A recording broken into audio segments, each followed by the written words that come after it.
All right, everybody, hello and welcome. What's going on, guys? Today we have a big day of Age of Empires 2, okay? We have a big day. We're going to start off with a 1v4, which is very exciting. I haven't done one of these in a while. And then we're going to move on to casting some big tournament qualifiers. Good afternoon, Captain Neckbeard. Neckbeard, what the hell are you talking about? Never mind. Good afternoon, bro. Good afternoon. All right, man. Sickness is slowly going away, which is good. Very good. Feeling great about that. And yeah, let's get started here. So 1v4, and then we're going to start casting some of the Warlords qualifiers. Good to see everybody watching on Twitch and YouTube. Hello, everyone. Good morning. Hopefully everyone's doing well. How was rehab yesterday? I still played some Warcraft yesterday, but other than that, I spent most of the day off the PC, which was actually really good. I was spending we basically did 4 12-hour streams. I don't think people understand the grind that we did the last week, but I hope to do more of that coming soon as well. But today it's going to be more or less a chill day. We're going to be doing some Age of Empires. Jones Twitch Random, thanks to the Prime sub, and Crescent Rose earlier, thanks to the Prime as well. But yeah, with no wasting time, let's go ahead and hop right in. We're going to start with a 1v4 as I mentioned. And then after that, we'll hop in and cast some of the qualifiers to the major that's happening very soon. Which is important for us because we're going to be playing in that major as well. All right. So who's who here? Who's not supposed to be here? I take blue always. They want to play Arabia, so let's put population boost Arabia. Custom. Population boost Arabia, very nice. I have a lot of people that should not be here, by the way.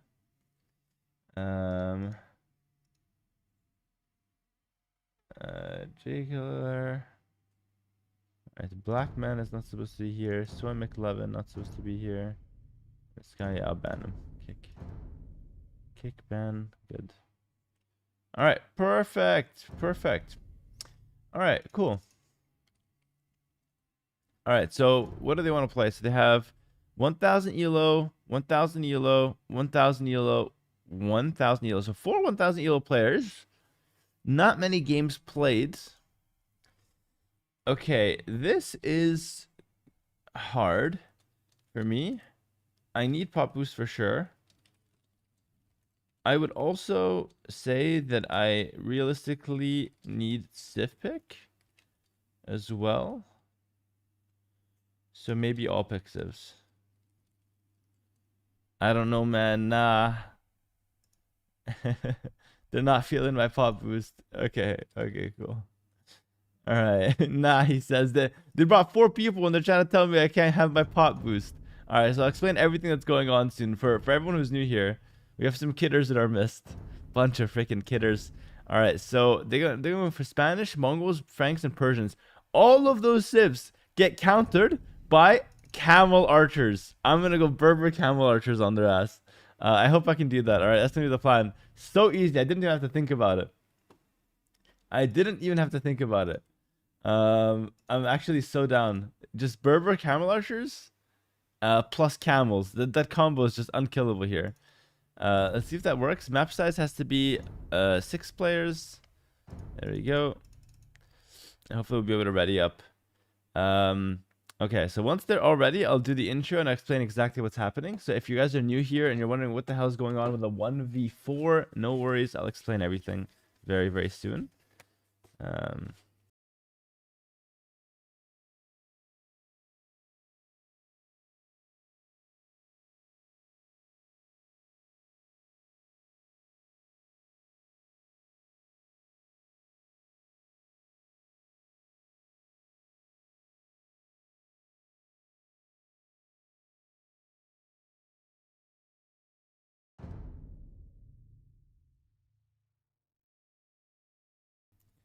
All right, he's just rejoining because he didn't get the map, but it's okay.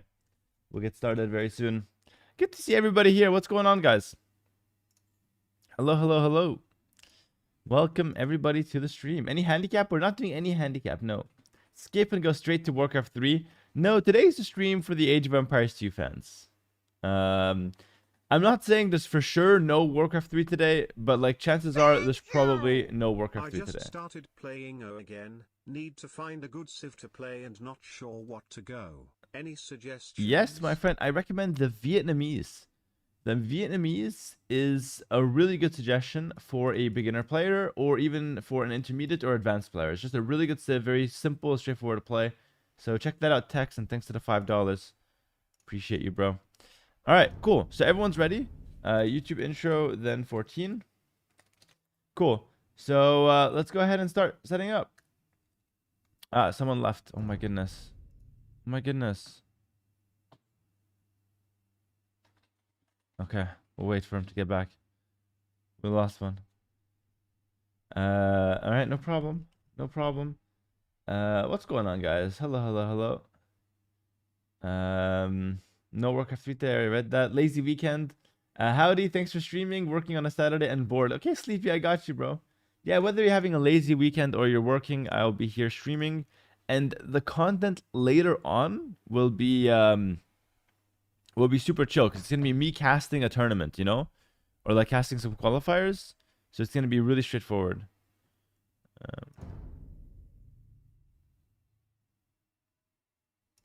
Hello, Mars. What's going on, bro? Love your Warcraft 3 arc. In a way, it's really relatable, but not really. Very fun watching you play and getting better. Thank you, new person. I actually have my first Warcraft 3 video hitting YouTube today as well. So there's gonna be something for the Warcraft 3 audience today to watch and to enjoy. All right, so Frank's Frank's for him. Perfect. Let's just wait for he readies up.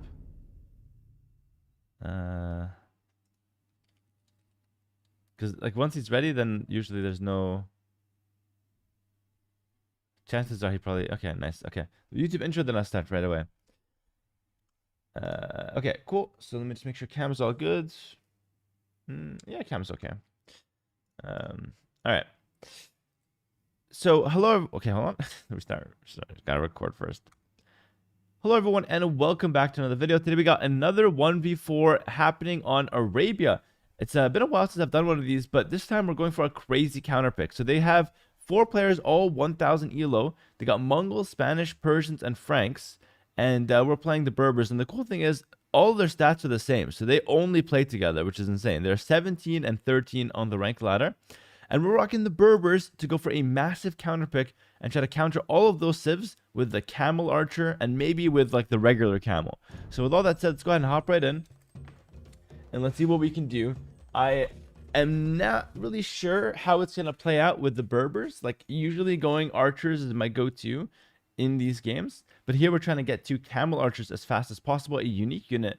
So it's going to be a little different, maybe a little trickier. We'll see. But as always, I'll guide you guys through my thought process, and we'll see if we can take on 4 players at once. It's really hard to win these games, but I'll try my best. You guys know the drill. No handicap this time. The only advantage I get is the fact that I'm Hera, and the second advantage is the fact that I get extra population. So I can go to 350 population. All the other players get only 200.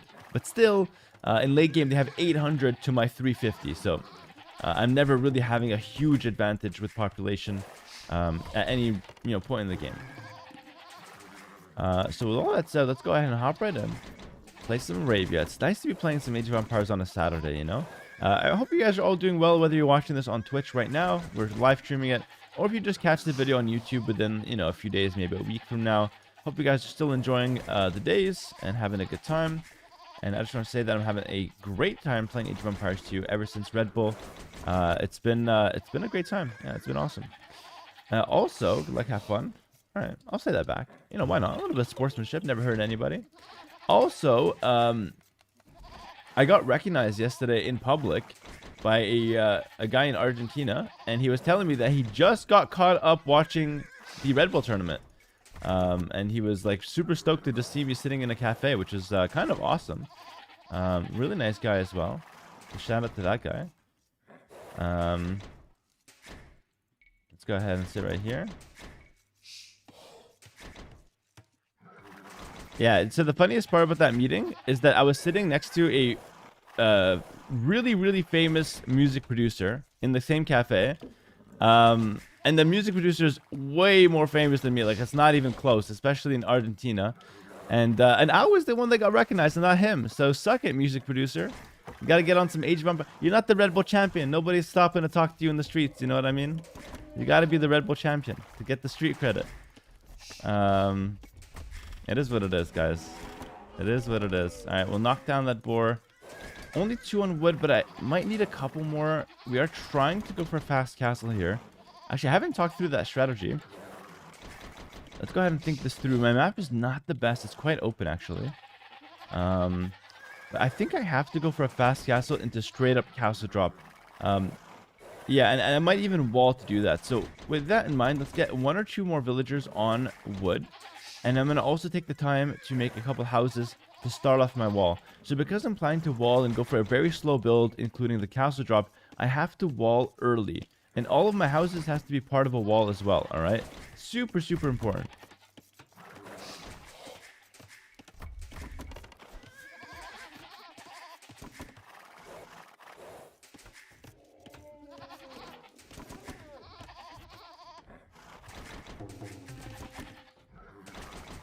Alright. Bring in the second boar. Very nice.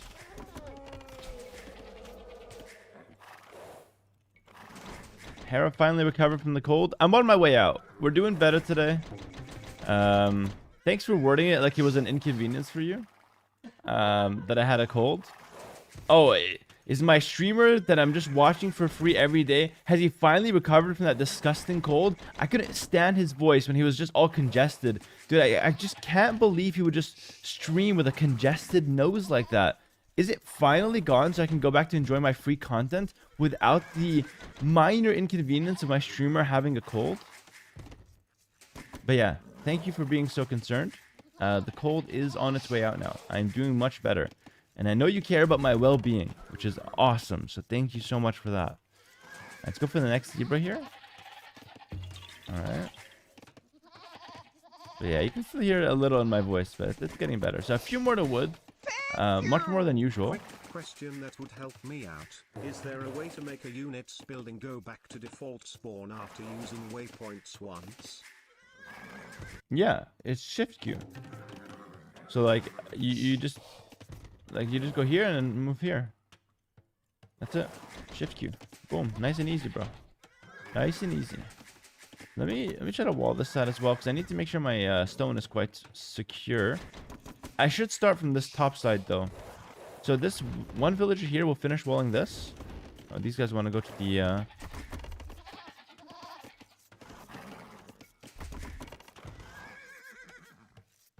we go. This girl will finish walling the top side, then go to berries. Oh wow, he's up really fast.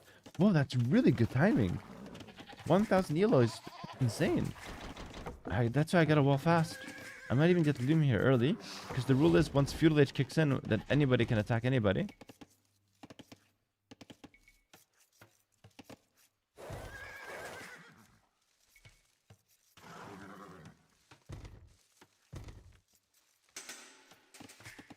Actually, no, I'm not ready to pick up. I just wanted to Loom early. Okay, now let's go scout the map. So these are the walls I'm working with. This is not your average 1v4. Normally, I'm not doing this, but I feel like I kind of have to do this if I want to even have a chance to win this 1v4. Get to my unique unit early, play from there.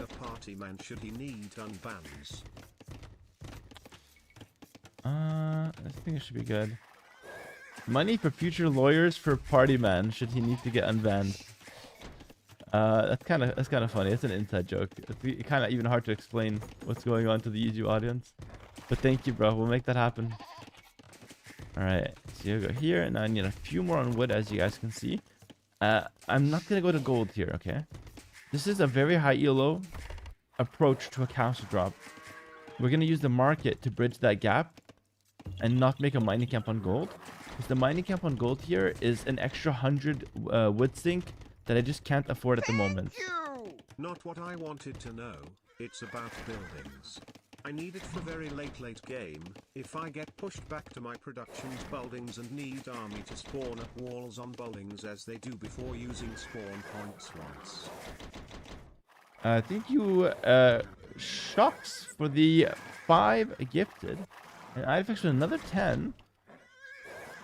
Listen, I'll answer your question after this game, all right? Because right now I'm not understanding your question, and I'm already 1v4. I don't need to be 1v5. Actually, this is really bad.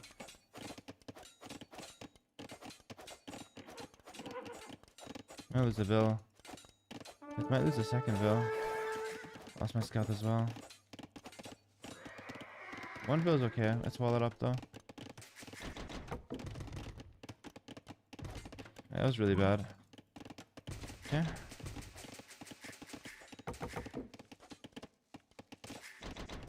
Okay, this is chill. One Vil is not the end of the world. The scout loss is actually horrible. That should never happen. Market blacksmith on the wall that's the weakest. So this wall is super weak. It's the diagonal wall. So we're gonna cover that with the buildings. This wall is somewhat weaker, but it's at the back of my base, which makes it a little stronger. And then I'll just go up from here. This build should, like, the one build loss makes it a bit awkward, but like in theory, this build order should be good for the unique unit and good to like make villagers and have a good economy. The one build loss does make things a bit more awkward, though. I'm not gonna lie, it's kind of not part of the plan entirely. We sell 200 stone here, and that's it. So in this situation, I just saved the 100 wood on the mining camp, and I can just do it later. And I know I'm floating wood, but right now the wood will be sunk into farms, so I'm not really wanting the mining camp just yet as well. So this build is really nice to get your unique unit going while still having a pretty well functioning economy. I think horse collar first and then bidax after probably. Horse collar works on existing farms, so it's very good. This is perfectly fine. So I'm getting hit with some scouts, which is okay, not a big deal. Then we go for the double bidax. And this is kind of completely okay. As far as castle placement, right here would be perfect on a hill defending wood and gold. So these two important resources. It not being at the front of my base can be problematic, but we'll see. So far, well played to my opponent here. I think they're doing quite well. Good play from the purple player specifically. He got in and killed a villager. But we're not going to resign at one villager loss. We're going to be a little bit more resilient than that. They're going to need to do a bit more than that. So far, I feel like I'm kind of getting away with this. And so as you can see, despite selling the 200 stone, I'm still able to actually go for that castle, which is awesome. And again, without needing that gold. And I know it seems like, oh, Hera, you can still afford the 100 wood for the mining camp. But if you make the mining camp on gold, that's also just another place you have to protect. So it's also extremely inconvenient from that perspective as well. Alright, so I'm going to pull most villas off of stone. I'm still going to keep some, though. I'm going to go ahead and make that castle. Yeah, right here. Perfect. And then I'm going to make a mining camp on the gold as well. I'll make the mining camp with one villager to make sure it's perfectly efficient. Bowsaw, no extra town center for now. We're going to actually add in some farms. We're going to stay 1 TC for a little while. Not forever, because I don't win these kind of games on one town center. But just for a little while. Whilst I stabilize my economy, I like to say. Get my upgrades. And then also, I'm able to produce my unit. And this is a really important part of the game. A lot of people, what they do is they try to rush this situation. And they go for like an extra town center right away. And it's never the right call. Because then you're spreading yourself too thin. You're trying to do too much and you end up accomplishing nothing. And so this way, we're going to be able to get a really good one town center economy. Alright. And then we're going to be able to produce our unique unit, the Camel Archer. It's a bit expensive. It's 50 wood, 60 gold. We're waiting for the gold here and then we'll start producing it. Forward castle from the Spanish player. But luckily, I already have my castle. I told you I would need Berbers for a counter pick here. He's going to go for the conks. Luckily, the Camel Archers do counter conquistadors, though. We're just going to go with the castle. I think it's worth getting Town Watch here to get a bit of extra vision. Let's go for fletching. I might go... I might need Bloodlines and Husbandry. So, yeah, let's get those. Let's get my... There is not the best position. Actually, here at the back is better. Because I'm not going to get any TC here, whereas a TC here could be good. So just planning... Again, for these 1v4s, you have to play pretty much perfectly. You have to keep everything in mind. I'm looking for the castle now from the Spanish player. His villas are around here somewhere. He could have went around, though, really. I don't think he would, but he could. My stone. I don't even care if he does that, though. That doesn't even bother me. I guess what I could do is make an outpost here, though. That could be just a good idea in general. Alright, let's keep reducing my unit. And then eventually I'll work towards a town center as well. Cool. Yeah, outpost at the back. It's making me feel quite nice and safe. Nice and secure. Bodkin arrow. Could sell 100 stone. Probably want to hold off on that though, because I think I do want an extra town center quite soon. Don't want to stay on 1TC forever. But I do want to get a stable first before another town center. Soon. Okay, let's attack. I guess the purple player. I mean, I don't really know. He's the highest score. I guess it makes sense to attack him.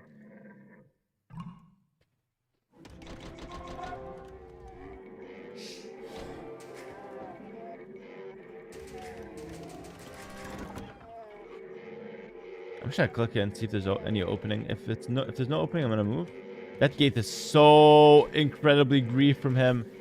Gates, when they're built, have no armor. Okay, so I'm gonna be able to destroy that gate so easily. So he misplayed so hard by making that gate, and he doesn't even know it. Like, bless his heart, like, brother just made a gate. You know, it's not even a bad play, but it's the worst thing he can do right now.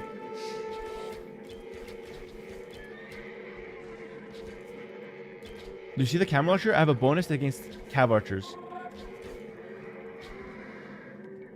Oh my goodness. I'm hitting like a freaking truck. I'm gonna go in really easily from the gates. One on the... Just insane micro here, I'm not gonna lie.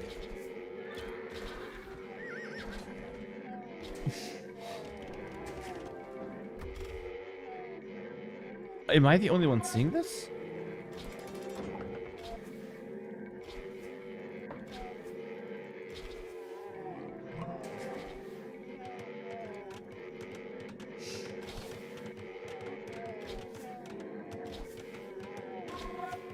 I can still break in. Bloodlines. No, I messed up.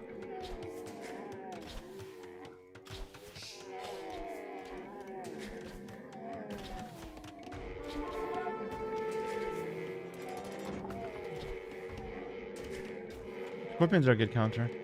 Elite Skirm, Scorpion, one more villain, I'm out. Nah, I want that villain.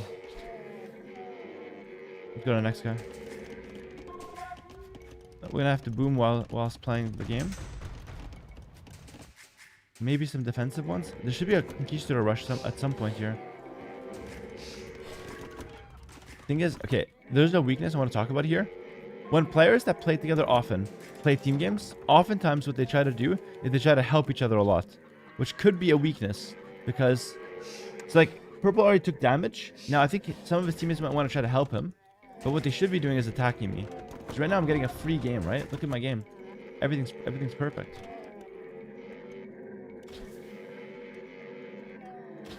Two bills for free.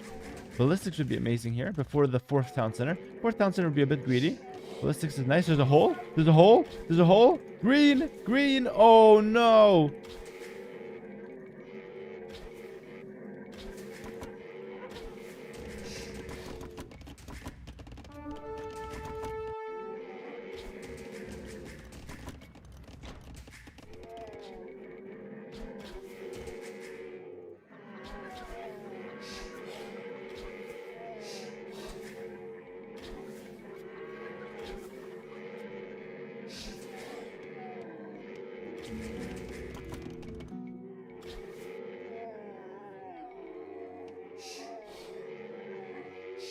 Kill that guy. Nice. Okay. So red has some knights. Red has some knights. Gotta be careful with that. Man, playing this game reminds me of how fun 1v4s are. Holy.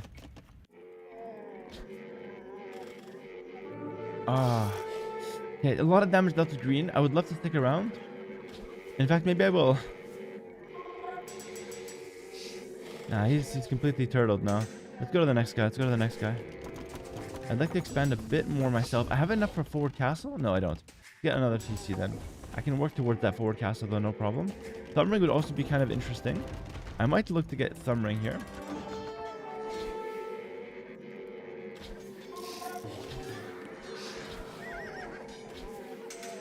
Cool, lost one camera launcher there. And to be honest, that was one too many. If I played better, I wouldn't lose any. That's fine. I'll hit the wall to break in here. Castle. That castle's actually interesting. That makes me think that his economy is not the best, actually. He invested all that stone into a castle early. But I see extra town centers. Interesting. I mean, I guess it's not that early. It's 27 minutes. Let's try to break in here. Because Frank Paladin's quite strong. You know what's stronger than that? The Persian. Persian Savar. But Persian took a lot of damage, so he should be a bit weak. I'm not really scared of anything, though. I just have camels in case. Purple has... Go kill that scout. Got some skirms. I would just go workshop against that.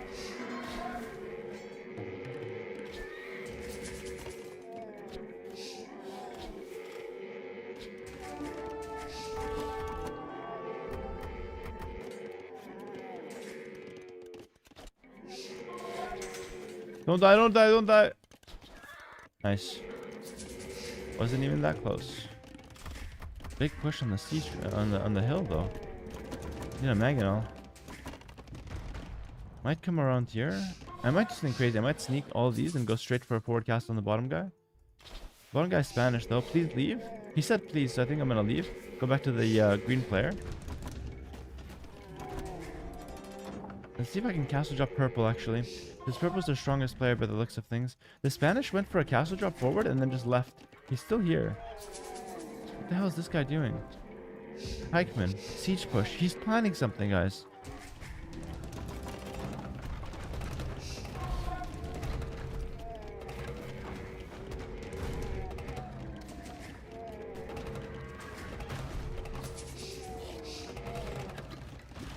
Ooh! Huge misplay by me. Huge misplay by me. Wow. Holy.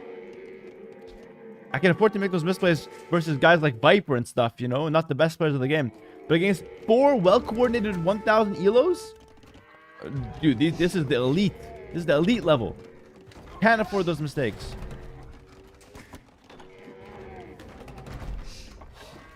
Who does this guy think he is? Who does this guy know he is? Who is this guy? I'm gonna hit him. I'm gonna hit him. He's going too crazy.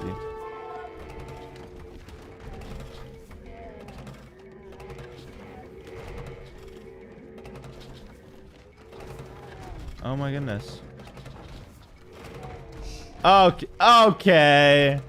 All right. Let me just castle drop him back to reality now. Nice. Okay. We'll see what's nice once the castle goes down, eh? All right, man. Take a look.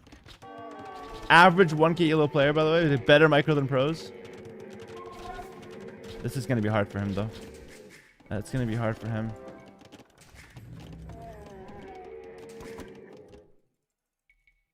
I'm going to keep these Mangonels back here to defend the siege push coming. This one is really good. We can go for another workshop here as well. I could get Thumb Ring and the Handcart here instead of Imp. I think that's probably worthwhile. Kill that guy.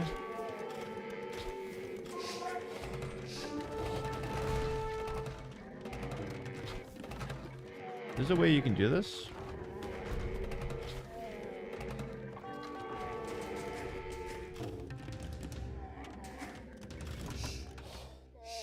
That forward cast is nice. Orange is kind of dealt with here.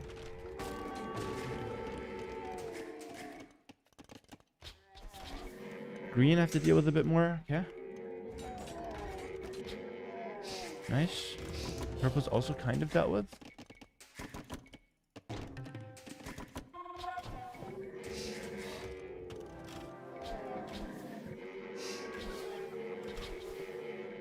Nice. Orange, what are we doing here? I wonder what happened to his castle. He didn't lose that castle, he deleted it. I think he made it at home. I just haven't seen a single conch, you know? Green with another hole. Oh my goodness.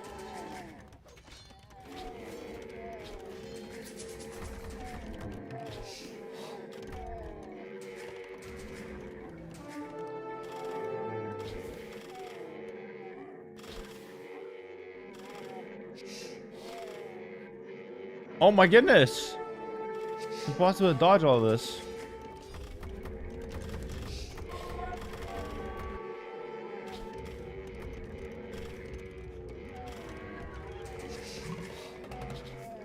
Imp for orange.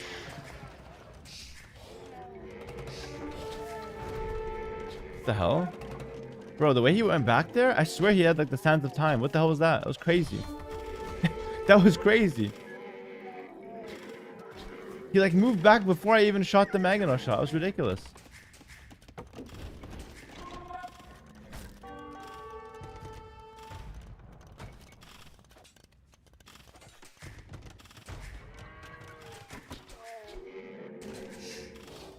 Oh no. Another castle drop?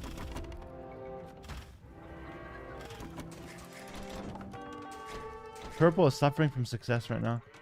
He showed himself to be the best player, and that's been a huge mistake. Wait, actually this is really good for him. Never mind, he'll defend himself. I would delete this castle, but not right away. Okay, actually right away, because if not, I will lose it. I have to micro these rams.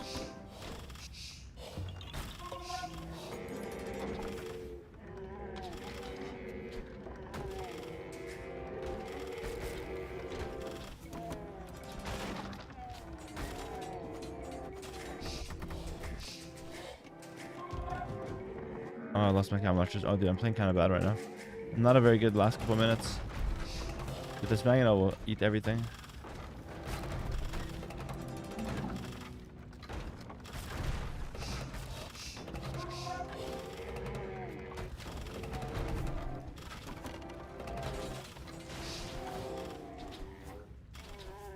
So as I was saying, I want that forward castle. Orange is kind of dealt with here. I'm gonna prepare, because cam launches have been nice, but I'm gonna prepare regular camel soon. Let's go cap ram. Let's go cap ram. Defensive workshop will get cap ram. Now Berbers unfortunately don't get seed ram. The cap ram is good enough usually. Let's make sure purple's dead, and then I'm gonna target orange. And the other two guys are really good with cavalry, but the problem is cavalry on its own does not win. I'm gonna go camel archers to counter that. House is a little scary actually, kind of. Not against camel archers though. See that red knight helping. I swear that's just bad. I'm gonna need armor. This guy's playing pretty well. Just going Hob is a really smart choice.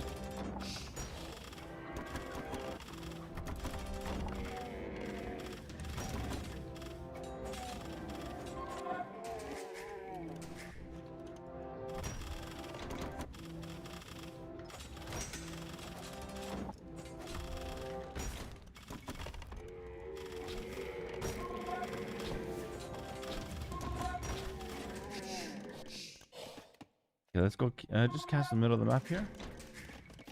I have 6 town centers, which is really good. I can go up to much higher population. I should use that.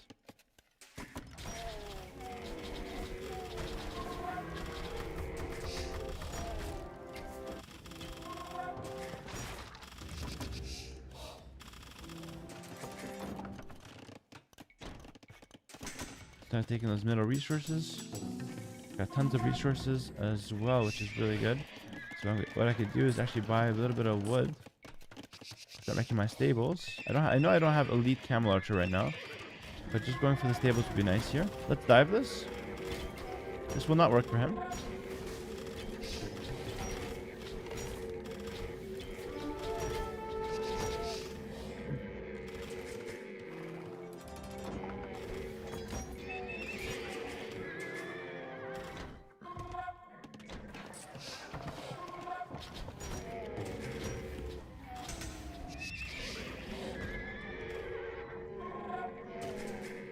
Meanwhile, I have to defend here.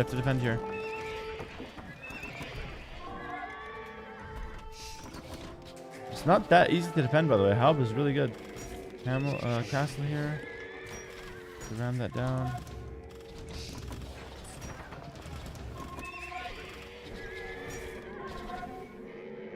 Target green a bit, maybe?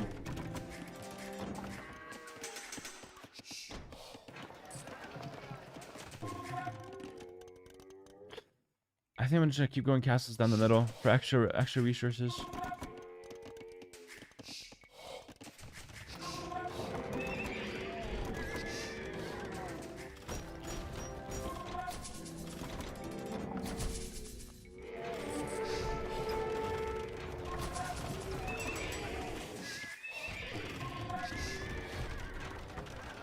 Damn, my resources are kind of tight here, actually. I've only killed one player. I'm not in that good of a position right now. I'm in an okay position, but it's not that good.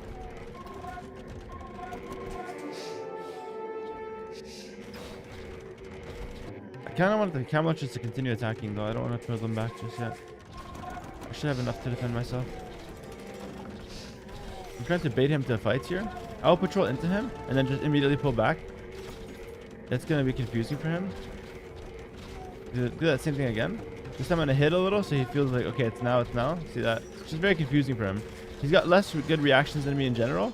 So I'm going to go back here. He's going to, you know, just be a bit slow for that. And now should be able to win the fight. I'm going to do it one more time to make sure I'm really winning the fight. Meanwhile, I'm losing 1,000 Cameloters here. This is so funny. I'm min-maxing the fight on bottom and just AFKing my Cameloters up top. Hilarious. But yeah, it's okay. We got a good fight here. These hubs are kind of a big problem here. Trying to deal with those guys though. Regular camels up top.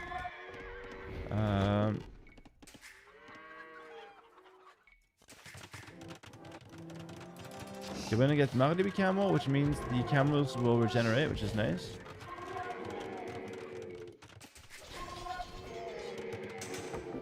Buy items, Hera? Wrong game! I wish I could buy some items here. Let's kill this thingy. This.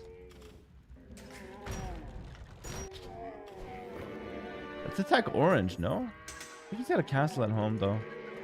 It still shouldn't be a deciding factor. At the same time as we're sieging this guy, let's go castle on the hill and siege this guy as well, the red player. Meanwhile, I think I'd like to get more vision. That's a good vision upgrade, that one. Finish getting all the upgrades here as well. And then I want more stables too. We're just doing everything at once. That's like the hard part of these games.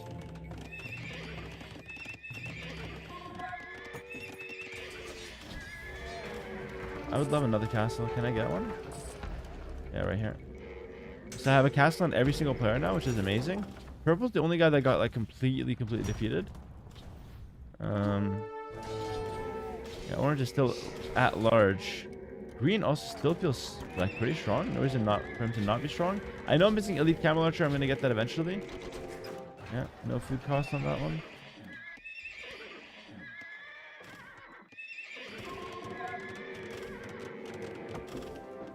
There's a hole here. If I can kill this Palestine, go in. Yeah.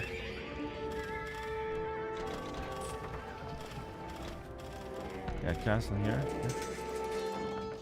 Cavalier, but he's got camels on him.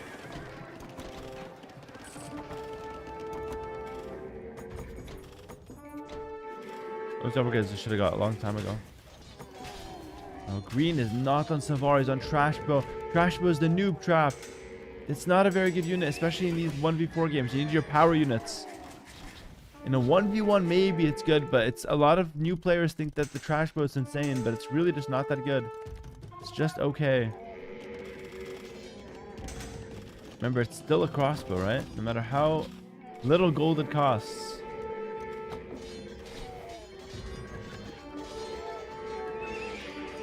Alright, elite camel archer is in. Finish getting those upgrades now. Ooh, defensive trebs here for my opponent. Yo, this red player, honestly, he's doing really well. I have to respect this guy a lot.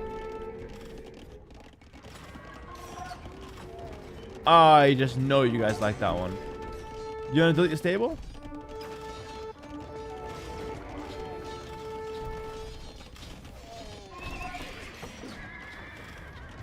I just know you guys like that one. Step the trebs? Oh, phenomenal.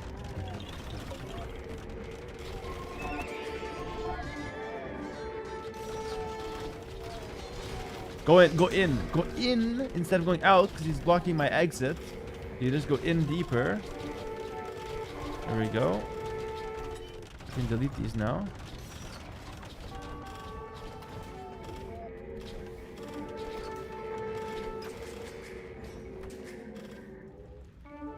Those are Mangudai.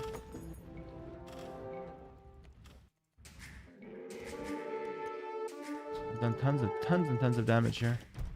But down here, I'm actually losing to the orange player, but I'm killing the red player, which is amazing. I'm fighting a lot of people at different angles here. I kind of have to end the game. This is where I'm strongest. Let's get Hussar tech in case I run out of gold. Going double gold comes to so strong on the map right now. All of my camels heal. All of them. Slowly, but they heal, you know? It's good.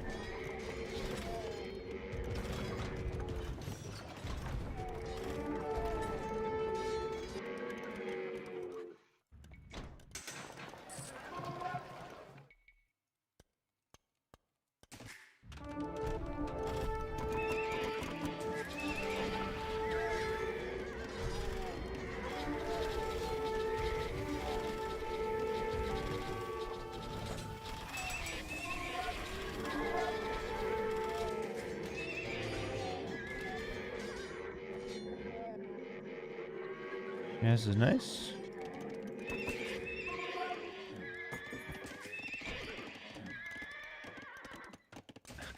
I have 3,000 food still farming. Good habit is a good habit.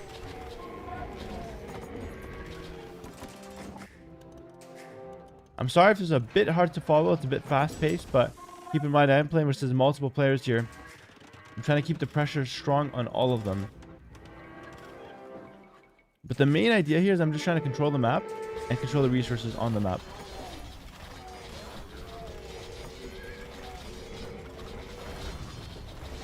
Okay. Oh, looking good. Looking real good. Krebs everywhere. Look to the bottom here. Look to the bottom. Got a lot of villagers idle. Main stone. Do you think that's still alive, that main stone? It is still up. Okay. I could do champions against Halb. So I don't think I need to, though. But in case.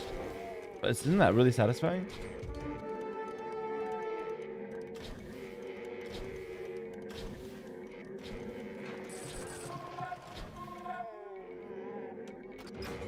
Okay, I can't do that one. I deleted it, so no harm, no foul.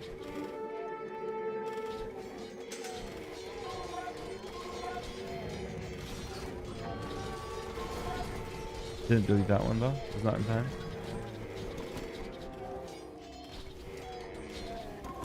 Damn, this orange guy's playing really well.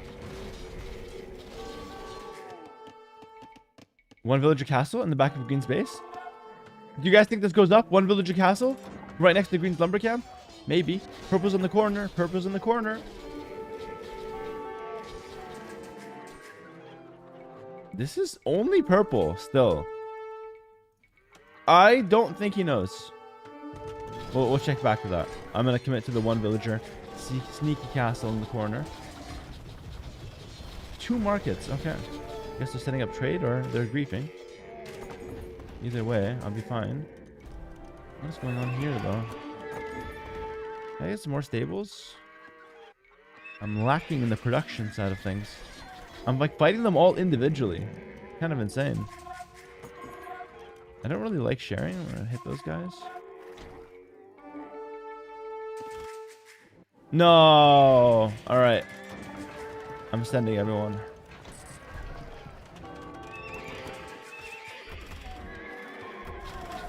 There's a lot of stuff back here.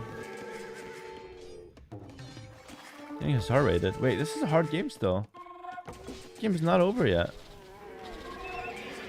How's he able to Hussar raid me? Should I get a castle here? Castles are like my ground holding. Yo, there's so many crossbows here.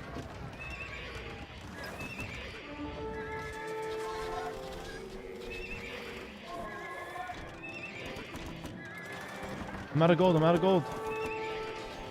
Oh my goodness. I need to make more bills. Am I throwing? I might be throwing. I guess I should be fine still. Come on, Trev. Hit this castle. I'm not killing any of them, you know?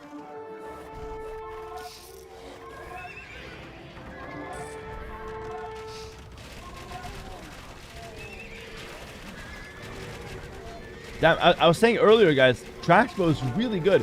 A lot of beginner players make the mistake of going Savar, which is too expensive. You want to go trash bows. They're really good. I was saying this earlier as well. Got a castle here.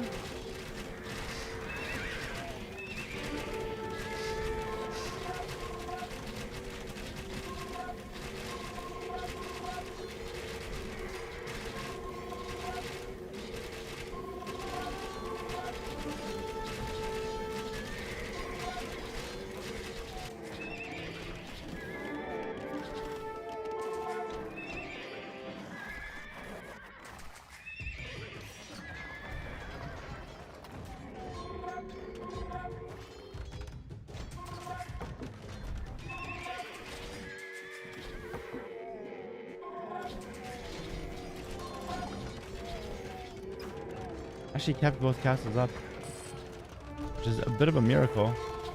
I'm gonna deny this one as well. Nah, we're back in the winning column. We're back in the winning column, boys. Looking real good here, actually. I had a sneak attack with a couple rams. Don't know if it's doing much, but it's okay.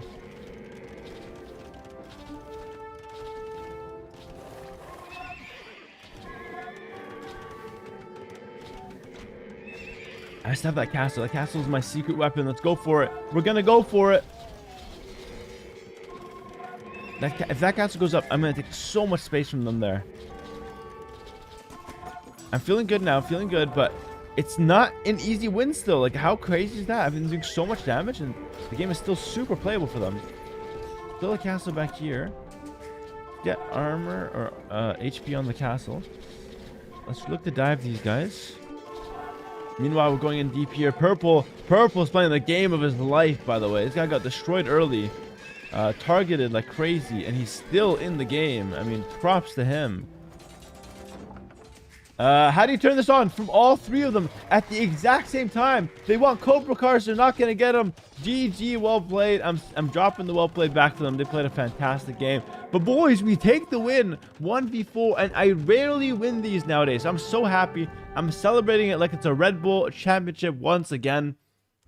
I am so happy with this game. It was a great game. GG in the chat, guys. That was super intense. I was obviously trying my absolute best, as I always do with these games. I think my strategy was really good. Also, I think my philosophy of these 1v4 games has changed recently. Because in the past, I would always go archers, and I would try to get army out on the field fast. But I'm starting to realize that, like, getting a castle in my base and getting access to a strong unique unit might be a better approach than attacking quickly. Because if I didn't get a castle here, and I played a regular game, I would have eaten a forward castle from the Spanish player, and then had conks in my base. And I'd still be feudal age. So even if I have like 20 archers, if the castle goes up, which it usually does, because I have siege with it, I'm just dead anyway. So, yeah, loving the castle defense. My philosophy is kind of changing in these 1v4 games. But yeah, let me know in the comments below what you guys think about this new style. Hopefully you guys did enjoy the game. And once again, GG's well played to my opponents. They were awesome people, very kind, very fun to play with. And I had a great time. So GG. And why did they GG? We'll tackle this. Well, red was kind of dead. I was raiding him to bits and pieces. He was in the corner, but that was getting raided. Purple, bless his heart, did amazing, but this castle's going up, so purple's going to be completely destroyed. Green, he's still in a decent position, but he got pretty raided. And orange is probably the strongest player, but he's isolated. And he's fighting me down bottom, and he's not even really winning. He's just holding. So they didn't really have a good way to win, and they barely had a way to hold. So yeah, that's going to do it, guys. Thanks for watching, and I'll see you guys in the next video. Peace out. Like, comment, subscribe, all the good stuff, and I'll see you guys in the next one. Peace. All right, YouTube video done. GG's to the opponents. GG's. All right, cool.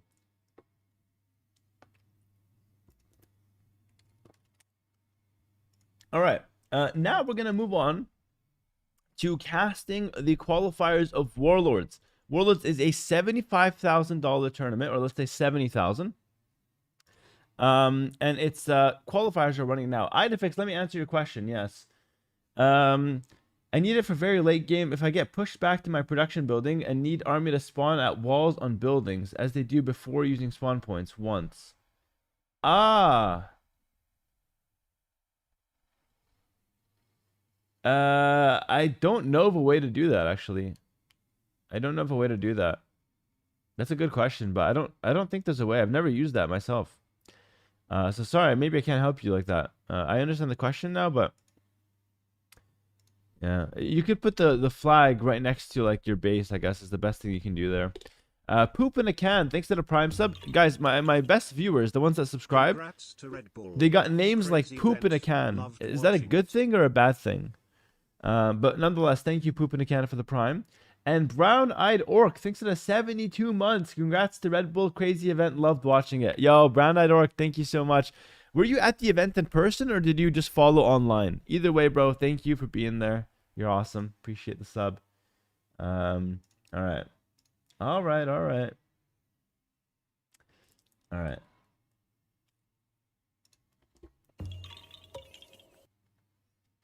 Wait, I'm black. Thank you for the prime stuff for 2 months. I appreciate it.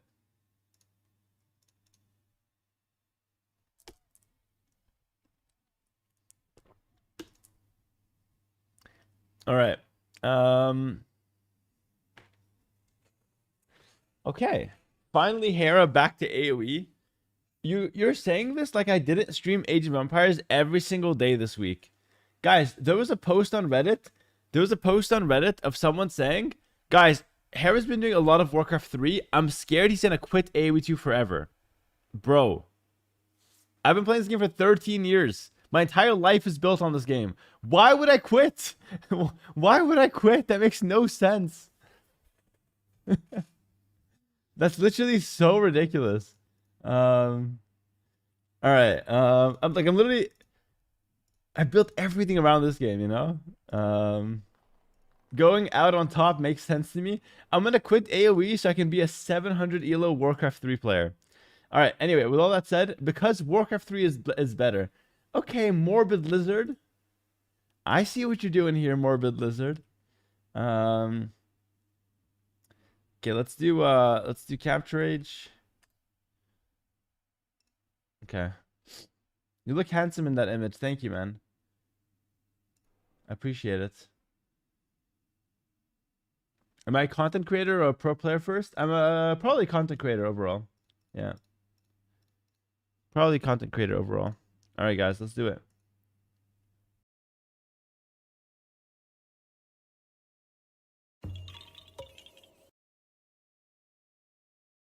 Oh my goodness. Low elo marriage with the tier 1 sub. Oh my goodness. This is what a low elo marriage is. Honey, can you do the dishes? Oh, I just don't know how. Am I supposed to put the water? I've never done this. Sorry, I'm low elo. Low elo marriage. Thank you for the tier 1 sub. That's a good one. My wife got a shout out from you. Okay. Shout out to your wife again then. All right, man. Thanks, buddy. Okay, hold on. Marriage is doing dishes. Yeah, marriage is all about chores, dishes, and microaggressions against one another. You can't go too far to where you break the marriage, but you also don't want to live happily with your partner, right? That doesn't make any sense. So that's basically what it's about, okay? Okay, cool. Am I playing in Warlords? Yes, but I'm auto-qualified. Don't have to qualify, I'm invited. Okay, let's cast. What do I cast? Is Heart playing Prisma? I think Heart is playing Prisma, right?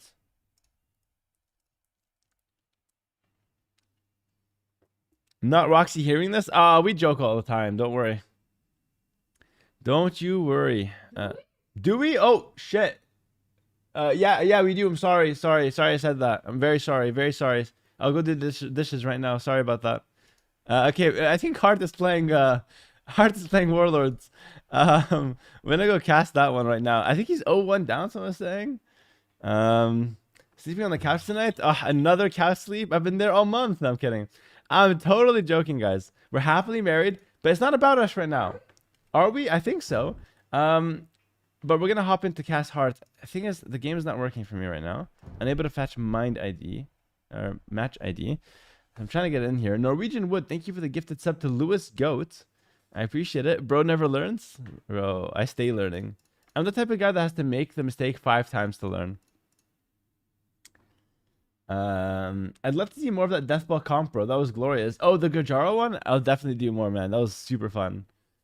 Yeah, Deathballs in general are amazing.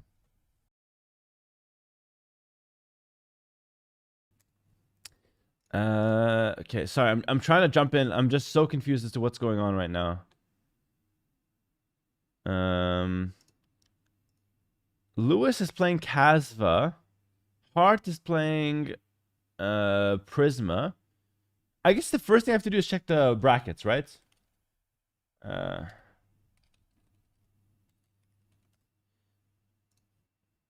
we're gonna check the brackets here. This is what happens. This is the qualifier here.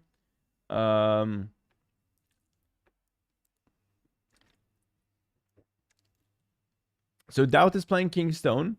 Oh, it's gonna be Doubt versus Tato in the finals if there's no upsets, but there might be some upsets. You never know. Sato On the bottom, he's going to be playing against maybe Classic Pro. We'll see. And then ACCM will be playing against Nikov, probably. And then down here, it's going to be Hart Jordan in the semis up against Lewis in the finals. Or maybe Lucha. Oh my goodness. This bracket is so hype, actually. This bracket is so hype. But it could be Prisma, eh? Prisma's up 1-0 right now. And then down here, we have Barles versus winner of Dogao Daniel. All right. Hera loves drinking from 2-liter bottles. Yeah. But the 2-liter bottles are cheaper than the smaller ones. So you gotta think smart, you know? You gotta think smart. It looks a little silly, but it's okay. Members casting hearts already.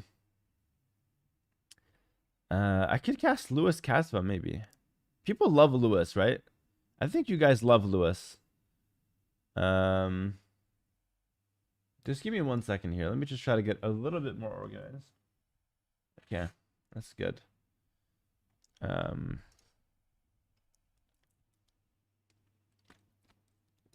Hera always money conscious? Well, you always want to think about saving money if it doesn't change anything else, you know? I'm like a super money for value type of guy. Like I'll spend money if it makes sense to spend money, but I'm not going to just spend money because, you know, I just didn't do math, you know? I'm trying to watch this game. Unable to fetch mine ID. Why is it? Does anybody have Heart versus Prisma? Can I watch that one? I even have the link so I can watch that one. Because the dashboard's not giving it to me, but Memb is casting it.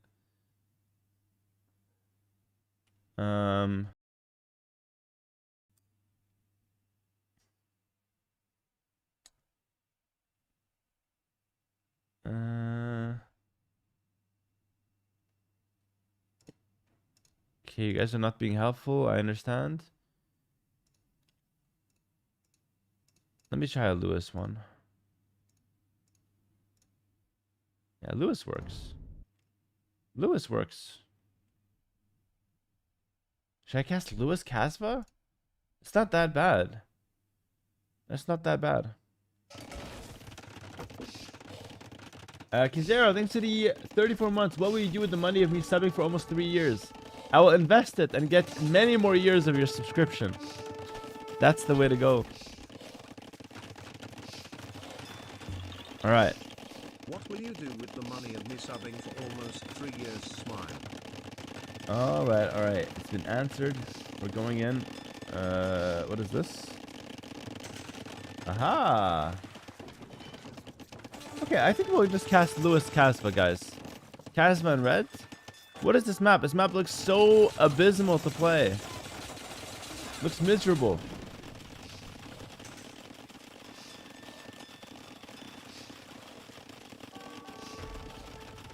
Let me just change the title.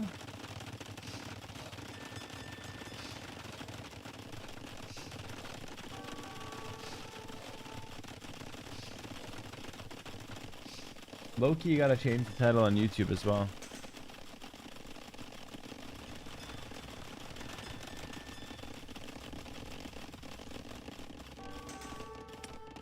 Okay, I think we're live now.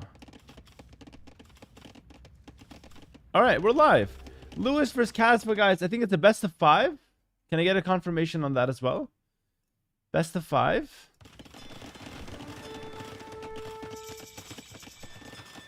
All right. And I think, is this game 1? Or have they played more before? Let me know. Let me know. But anyway, we're hopping in. Lewis versus Casva. Lewis is playing as the Italians. He is the favorite. He's the #1 player from the United Kingdom, which doesn't say much. I'm just kidding. It says a lot, actually. He's pretty good. And Casva's the #1 player from Turkey. And he's also playing quite solid nowadays. It's game 1 of the best of 5. All right, so game 1 as well here. Sorry if it's a personal question. Do I struggle with carpal or anything like that? Do I have carpal? No, I don't have carpal tunnel syndrome. My wrist sometimes hurts, but I have really good exercises to make sure that it doesn't develop into anything bad, hopefully. Maybe later. And yeah, let's do it. So, welcome everybody to the stream. This is the main event of our stream today, which is going to be the cast. Should be super chill for a nice weekend. If you guys are Warcraft viewers and you guys are wondering what's going on, I'll try to make the commentary original, not original, but educational, and try to explain certain things, so you should be able to follow along. And if you're AW2 viewers, then you guys will already know what's going on for the most part. All right. So cool. With all that said, let's hop in. So this one we joined. No, the commentary will also be original. It will be original commentary. The map I just joined a bit late, but the map looks interesting. There's a lot of water on the outside. A lot of fish, so the water matters quite a lot. So this looks like more of a water map than anything else. But then you have these islands that you can go into. But the islands you have to transport to. But once you transport to one island, you can walk to all the other ones. These are marshes that you can walk. Was gonna request that I'm a Warcraft 3 frog here. Oh, perfect, no problem. I'll explain everything. It's not too hard to understand. There's no ghouls or anything like that here. Here we just have humans and boats, stuff that you can already understand what's going on. So while they're fighting boat on boat, we take a quick look at the map. So as you can see, you have to transport to get out. Look at this guy. He's transporting his villagers. But once you're on the outside, you can walk across these areas. So what you'll notice is that it's actually really easy to go from island to island. But it's quite difficult to go from mainland to islands. All right. But pretty cool map. All these islands are quite important. There's gold and stone on them with some wood, which will help for early game, surely. And it's going to also help for late game. Big play from Casba, though. Going to go for a forward castle on the mainland of Lewis. And Lewis will counter castle. So castle is the strongest building you can make. It shoots arrows by itself. And you can also put a bunch of villagers inside of it for it to shoot more arrows. And usually when it's castle v castle, it ends up being a petard war. I'll explain what happens once it comes to it. But it looks like both castles will go up. Casva might lose one vill. No. Oh, yes. He loses one vill. And yeah, both players are making petards. Now, petards, it's very easy to understand what it is. It's a suicide bomber. So both players are going on a suicide bombing mission. And they're going to try to knock down the other castle first. Alright, Lewis has more economy though. Up here you can see that Lewis has 60 villagers to Casva's 44. So Casva needs to get this win. He needs to win this castle fight. If he loses, he's dead. He's lost the game. But if he wins it, he hasn't won the game. He's just doing okay. Because Lewis has a lot more fishing boats. Lewis has got more outside island control. And Casva doesn't really have a whole lot for him. He just has this castle and some small boat raids up top. Nothing much more than that. So let's take a look. It's going to come down to this castle fight. So blue's making a ram. But the red player's also making a ram here as well. So ram for ram. Petard's coming in. Oh! Lewis makes a big blunder. He loses a petard to a castle. The other two do connect though. He's lost only one. Casva's trying to go for it. Doesn't quite find it. Ram on ram action. Petard's going in. Petard's going in. Both players are losing petards to castles, guys. That's not supposed to happen. That's not supposed to happen. But the ram from Kaz was there. Meanwhile, some raids on the water. But they're being dealt with by Lewis. So well played to Lewis there. More petards coming through for Lewis. And one goes the long way around. But he's going to make it. No, he dies right before he hits the castle. And Casva got murder holes. What? Casva got murder holes, which lets the castle shoot at its base. And because of that, he kills the villagers. Lewis with a second castle. Oh my goodness, this is so intense, actually. Okay, Lewis with a second castle. He's going to stabilize. Murder holes. That's a tech we never see in pro play. Very rarely do we see that in pro play. Casva picks it up, and he snipes a petard and 2 villagers because of it, which was super cool. I don't think it's enough, though. So, like, super hype, but a bit anticlimactic because Lewis has another castle, and I think Casva is kind of dead. He's going to try to go back to the water. It's going to be difficult, though, because Lewis has so much water control right now. That's very messy, though. Oof. That's like when you invite 10 people and you have 1 box of pizza. And, yeah, this is just how it looks like. And the other guys are like, nah, screw it. I'm just going to go have some Chinese food outside, you know? They're just going to go elsewhere. But yeah, fair enough. I mean, Lewis still has good water control despite some inefficiencies. Goes for a town center on the outside, which is interesting. Okay, so what I'm going to start doing from now on is I'm going to start playing the ads in between games. Because I see some people having ads right now. I'm going to put ads in between games, okay? Am I hungry? That was a bit specific. Oh, no. If you guys are new to the stream, I always do 2 forms of analogies. Food analogies and home invasion. So home break-in analogies. I don't know why those 2 things, but we've landed on both of those things. All right? So, yeah. Expect more of those analogies. I don't really have much more to offer. But it's cool. Yeah, but it's cool. Imperial Age coming in. Oh, this is really bad. Imperial Age. I think Kaz was dead. Once Lewis gets Imperial Age, which is the last age available, he's going to have access to the Trebuchet, which is basically a long-range siege weapon. And that's going to make it so he's just going to kill Kazva's castle for free, basically. And so there's no chance for Lewis, or like there's no chance for Kazva to hold once Lewis hits Imp. So really, Kazva's got like a 2-minute timer to change the game right now. Can he change the game in 2 minutes? I doubt that. But let's see what he can do. He's going for some navy now. He's going for the war galleys. But he might get surrounded. Oh my goodness. Oh my goodness. Oh my goodness. Kazva! Oh my goodness! Oh, that was so brutal. He only lost 2 ships. It could have been worse. Could have been way worse, but still not ideal. Hello, Floyd. Thank you for the Prime sub. He's going for the Warcraft 3 surround tech. That's hilarious. Yeah, we just learned how to surround units in Warcraft. It's very cool, actually.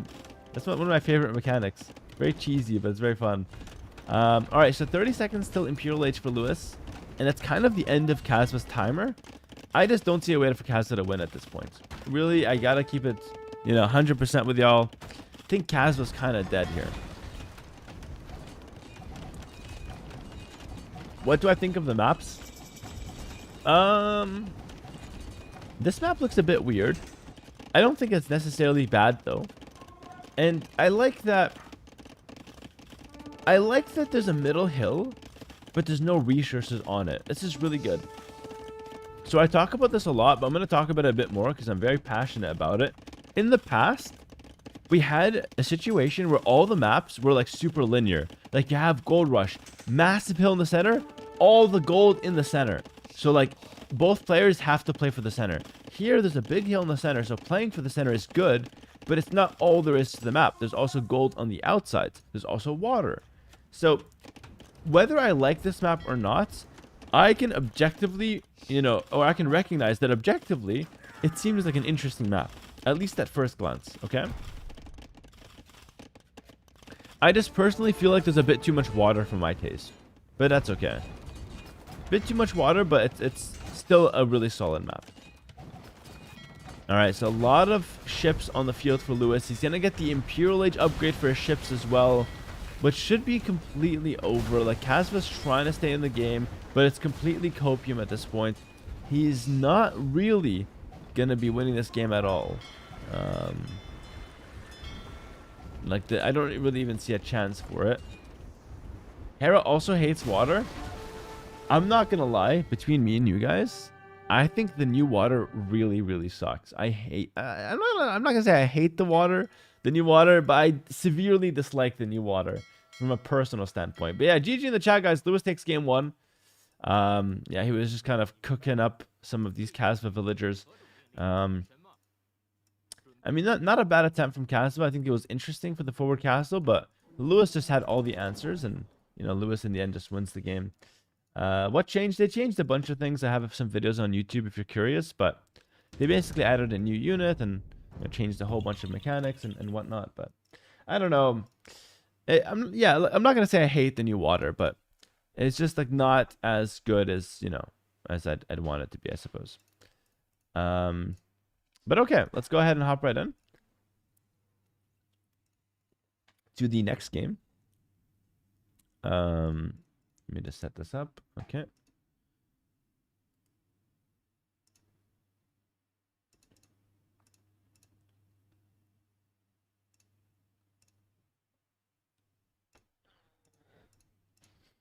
All right. Also, we have our first Warcraft 3 video hitting YouTube, by the way. I'm going to make a few of these, probably like once a week. So you can expect like 3 to 4 Warcraft videos on YouTube throughout this Warcraft journey. If you guys are interested in that, check it out. Should be, I'm mainly doing it to document the journey. I'm not expecting these to get crazy views, but it's just to document the journey and have some fun with it. So if you guys are interested in checking out Warcraft, trying to get into it a bit more, you can check that out. It is on YouTube at the moment. But yeah, for now, we are mainly interested in following the next game. I have like a ton of tabs open at the moment, so it's hard to manage this, but okay, here we go. So Lewis versus Kasva. The next game is starting shortly. So far 1-0 Lewis. Okay, we can work with that. We can definitely work with that. I think the next map is going to be Black Forest, by the way, which is absolutely insane. Back to the carpal tunnel talk. What do you do to help prevent it? I do a lot of movement exercises, and I do a lot of stretching. Hera, I watched Grubby coach that Yamato Cannon guy, and he is effing insane, by the way, super cracked. Yamato's good at Warcraft? Really? That's bad news for me, Dark. That's very bad news. All right, we're hopping in. I love Black Forest. Let's see. I think it is Black Forest here. I can't join the game. Why can't I join the game? I have this glitch where they're just not letting me join. Oh, no, that one is a crash. Okay, that's fine. They're remaking it. Yamato APM peaked at 350, by the way. What? How is that even possible? Grubby said that Yamato is his favorite to win. I take 1 day off Warcraft 3 and Grubby's got a new favorite. The hell's wrong with Grubby? He's just turning on me like that. Where's the loyalty? I take 1 day off. I gotta get grinding. I gotta see. Hold on. Oh, they're trolling for sure. I saw Yamato yesterday. It was so slow. Are you guys trolling me? Wait, that's hilarious. Wait, was all of that a lie? Oh my goodness. I thought it's true. Now I'm confused. I'm confused. I'm checking that shit out right now. No, it's true. Hold on. Yamato Cannon. Bro, isn't this guy... He's a League of Legends coach, bro. He's not even a real gamer. Yamato Cannon.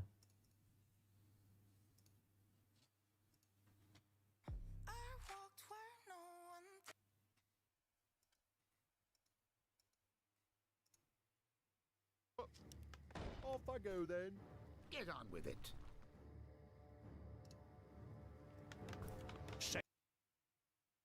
He's playing humans. He's playing the easiest race. What's the flight plan? It's all my magic too, you know? He can just dispel everything. He's dying to undead. Not impressed. Not impressed. He's dying to undead. He's gonna die to me. It's okay. No problem. No problem. We'll take him out. We will take him out in the Warcraft tournament. And for now, I'm just waiting for this game. Okay, it looks like they hosted again. Looks like they hosted again. Thank you for the $2 on YouTube. I deem you a Hera due to your nascent neckbeard. Guys, my neckbeard's gotten a lot of attention. I don't think it's that bad. It's not. It's been worse. It's been worse. Like, listen, it needs a shave. Fine. I'll give you that, but it's not that bad. All right, it's playable, okay? It's livable. No, please shave it off. Okay. Dude, I keep my neckbeard. Here's the thing, okay?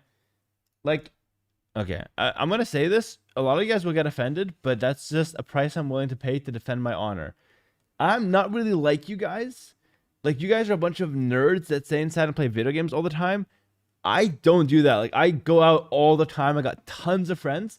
I keep the neckbeard just to relate with you guys more. It's just so I can bridge that gap between you nerds and, like, I'm just not that kind of person. But I just keep the neckbeard so it's more relatable for the stream. All right, so sorry if that offends you. It is the truth, though. Like, it's the unfiltered truth, okay? So, listen, before you ask me to shave it, if I shave it, you know, I already have a six-pack. You know, I go to the gym every day. I'm just chilling out with a lot of friends once again, just to remind people that I got a lot of friends. It's going to be hard to relate once the neckbeard leaves, okay? So just keep that in mind. By the way, we are 20 seconds from starting this game, so don't worry, just 20 seconds more of nonsense. Yap. Yeah, exactly. Listen, I got to kill a minute of time somehow, all right? This is where the streamer in me comes out. Shaving stream, I have once shaved on stream for 10 subs. Not worth it, to be honest. I felt very embarrassed. All right, we're going in, guys. Game 2 between Lewis and Kasva. Okay. Let's do it, guys. How many subs to take neckbeard? To take or to shave? To shave the neckbeard. No, I don't think I will shave it on stream today. Name the price, Hera? Okay, 100 subs. 100 subs, the razor comes out. No one's going to drop 100 subs, so GG. I can name any price, no problem. I think your friends should also call you Hera. My friends are not real, unfortunately.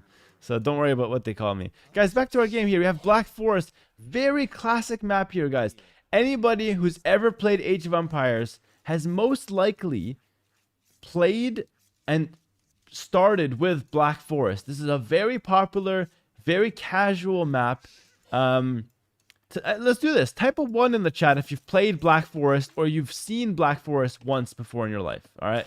Type a 1 in the chat if you've played or seen Black Forest once in your life. It's super popular. Like if you're typing no, you're a brand new viewer, because Black Forest is neck and neck with, speaking of neckbeard, it's neck and neck with Age of Empires. It's the same thing. And it's like Age of Empires 2, Black Forest. They go hand in hand. Very popular.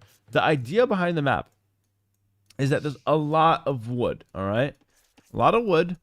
And it's actually, a lot of people might not know this, but it's based on a place in Germany, actually, the Black Forest. It's a real place. It's in Germany. I don't have much more information than that, but you can look it up if you're interested. And there's a lot of wood, and there's a tiny choke in the center. Now, the meta on this map, there's also some extra boars and a lake. The meta on this map is to control the choke early. So you're going to see people fighting. Oh my goodness, hold on. The Beard has gifted 5 subs. The Beard has gifted 5 subs. Thank you so much. That's very on theme, The Beard. I really appreciate that. Thank you very much. 95 more to go, he says. You really want me to shave my neck beard on stream, eh? All right, 95 to go, technically. Roxy with 5, so technically 90 more. All right, guys. Settle down, guys. Settle down. The neckbeard's not harming anyone, all right? So they want to control this middle area, all right? And you're going to see a lot of fighting over this middle area early game. Now, we haven't seen anybody go for the wall yet, but soon there should be some contesting the center. You're also going to see people go for the water.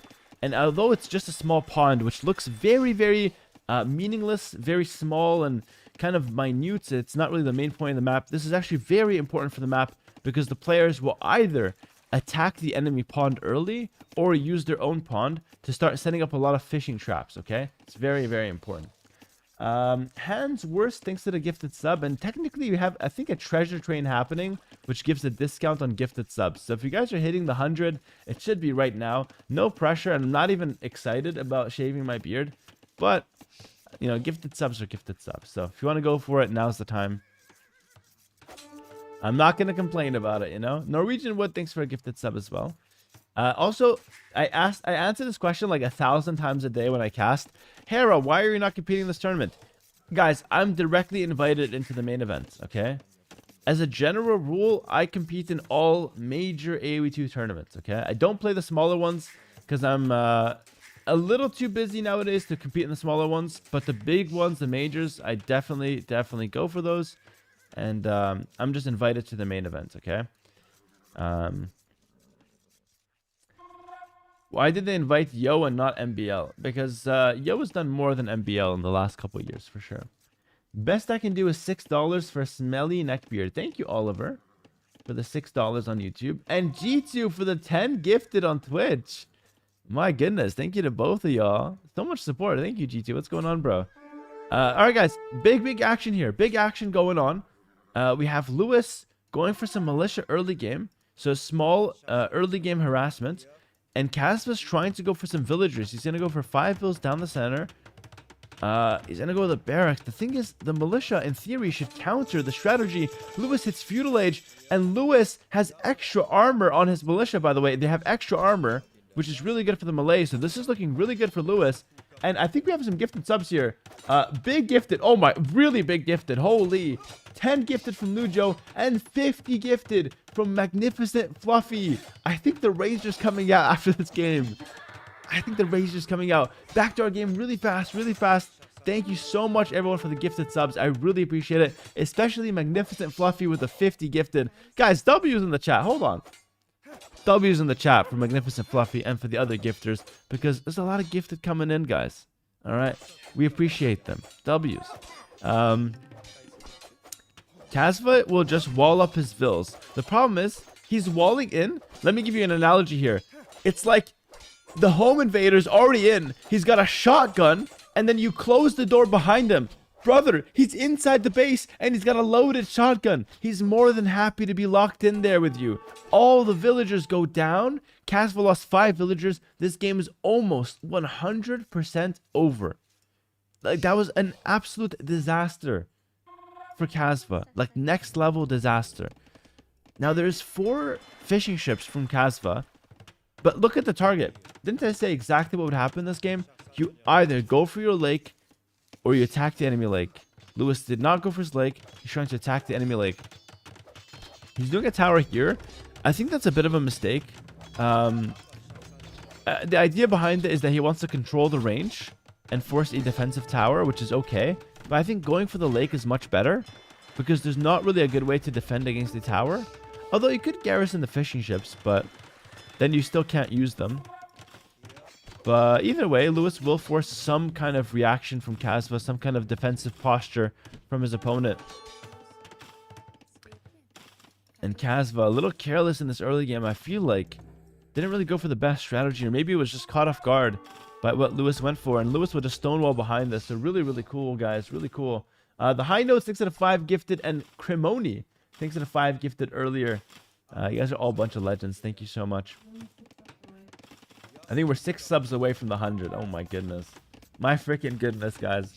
I will say it's really good to be back to streaming, though. I've said this like every day this week. We've done some really long streams, mix of AoE2 and Warcraft, but I know it doesn't mean a whole lot, but like I traveled quite a bit for the Red Bull tournament and a bit after that, and just coming back to the daily grind has been super, super fun. Kaz was trying to do something, but he's gonna get a villager trapped. Oh, that was brilliant micro from Lewis. That was pristine micro. He actually dodged the arrow fire from Kasva, and then good micro into just standing still and eating the tower. Will lose a villager in the end anyways. Pretty big misplay from Lewis. We'll lose 2 villagers there. So as you can see, there's mistakes on both sides, but overall the walls will go up, and these mistakes are normal because there's a lot of fighting going on. Now when you see mistakes, you'll see like, okay, maybe these guys are not that good, but the reality is they're actually very, very strong players. But strong players tend to force mistakes out from other people, from other players, and you end up seeing, you know, scrappy games as a result of that. Hyperbeam is saying, I came from Dota, but I love your streams. Welcome, brother. We just did a Dota 1v7 actually. I don't know if you've seen that video on YouTube. It was an absolute banger. It was a fun one. 1v7 in Age of Empires versus Dota players, rather. Do I accept subs from Turkey? They're around $1 per sub. Yeah, I accept subs from Turkey. I don't mind. The thing is, I have the idea that I don't really mind how much people send in. I really appreciate anyone who even thinks to support me. Like, support me with how much you can, you know, no problem. Even if it's 1 Turkish sub, no problem. I appreciate that. Jules with the 10 subs. It's official, guys. I will be shaving the neck beard after this game on stream, apparently, which is interesting. I never thought I would be able to do this, but I think we're going to be doing that. I'm not excited at all, I have to say. But Jules, yo, good to see you, Jules. Thanks for 10 gifted. God, I'm not excited for that. Oh, God. Roxy, I'm going to need a bowl with some paper towel in it, please. And then I'll get the razor stuff myself. We'll put Roxy on the bowl duty. Yeah, just like the yellow bowl that we have there, and we'll just line it with paper towel, whatever. Just because I don't want the hair to spill on the mouse pad. All right.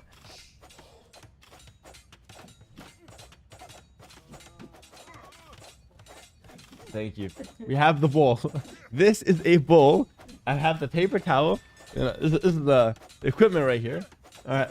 Listen, let's focus on the game, but we have the equipment, all right? We have the bowl now. All right. As you can see, Lewis is trying to pressure the lake, but Cass is avoiding this. Couch Potato, somewhat late with the gifted, but is just so excited about the shaving, he just had to drop 5 more gifted. Thank you, bro. I appreciate the 5 gifted. T Frasca says bunch of weirdos. T Frasca, don't act like you're not going to be taking notes during the shaving session. Guys, a player with good micro like me, you don't know what I'm about to do with this razor. You know what I mean? I wouldn't dismiss this as just a fun stream segment. I would use this as an opportunity to learn a thing or two about shaving, guys. Let's just be real for a second, all right? This isn't just a streamer shaving, oh, for fun, you know, might get a viral clip. This is a professional RTS streamer that averages 400 APM while gaming, shaving his stream. We're going to pay attention. Shaving his stream, shaving his beard, sorry.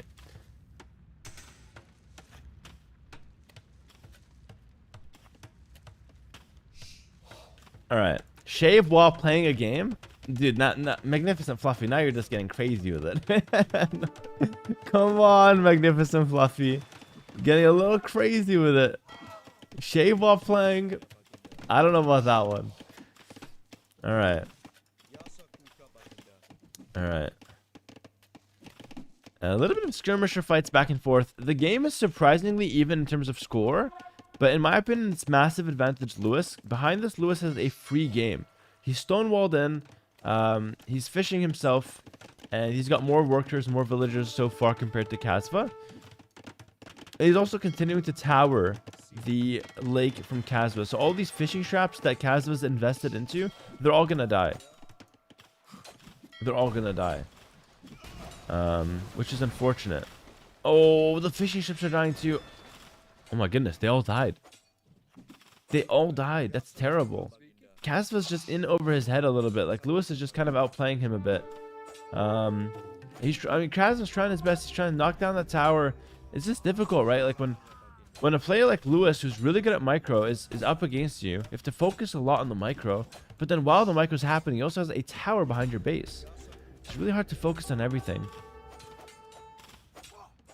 Who won the 1v4? I won it. Very proud of that, by the way. It was a very fun game. The video will hit YouTube eventually as well. Alright, cool.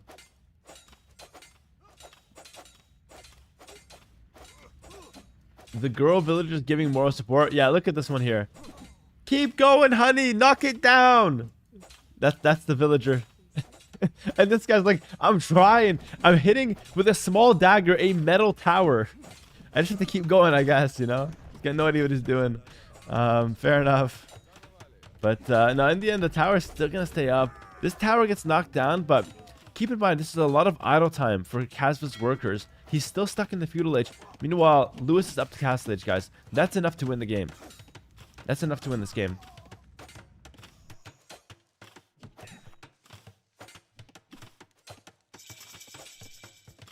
I wouldn't be surprised if Kasva calls the GG here. Yeah. Lewis takes the win. Guys, really bad news for Kasva. GG. But really good news for the stream. We're going to shave, apparently. The neckbeard is going away. An anonymous 6 out of 10 gifted, by the way.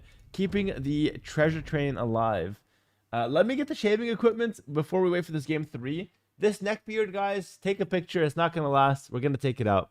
I'm going to keep the rest of my beard, but the neckbeard's going off. All right, be right back.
If you cut yourself, it's TOS. I'm not gonna cut myself. I'm a professional. We got the bowl. We're gonna line this up with paper towel. That's where the hair is going. All right. So it looks something like this. That's where the hair is going. Okay, just to protect the mouse pad. We have the razor.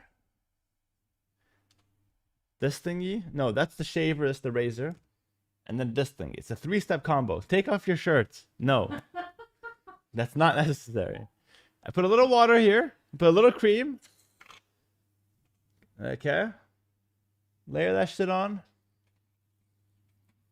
I don't know why I'm doing this on camera, but this is the men's health guide, guys. Layer that shit on. Oh my goodness. Bro, the shirts are showing so much cleavage as well. This is horrible. Very, very promiscuous here on the stream. Take off the headset. Take off the headset? The headset's staying on. Huh? No way. Headset's freaking staying on. All right. What am I watching? You guys paid for this. Don't say it's cringe for me. Most cringe I've seen all week. You guys paid for this. Not you, doctor. You never paid for anything online. You're using your neighbor's Wi-Fi. And then actually, I'd like to take this off as well.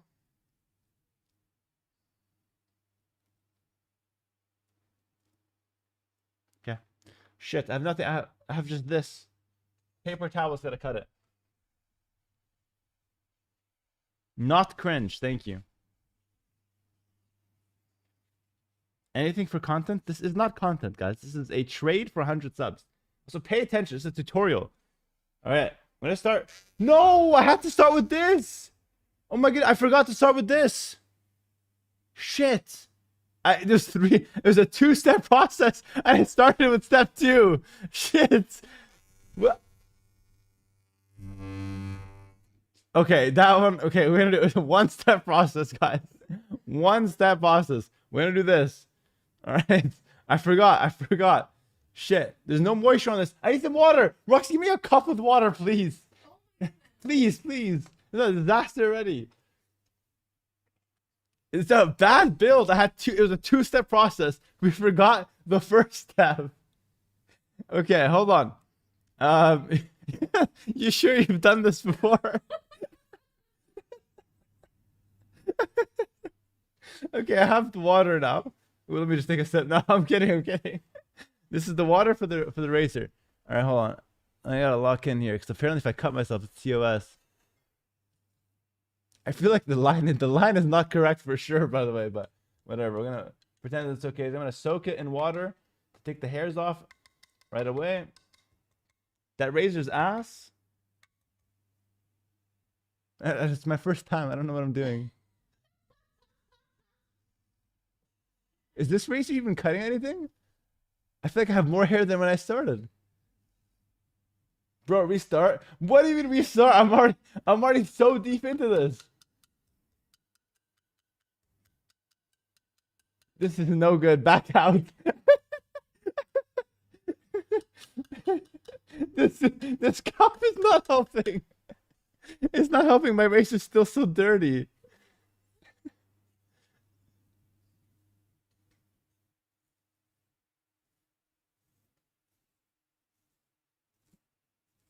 Are you even cutting anything?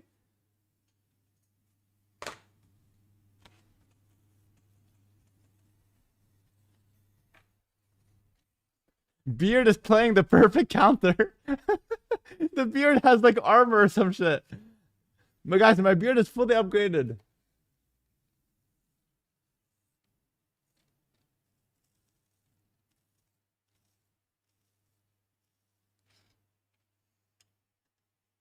Okay. What did I walk into? This is a fun Saturday stream, guys.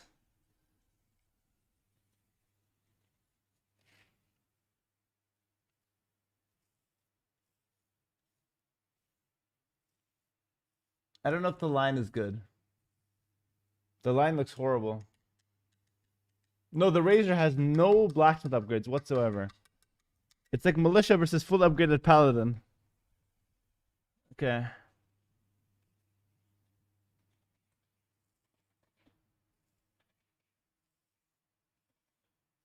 I'm trying to go faster, but it's not cutting anything. Should have started with the electric. Yeah, thank you, Captain Obvious. I might have forgotten a step. Is this an ad? No, you'd think I'd be getting paid thousands for this. No, I got 100 subs.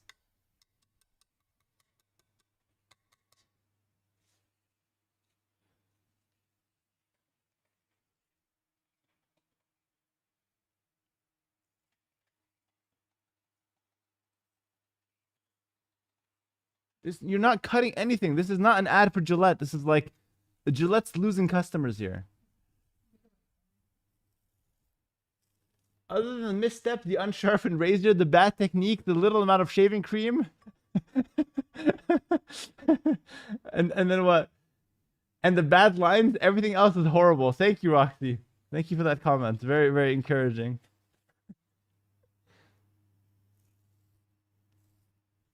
I feel like I'm worse off than when I started. Dude, I'm out of shaving cream. I need to apply a little more. Like I got no friction on this shit. Put a bit more on that ass.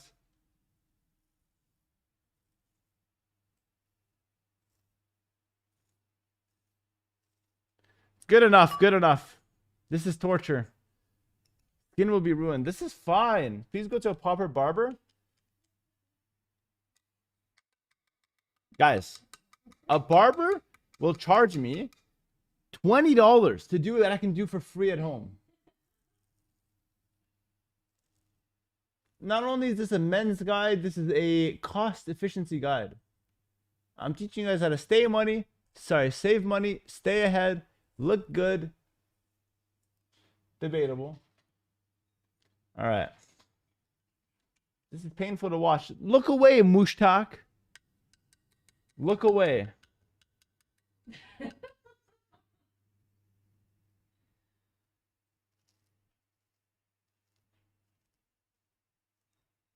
we go.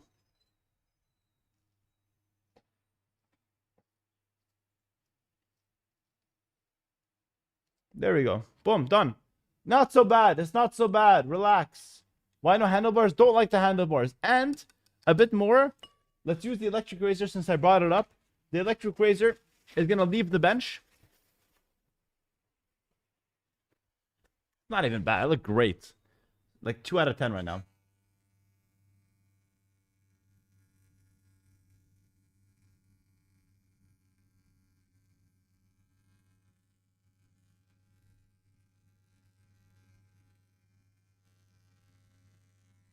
Trim a bit the mustache because I don't like when it gets on my lips.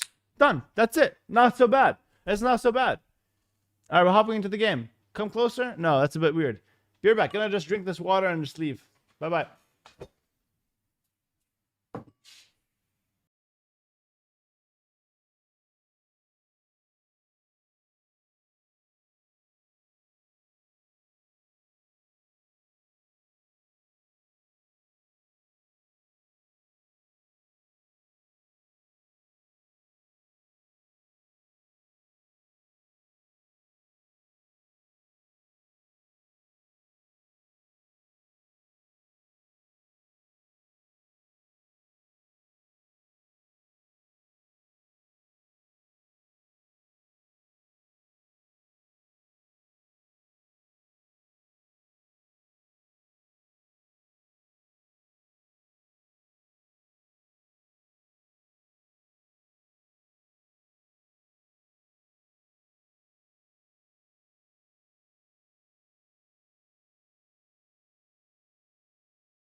It's not even bad. Like I want to stream earlier. I'm up 100 subs now. I got the shave in. Done. Amazing. Let's hop into the game.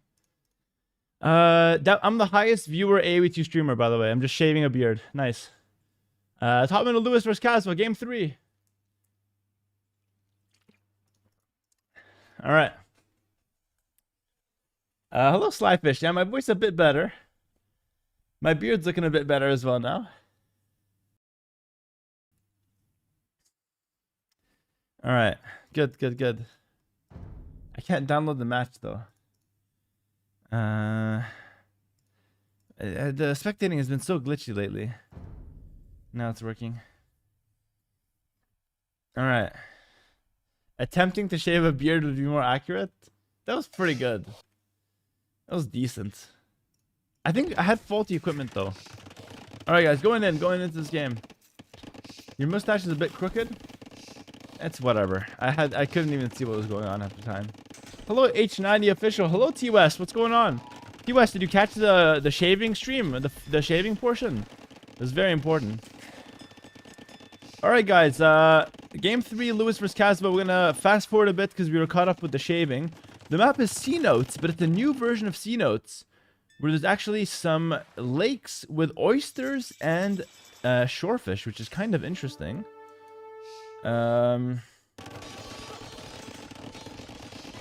Fork bomb with the 2 months prime. When does the shaving stream start? Thanks for the 2 months. Unfortunately, you have missed it. I like your beard a lot, by the way. I have a similar one. Okay, that's awesome. Sorry to hear that for your own sake. Yeah. Why does you pronounce C notes like that? I think it's cenotes. Cenotes. C notes. I like C notes though. It's so nice. C notes. Oh, Casba getting some nice damage here with one archer. Wow, Lewis is not garrisoning his fishing boats. But we're all caught up to speed. Okay, guys, we're all caught up to speed. And it's gonna be, looks like the way for Lewis up against the Dravidians for Casba. Both up to castle age here. Alright. Looks like it's gonna be skirmishers for Lewis to start things off. Likely he'll play towards the Hay-going cavalry down the line. Maybe not against Dravidians though. Actually, yeah, against Dravidians maybe not. Oh no, he is gonna go a mix of Hay-going and Xianbei Raiders, so like the Cav Archer equivalent and the Hay-going, which is the Knight equivalent. And let's kind of analyze what's going on this map. So all the players are fighting for the lakes. So lake fighting is super important.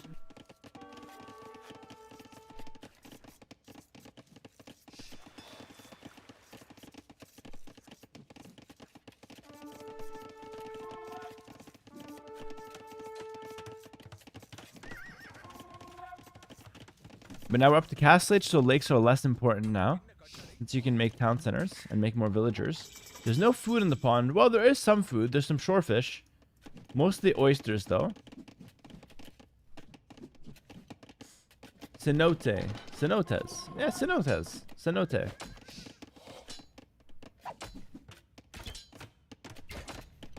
Cenote. Okay, there we go. So fresh and so clean. Hello, Jeremy. Thank you. Elephant play from Casva. Whoa. Okay, so these elephants are kind of cool. They're very expensive per unit, but they're quite strong stat-wise. And then they're also slow. So a lot of pros and cons when it comes to these elephants. Overall, though, I think the elephant archers are actually quite good. The front elephants are more of a tank, and the back elephants are kind of like a half tank, half DPS. Pretty interesting. Meanwhile, we have like a cavalry archer, very mobile unit from Lewis, the Xianbei Raider. It's a unique unit for the way. And looks like he's going to try to target a mix of villagers and fishing boats. But might not go for much damage. Like, he's getting some harass, but he's not getting much damage in. It's mostly minor harassment. Over here, Lewis's monk is actually dying to 3 archers. So far, he's dodging all of the bullets by just walking straight. Oh. Okay. Yeah. He brought the relic, like, a meter forward, I guess. Like, 2 tiles closer, which is, I guess, fair enough. He's done well. Otherwise, the game is kind of even so far.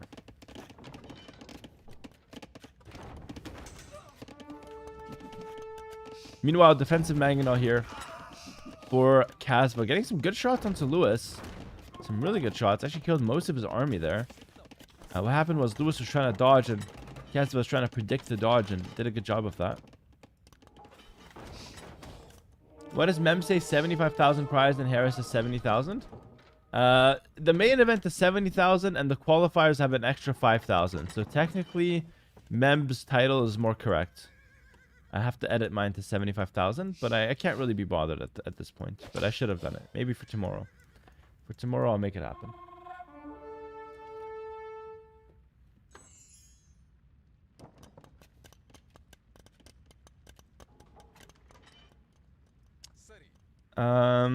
Kaz was moving out. Another monk with relic goes down. So Lewis is actually losing a lot right now. We could see the potential comeback from Kasva here. He's only on 1 town center though, which is kind of problematic. Lewis is making 2 town centers work for the past like 4 minutes. So he's up 10, maybe even 15 workers at this point. Yep. 15 workers. But then again, he's also very far behind in terms of military. So it's not so simple here. Another monk goes down. That's the 3rd monk that died for free for Lewis, or for no value in exchange. So he's leaking a lot of these monks. The elephant archer is doing very well to start things off. Lewis is now going for a counter via elite skirmisher. And he's going for his 3rd town center. So despite all this pressure, Lewis does not seem concerned about it. He's going to add another town center and look to just continue booming up. He goes for a tower on the front to try to defend himself. Does not go up. It's going to get denied. And so in the end, Kaz was actually doing much better in terms of applying pressure compared to Lewis has been about holding the pressure. Is Microsoft paying? Yeah, the prize pool is sponsored by Microsoft.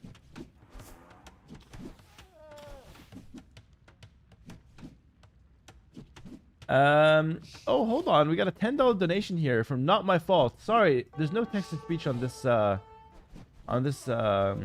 what's it called? On this page. But thank you for the $10, Not My Fault. And he says, bro, that's why we watch you. Why do you watch me? Is it the shaving? Let me know in the chat. Mr. Not My Fault. Thanks for the $10. Really appreciate the support. Another town center here. The shaving had the most viewers on Twitch compared to all AoE2 streamers. I think it was a hit. I reckon we might do it again tomorrow. It might become some, you know, some kind of side business, some kind of men's care. It's really important. I'll get sponsored by Manscaped. I'm going to start a podcast. All macho men have to have a podcast. We got to go to the gym. We got to get sponsored by Manscaped. It's a 3-step process, all right? We're going to do it. That's going to be men's care. Very important, guys. Nobody asks men how they're doing anymore, guys. The men have been forgotten. It's a very big problem. Our fathers are absent. Our mothers aren't men. So we have no one to teach us the basics of how to shave and how to take care of ourselves. So that's where I come in. And I'm going to be that father that you wish you had. All right? That's me. All right? Elite Square Monk defense here from Lewis. Women famously do not shave, I guess. No, women don't shave. They don't go to the bathroom. All right. Those are men activities only. Okay. And I forgot to mention it, but I'm going to mention it right now. It's the most important part. The most important part of this new men's care arc is that you guys can't do it alone. You have to subscribe to my fitness guide, guys. I'm launching a new protein powder brand. Check it out, guys. Also, try these supplements that I'm sponsored by. It's really, really important. You can't do it without it, guys. Listen to my podcast, guys. We're going to the gym every day. We got to make it happen, guys. We got to make a bunch of money. You got to make a podcast. We got to do all those things, guys. We got to make it in the man's world, all right? Come on now. Don't stop calling me daddy, guys. Please. Please. Don't be weird about this. I'm taking it seriously. All right. Hold on. We got 3 town centers with a 4th one coming out on the left side. All right. All right. I like that. I like that. It's a good setup for Lewis. I feel like Kasva's pressure fizzled out as well. He made a bunch of elephants and then just did nothing with them once the scrims came out. Oh, the scrims are really picking off these elephants. Kasva might be dead here, guys. He's on 3 town centers. Does a good job defending this raid, though. Lewis will lose all of that army. But still, Lewis has a pretty big score lead here, and he's got a huge villager lead. 30 villagers up. It's looking pretty tough. I missed the 1v4. I guess I'll watch it on YouTube. Yeah, it'll be on YouTube within like a few days, so no worries there. All right. Desperately looking for a monk counter. Yeah, I mean, Kasva just has nothing to kill monks right now. Maybe mangonels, I guess, are okay. But even the mangonels are like, you only have 1, right? It's not enough. You need like 2 or 3 to make this push scary. I mean, overall, it was an interesting idea with the elephants, but in practice, it didn't work so hot. And again, only one Mangonel is just not that scary. Minimum 2. Minimum. Okay, he's going to knock down one monk. Oh, looks for the second. Hits half of his HP. Elephants are going in. This is not completely over for Kasva. He could get the momentum here late in this castle age, but his opponent's up to Imperial Age. Big shot from the Mangonel, though. That was kind of crazy. There we go. Kills the monk. This is what I'm talking about. You need some momentum here. Kasva, this is your time. Now or never. Go for a forward castle. But Lewis has a defensive castle. He's playing as the way, and he's just doing so well, booming up and getting towards his Tiger Cavalry.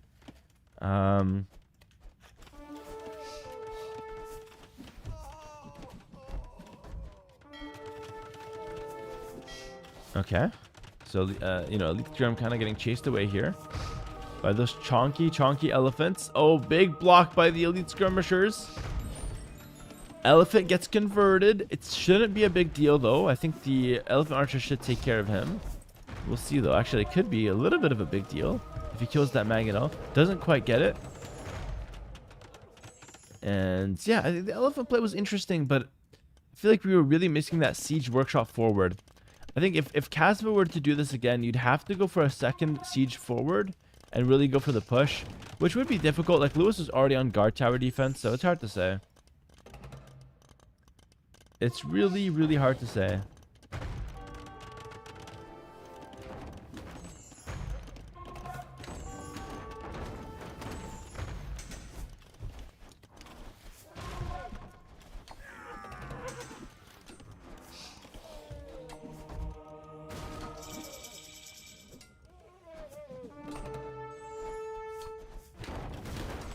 Okay, not quite there, not quite.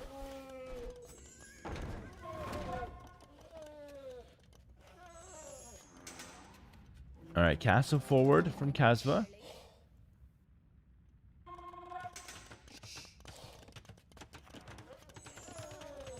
Elephant Archer's looking for something here. Am I doing a patch reaction video? When was the patch dropped? Is there a patch out for Age of Empires? I haven't even heard about that yet.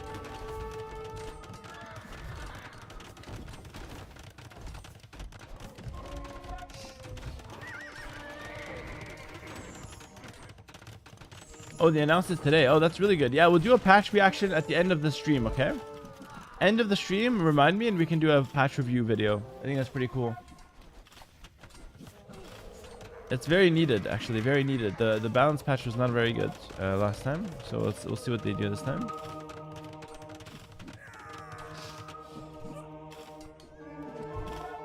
All right, Lewis is pushing out. Kasva, guys, the score is not looking good for Kasva. He's up to Imp. He's trying to go Halberdiers to defend himself against the Tiger Calf, but the skirms are pretty unanswered right now.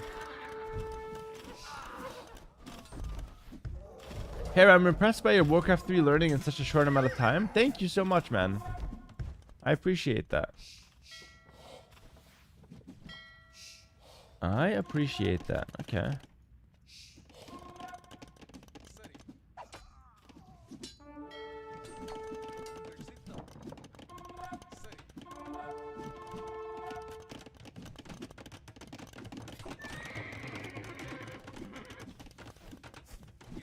All right, Elite Skirm's on the field. Pikeman Elite Skirm. It's not too bad.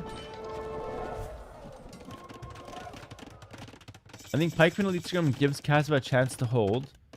Lewis is looking for something forward. He's going to go for a guard tower forward, which could be good. He could target the lakes as well, which is at this point not a huge deal, but I mean still five worker units, so it's still a pretty big deal. Tiger Cavalry are looking for a way in, looking to try and do some damage here.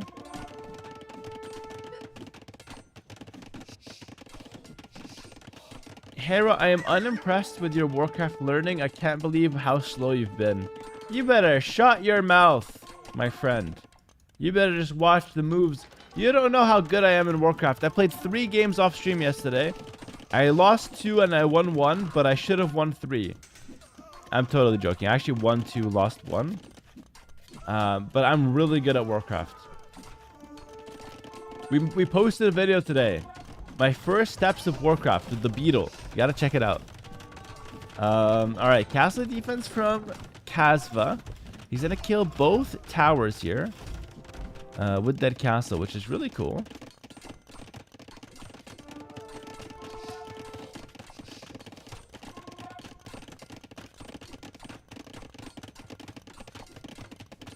Someone on YouTube said, "What's up, Hera? Really enjoying the Warcraft content." Thank you, Madden. Glad you're enjoying it, bro. Hey, Hera, will you go to Palermo to see Colapinto? Probably not.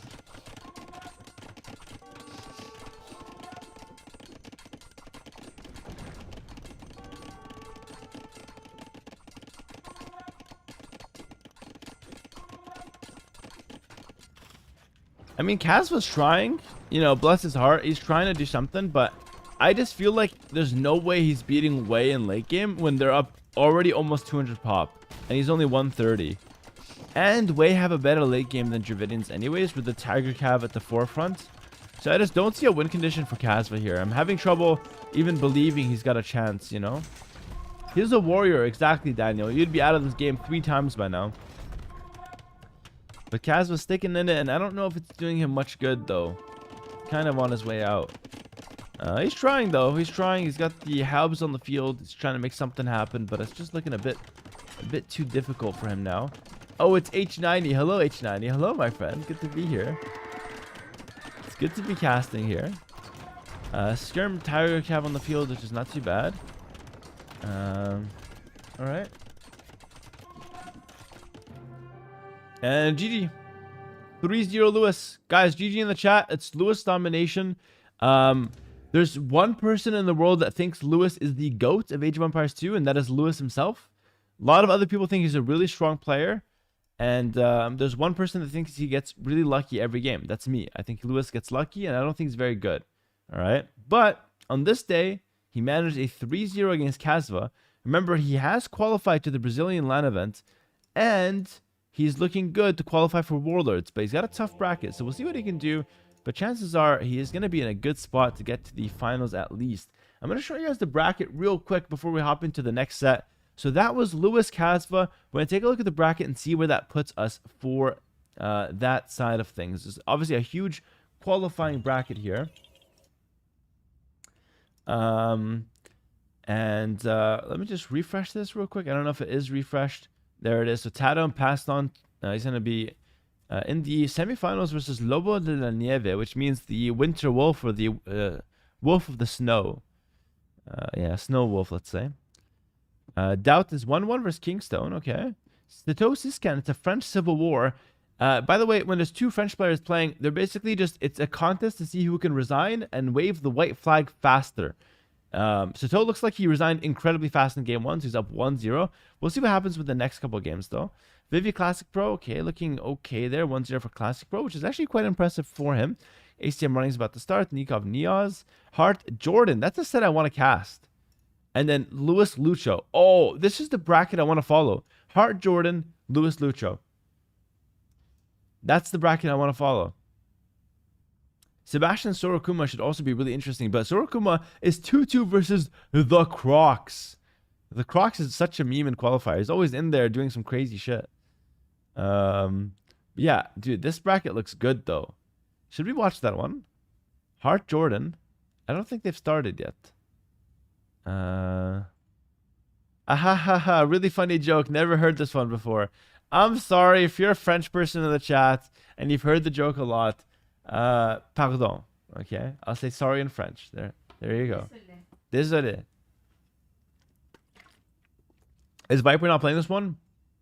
Viper got knocked out in the first round of the qualifier by T90 official. So Viper's actually out of the qualifier. He lost. He got upset. It was really surprising play from T90. I think he just popped off and did crazy work. Thank you, Black Rujin, for the Prime sub. Welcome. No, I'm just kidding. He didn't lose to T90, guys. Come on. No, Viper's invited. That was a lie. It was a joke. Viper is invited to the main event. So, like myself, he does not have to go through the qualifiers. The invites are Hera, Viper, Yo, Leary. All right. So 3 good players and Yo are invited. Yo's bringing the empanadas, guys. Don't worry. All right, we're just gonna wait for Hart versus Jordan, I guess. I think that's gonna be a good idea. Yo's gonna fight you IRL one day. No, he's a peaceful guy. But to be fair, me and Yo have pretty good banter. Like we're always joking with each other. It's okay. I hope you lose to Yo. If it happens, you'll talk shit. Thing is, like, you guys see my shit talk, you don't see Yo's shit talk. After I beat him at in the Linguan Cup, instead of saying GG to me when he shakes my hand, he says, "You got lucky," in the handshake. You can't say that. That's disrespectful, Yo. So, guys, it goes both ways. All right, it goes both ways. And listen, if he beats me, I will accept any shit talk. It is what it is. That's fine. I can't buy a Vitality jersey with Hera in the back. I'm sad. Tell them to fix that quick. You can, Tropical. You just have to write Hera yourself. So pay for the option that lets you write something on the back and then write Hera. And then you can get it like that. So that's how you buy a Vitality jersey with my name on the back. I'm British, so for the UK, me is the GOAT. You're the GOAT? Or Lewis is the GOAT? Should be Lewis. It should be Lewis. All right. Sorry, guys. Just waiting for the next set. I think the dashboard might be broken. Yeah, I think the dashboard is kind of broken. So let me know when either Hart, Jordan, or Lewis Lucho starts. Those are the two sets I want to cast. Hello, I want to play Age of Empires. What do you advise? To go for version 2 or version 4? I recommend version 2. I think Age of Empires 2 is the better version of the game, and it's also cheaper, okay? So Twitch Rado, that's what I recommend. But watch gameplay of both, and then go with the one that you think looks better. I recommend Age of Empires 2, all right?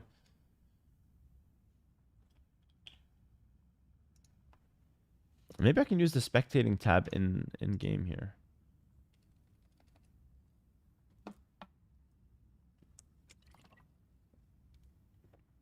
Look, I put Heart in the queue, and it just gives me random shit. That's so funny. Like, our game is so freaking broken. It's so hilarious. Like, none of these play. Like, why did I bother searching Heart if it's just gonna show me whatever? Like, look at this. Hold on, let me show you guys. I need to show this because it's absolutely hilarious. I put Heart here, and it just shows me random games. It's so funny. Like, the search bar doesn't even work in the slightest.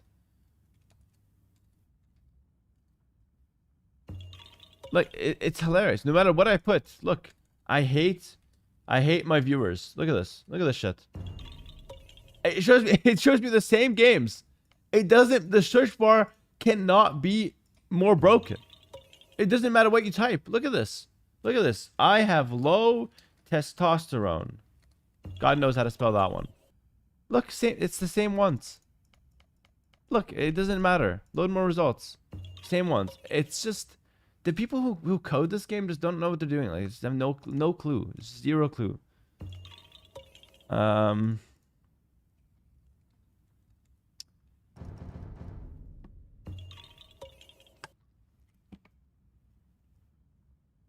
My game crashed. I think they banned me for what I just said. Okay. They might have just banned me for what I just said, actually. Wait, I didn't mean that, by the way. Literally. I said, like, the devs are really good at coding. It's just that there seems to be a little bit of a glitch. Time to go pro in Warcraft. I got a bunch of Warcraft viewers hoping that I just ditch Age of Empires and go for Warcraft right now, but we're sticking with AoE today.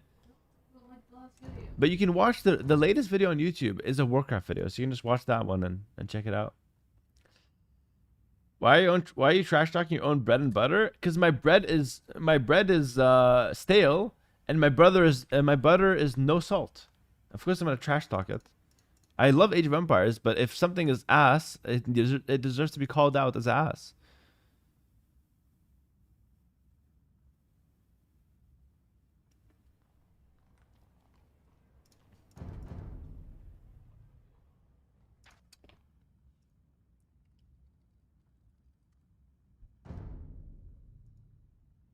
And now it's just showing me no games. It's mad. It's mad at me. It's literally so mad. It's not showing me anything. It's so funny. It's so funny, man.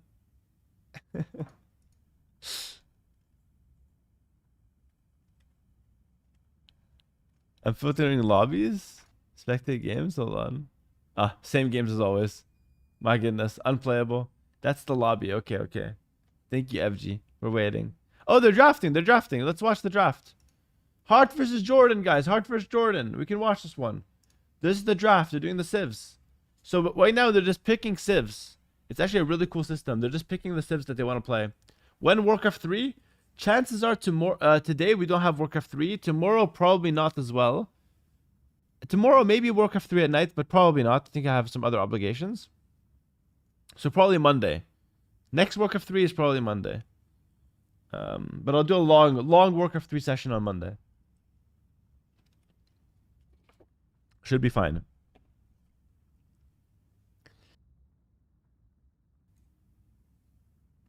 Okay. Heart is picking a bunch of civilizations here. Armenians, Vietnamese, Italians, and Portuguese.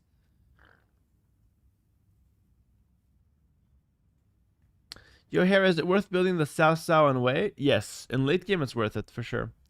But you don't wanna prioritize him before your 200 pop. He's like a late game thing. Why Britons? I thought they weren't good. I don't know. Maybe Black Forest is in. I think Britons is good on Black Forest. Shirez, thank you for the 3 months tier 1. Thank you very much, brother. These drafts are so boring. How is it boring? You're just watching people pick civs.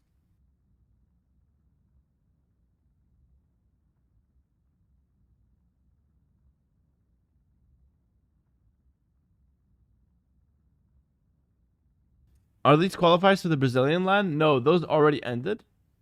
The qualifiers will now be... these are for the Warlords tournament. I know there's a lot going on. AW2 has a lot of events. Alright, Berbers, Malay. Alright, so that's it for the Civ draft. I mean, we're just watching this because we might as well. But, like, realistically, you don't have to keep track of that. What's going on, Moon? How's it going, brother? Thank you for the wishes. I hope I can get well soon, get healed. I'm doing much better today, though. I'm feeling pretty good, actually. Which is good. Which is not too bad. Impossible for a human to watch every match, even for S tier only events. I kind of agree with that. I think we've had too many events lately, like no break between them, but it's okay. I mean, better to have more events than too little, you know.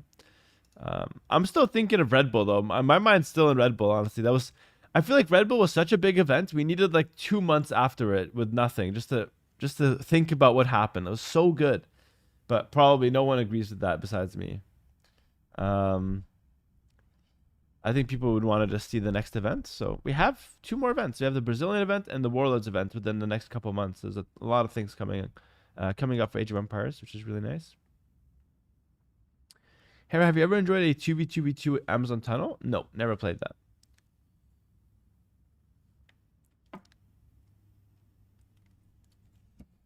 Did you win Red Bull? I saw you were down 3-0, so I stopped watching. You're lying. You're so lying.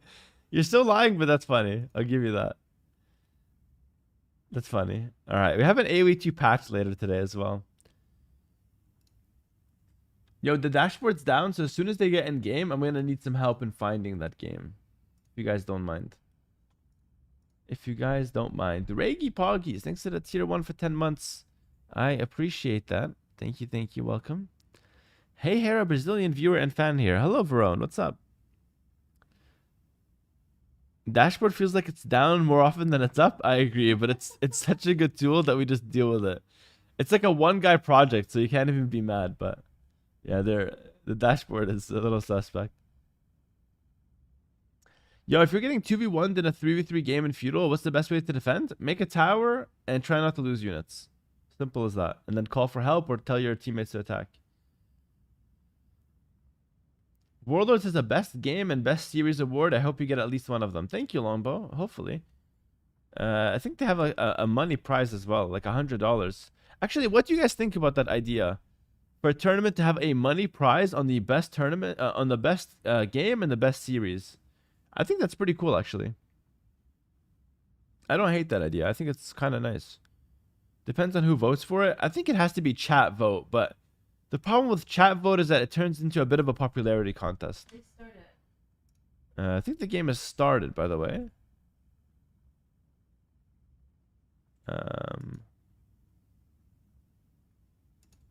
All right, I want to cast it. How do I cast it?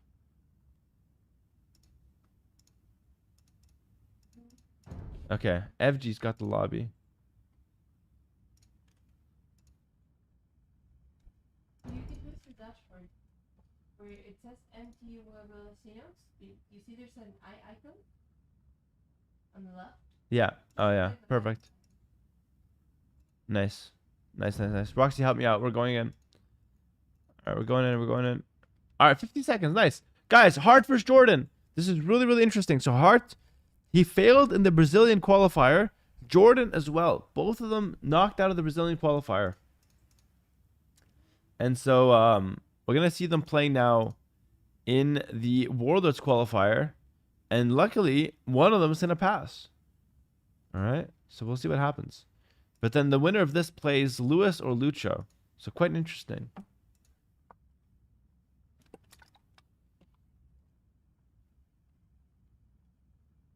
Is there any other path for Hart to Brazil? No, Hart's not going to Brazil. Not for the LAN event anyway. He might come to, if he wants to go to the beach, he can come, but for the LAN event, he's done, unfortunately. I was hoping he would get there, but what can you do? What can you do? Does Hera even read YouTube chat? Yes, Bobby Bob, I do read it, of course. Hera would mean a lot to me if you try beating the Chronicles campaign. I can't beat the third one. Maybe, but no promises, my friend. No promises. All right, guys, hopping in. We have Jordan in blue, Hart in red. And, yeah, let's see what's going on here. So, Jordan pulling in the first boar. Nice and early here. It is 9 villager start, so it ends up being quite a good start. Quite a fast-paced start. The map is Cenotes, by the way. Cenotes, so there's going to be a little bit of like land action with some water action, trying to get control of those little lakes. It's a pretty cool map if you ask me. I actually don't mind it. I'm not usually a big fan of the small lakes. I think that's a bit annoying to play, but you know, it's not too bad. I think it's kind of cool.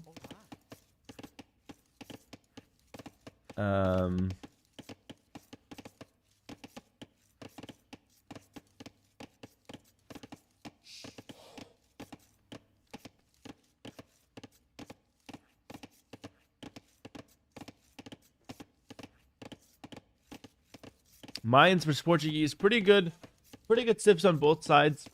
We're gonna expect to see a lot of crossbows and a lot of mangonels, I'd imagine, because both of these civilizations like to play with gold units. Mayans like to play with archers because they get a discount, and Portuguese like to play with all things gold unit because they also get a discount.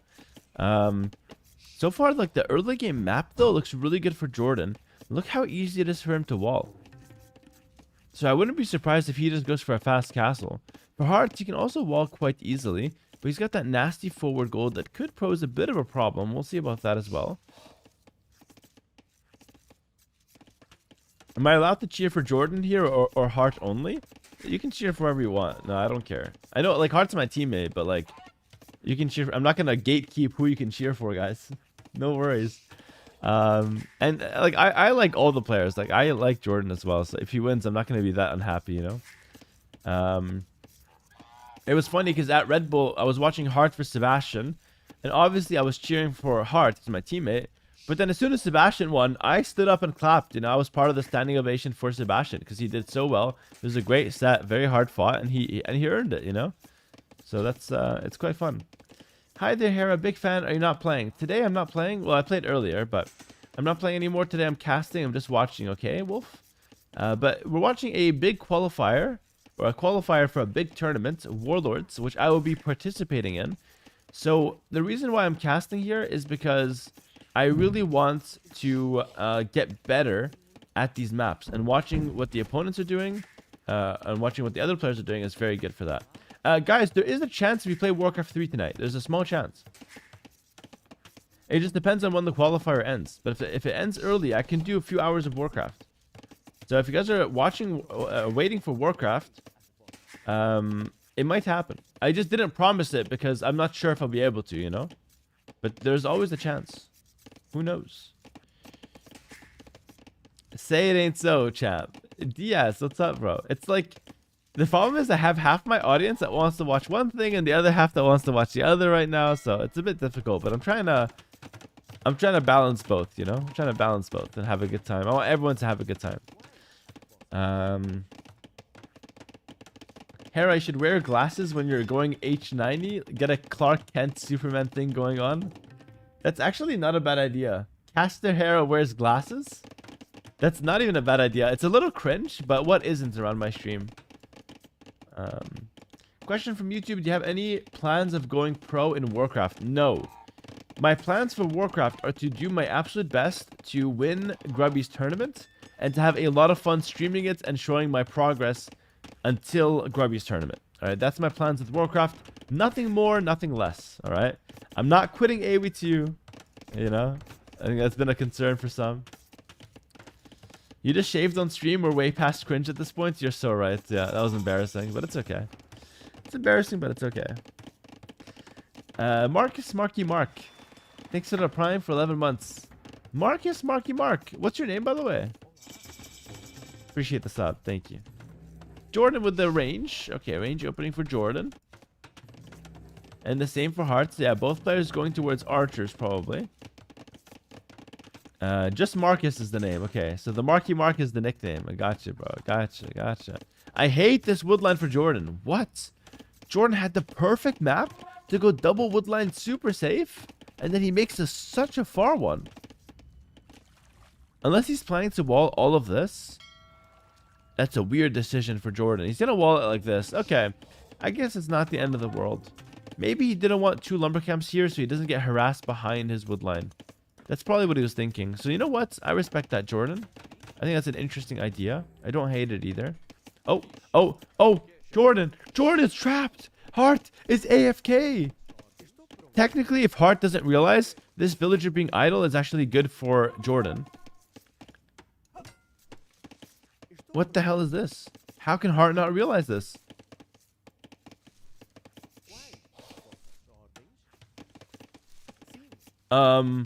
If that eagle makes it out after harassing the woodland for so long, that's just criminal. That's criminal. Eagle warrior hitting Heart's villager. Heart is focusing on the walls for now. Sorry, I just can't look away. Oh my goodness, Heart has chopped him out. Like, oh my goodness, what did I just watch? Jordan just leaves.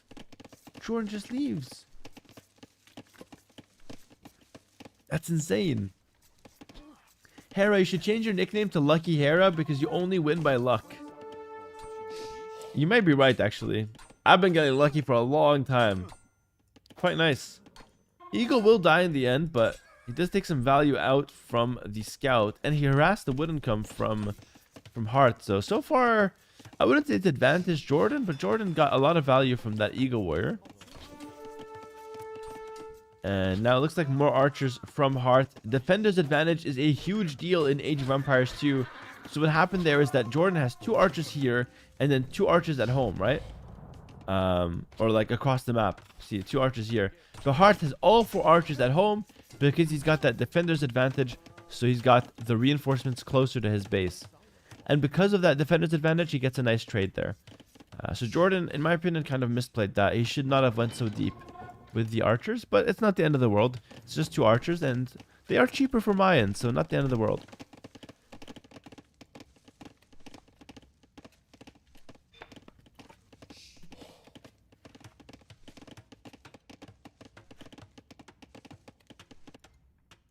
All right, so it looks like Looks like Eagles are looking around the map here for Jordan. He's looking for some things to scout and harass. He's not going to find too much, but he does get information about how many fishing boats Hart has. And it looks like Hart has quite a bit of fishing boats. Like if you compare him to Jordan, Jordan has 5 fishing boats here, but that's it. He didn't expand to another lake. Hart has 2 lakes. And that's pretty significant, right? Because like now Hart has double, almost double, the fishing boats compared to Jordan. So if all else is equal, Hart is winning. He's got a lot more fishing boats, right? So we'll see. So far, I would say it's a pretty even game with a slight advantage towards Hart due to the early game. Some archers making their way forward from Jordan. He's going to target the fishing boats, but the fishing boats can garrison into the docks, so you have to watch out here if you are Jordan. Let's see how that plays out. He could get one, though. I think one... Ooh, he's going to kill one. He's going to kill one, yeah. So I know a few things about casting here, as you can see. He'll kill one fishing boat, and he's going to force the other ones to idle. If Hart lets him kill another one, I would consider that a very big mistake from Hart. Hart should defend, though, for now.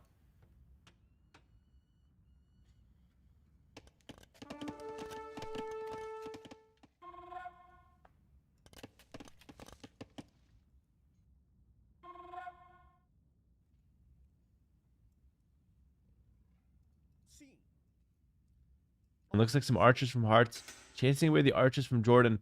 Now, like, archer versus archer tends to be very skillful. Because they both kill each other very quickly. So it's a glass cannon versus glass cannon. So it comes down a lot to the micro. Hart has more army. Jordan's got the hill advantage. No, it looks like Hart's going to do it, though. Yeah, Hart's going to do it. Yeah, it's cooked now, so Hart will take this fight. Big cleanup from Hart, actually. Very, very nice. He's going to kill a bunch of those archers. And he's going to look to counterattack most likely now. Especially because he's got a faster castle age. Not by much, but he still has the faster castle age, which is nice. And, yeah, we'll see how that goes. Hi, Hera. Huge fan of the Viper. Hello, Lord Cedric. Thanks for letting everyone know. Cedric is a Viper fan, guys. Which is good. Hello, Governance. Happy 58 months, brother, coming up on the 5 years. Thank you, Governance. Appreciate it, man. Thanks for that long-time support, eh? Town Center dropped from Hart right away. Crossbow Bodkin as well. Okay, so an extra Town Center tells me he's not going to go all in. But he will still go for a forward siege. So he wants to put pressure, but he doesn't necessarily want to all in. Interesting. Meanwhile, Jordan adds the 3rd range, and he goes for the university. So Jordan kind of wants to all in this one.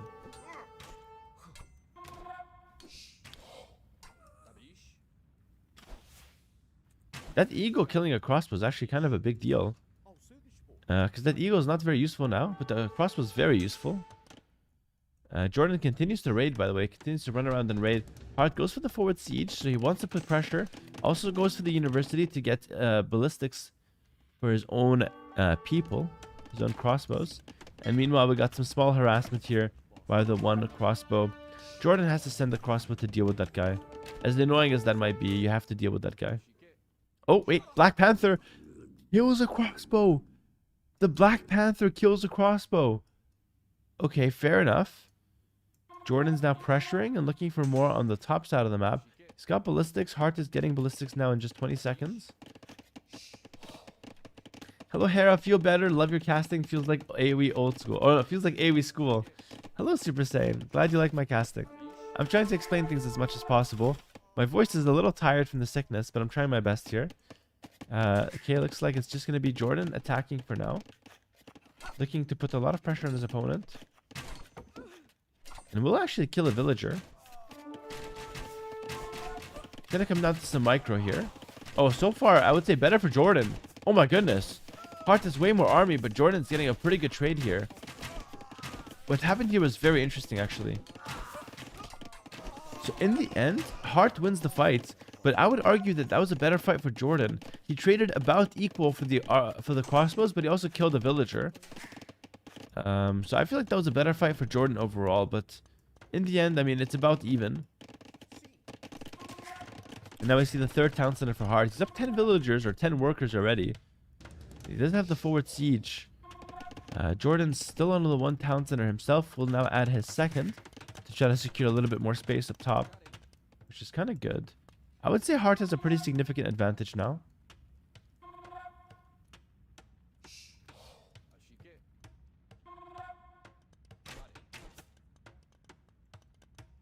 Oh, I think Jordan could be walking into a trap right now. Walks away from it though.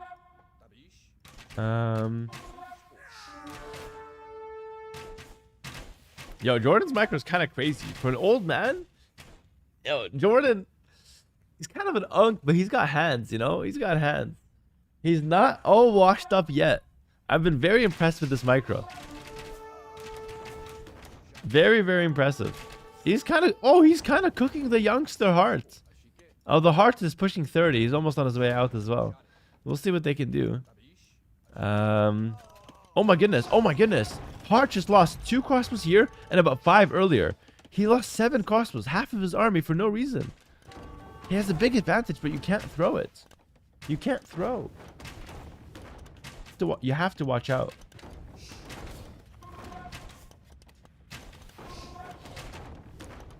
Calling him a youngster while he is balding with high blood pressure. Lewis, you look good versus Casper earlier. Good to see you chirping Hart in the chat. I'm sure you're cheering for him so you can beat him in the finals. Once again, you know. Hart will clear up some crossbows from Jordan, so despite the couple of vill losses, I think Hart is still safe at home. But actually, lost 3 villagers there. And Jordan's on the left side hitting the fish. I don't think Hart will respond to this. Hart's been playing kind of bad lately, so he will make mistakes like this, in my opinion. We'll check back on that. They're currently, making some micro moves happen on the front. Oh, he does react. Okay, maybe he's not so bad. Never mind. Never mind, actually. Hold on. Actually, Hart's been playing pretty well recently. He killed 2 ranges here. He defended himself on the water, and he also defended the land. Very impressive, Hart. Well done. Well done. This is the semifinals of the qualifier. So winner of this plays against Lewis or Lucho in the finals of the qualifier, which is a pretty big deal. So these are some solid players, some of the best in the world.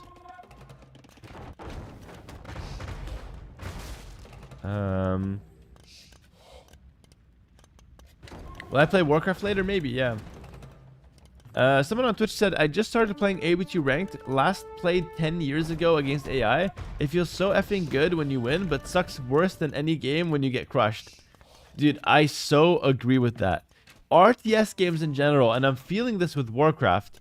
When you win, you feel so freaking good, but when you lose, you get so depressed. It's like the highest highs and the lowest lows. I've not experienced that with other games. That's so true. It seems like an RTS game specific. But I don't know. Maybe in League of Legends you kind of feel it's like that, but in RTS games it's actually worse.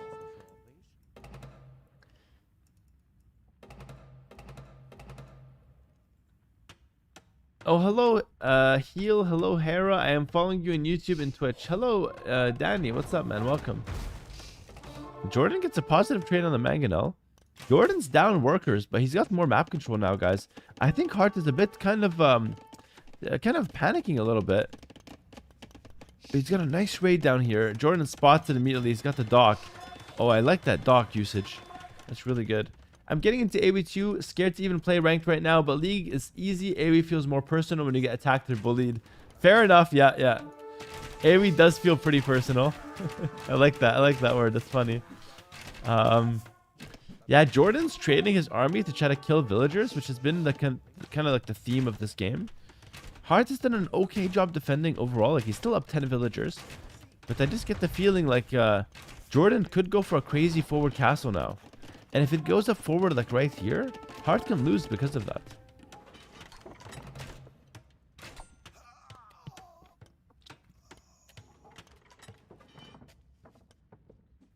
If you look at the Eco KD, it's actually 16-1 in favor of Hart, by the way. Sorry, in favor of Jordan, excuse me. So Hart has killed 1 villager, and Jordan has killed 16 villagers. That's insane. Might be 17 here in a second. Eagle Warrior transition coming in now for Jordan. No doubt in response to the crossbows that we're seeing from Hart. And guys, I think if If Jordan goes Eagles and a forward castle, he can win this game. Let's see. Hart is pushing up the hill. He's got the skirmishers, which is what he needs right now. Eagle Warrior is doing good work. Magano's on the field. Is Magano's for both players? The Siege Workshop will go down, which is kind of what Jordan wanted. Jordan shoots at the Magano's grave, and actually, sorry, at the Siege Workshop's grave, and loses his Magano because of that. So it's kind of bad play there from Jordan, but it happens. Mistakes happening on both sides. I forgot, if you subscribe, you get access to the Patreon. No, the Patreon is its own thing. Go to Google, type Hera Patreon, and you can subscribe there. That's where all of my guides and build loaders are, okay? That's the best place. The Patreon. Check it out.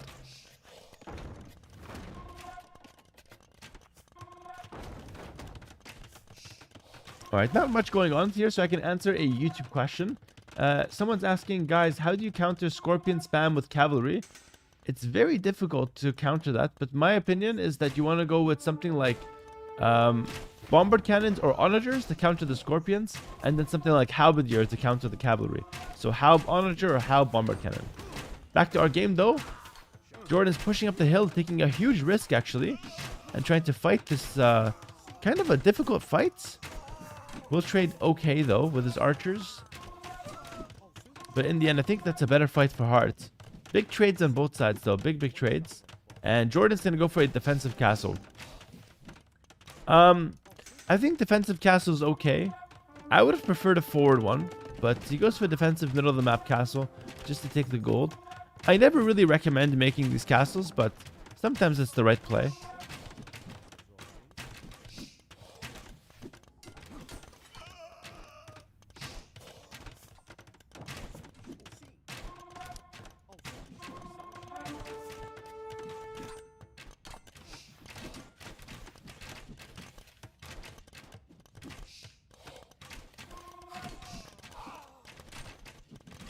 Someone on YouTube asked me, you can 1v2 these guys for sure, right? No. These guys are pro players, guys. Hart is the best player from Peru, and Jordan's the best player from his mom's basement. I'm kidding. Jordan's the best player in Germany right now, assuming Viper is Norwegian. So these are very good players. These are top of the ladder, and they are quite even with me, by the way. Like, if I were to play them one-on-one, there's a good chance I would lose to either of these players. They're very solid. I tend to be more consistent, you know, maybe slightly better, but not by much. I certainly can't 2v1 them. That's actually very disrespectful to the opponents. Eagle's running in, trying to do some crazy stuff happening here, but Hart's kiting. Hart's micro has been really solid there to defend. Yeah, the Eagles just couldn't get the wraparound. Hart's crossbows doing so well. Ballistics, chemistry in. And Jordan still castle age, guys.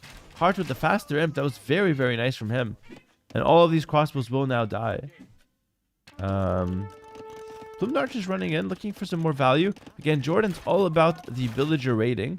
And Hart is going for a forward castle. He doesn't know about Jordan's castle. That's a nasty surprise. He's going to lose a villager, maybe two. Just the one for now, it looks like.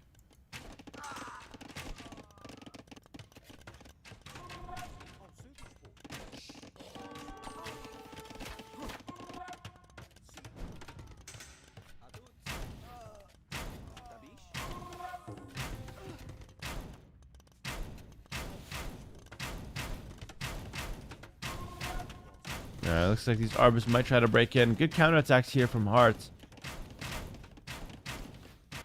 He's doing good work. Another forward castle here. Oh no, not forward castle. It's a defensive castle from Hart.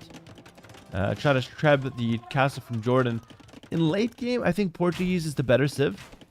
Assuming Mayans can't get to fully upgraded Eagles.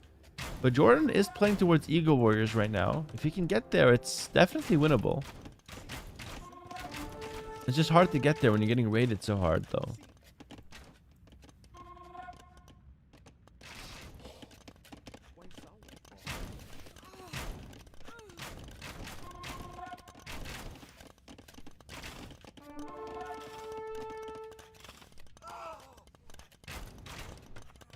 Sorry, I was muted there for a second, but Hart's diving in, and he's finding a lot of value here with these Arbalest. I think he will get cleared up now, but I mean, that's mega worth it.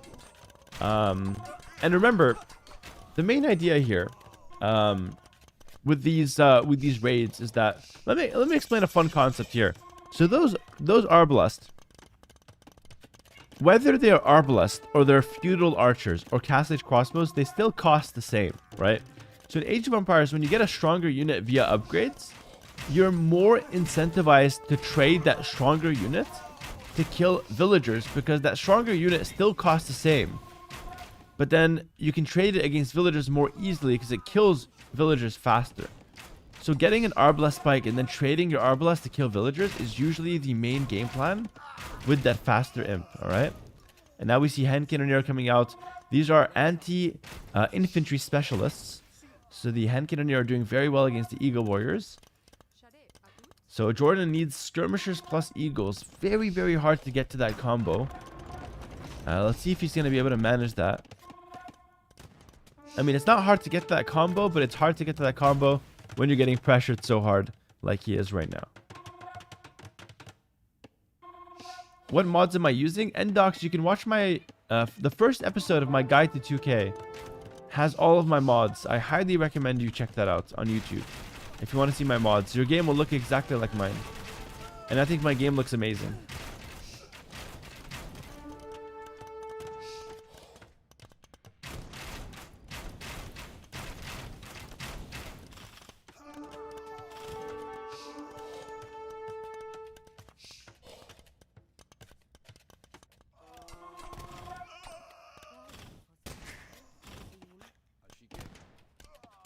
Damn, that last eagle gets gunned down. And we're still missing the unique tech for these eagles to give them an extra 40 HP. Do you use AI to analyze and prepare for tournaments? Hell no. What the hell's AI gonna do for me? No way. Guys, AI helps in fake office jobs where no work gets done anyways.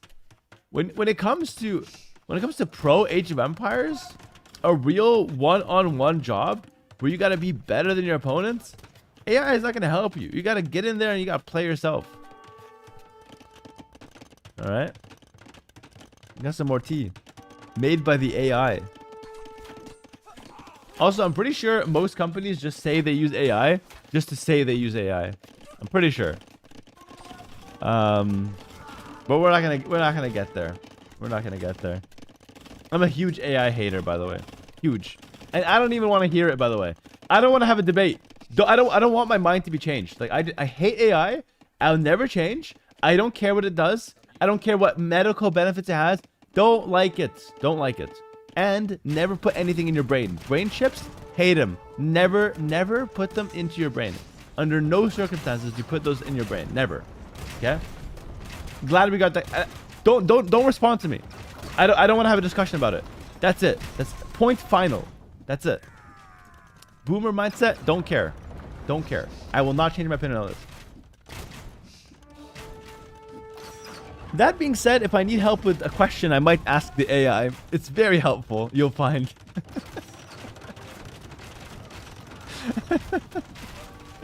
But I still hate it, okay? Lupo GG thanks to the Prime and Boss thanks to the... Or Lupo thanks to the Tier 1 and Boss thanks to the Prime. I appreciate that. Looks like it's just crossbows and Hen Cannoneer versus skirmishers. The skirms from Mayans, they shoot 2 javelins once we get the unique tech. Lupo says, thank you for the amazing content, Hera. Nothing beats coming home from work to relax with your videos and streams. Lupo, really appreciate that, man. Welcome in. I hope you have a good time just enjoying and relaxing to some of these games we're watching right now. Appreciate it a lot, man. Ooh, that tea is hot. That tea was hot. Okay, gotta wait a little on that one. But honestly, the first hot sip of tea is kind of nice, though. Like, it hurts, but in a good way. Oof, that was nice. All right. Cannons coming out is a big difference for Portuguese. Mayans don't get access to the cannons. And now we have a lot of trebuchets on the field here as well. It's quite difficult. It's quite difficult for Heart to not win this game. Like, Jordan's trying to hold, but he's down 120 pop. Does he have relics? Not really. It's 2 to 3 in terms of relics. Cast on the left side. You know, Jordan, and I respect this, he's trying his best to hold on. But it's just always going to be an uphill battle here, because the longer he takes the fight, the more buildings he loses. But then if he tries to fight like he's doing now, he loses. So what does he do? He's kind of in zugzwang. He's in a bad position. No matter what he does, it's a bad play.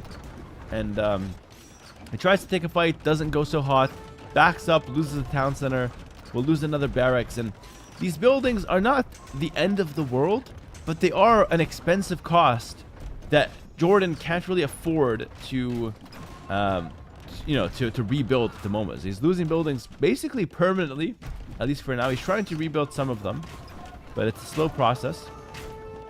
And meanwhile, he's always got to watch out for these cannons targeting his skirmishers. Like, if he makes one misstep, he'll lose a lot of skirmishers here. So far, so good, but I mean, it's just tough to always micro against your opponent that's got superior tech and a better position on you. He's focusing down the Arbalest, though. Cavalier now hitting the field for Hart. A nice transition to try to counter the Eagles. This is the last fight for Jordan. You've got to hold this position. He's got 10 Eagles, sending them in. GG, well played, guys. Hart takes game 1. Hart takes game 1. Very fun game. A lot of fighting, actually. I actually really enjoyed this one. I felt like Jordan was in kind of a better position at some points. But remember that middle of the map castle? That had to be a forward castle. Let's go back to that position, actually. That position was super important. Like, this castle here. First of all, it's actually a bit late. So, he had the stone from a while ago. At some point, he had to just control, like, right here. Take your siege. Just go for a forward castle. Drop it right here on the hill. 2 golds. And then Hart is screwed. He has no gold. He's got to go out here. Or take only this side gold. Right? So, that forward castle needed to come. And Jordan just didn't go for it. I think that costed him the game. But still, not a bad first game here. It's a best of 5, so we got at least 2 more games coming. And we'll see if we get more than that if the set ends up being closer.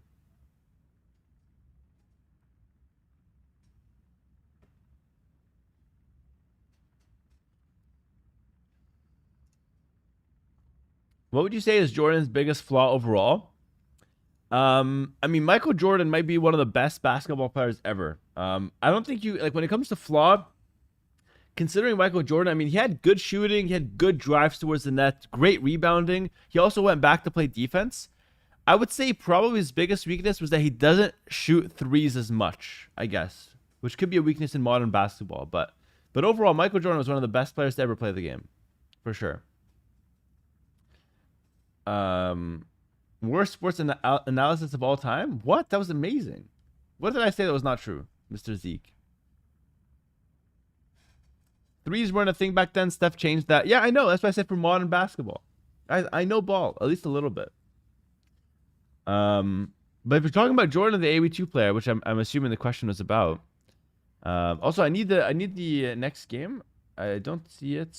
Oh, no, I do see it. It's Black Forest. Oh my goodness. It's Black Forest for game 2. I like watching Black Forest. Viper's better than Michael Jordan? That's debatable. That's very debatable. That's a hot take. Is Viper better than Michael Jordan? I feel like it's a bit of a hot take. Seeing a bunch of villager fighting on Black Forest, guys. Welcome into game 2.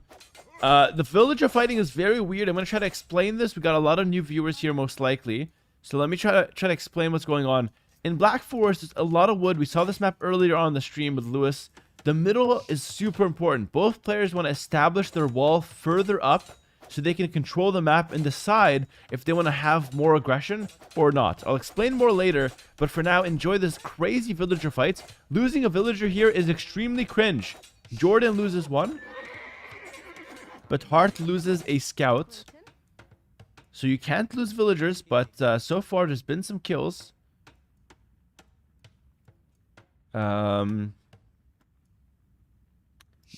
Jordan also lost his scout. So far it's advantage Hart. And, you know, while Jordan almost has the wall down, Hart will get his own wall here. And he's just trying to push this villager away. This villager shouldn't die. He's just going to run away. Heart wants a quick wall. Quick wall, quick wall. Fast. It's not very quick, but he's gonna fight in the choke. Pretty smart. Jordan's gonna send more villagers.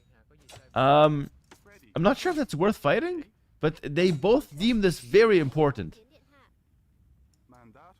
I know it looks a little strange. Jordan might have to delete his walls if he wants to fight more. Heart's just gonna wall this one up, and I don't know. Seems like there's still more to be fought over. Both players idle with a bunch of villas in the middle of the map. I always feel like at some point it's just never worth it, but I don't know. Players just love going for the middle fights. Like Heart sends 3 more villagers. Neither player wants to give up these walls. We'll explain why later. Jordan though caught a bit AFK there, a little bit AFK, and Heart might kill a villager. Another vill goes down. Heart backs up. He's looking for more, but we might see a trap. Yeah, Jordan gets a trap. Jordan gets a trap. He kills one back. Okay, super fun. It's fun to watch. I'm not gonna lie. It's fun to watch.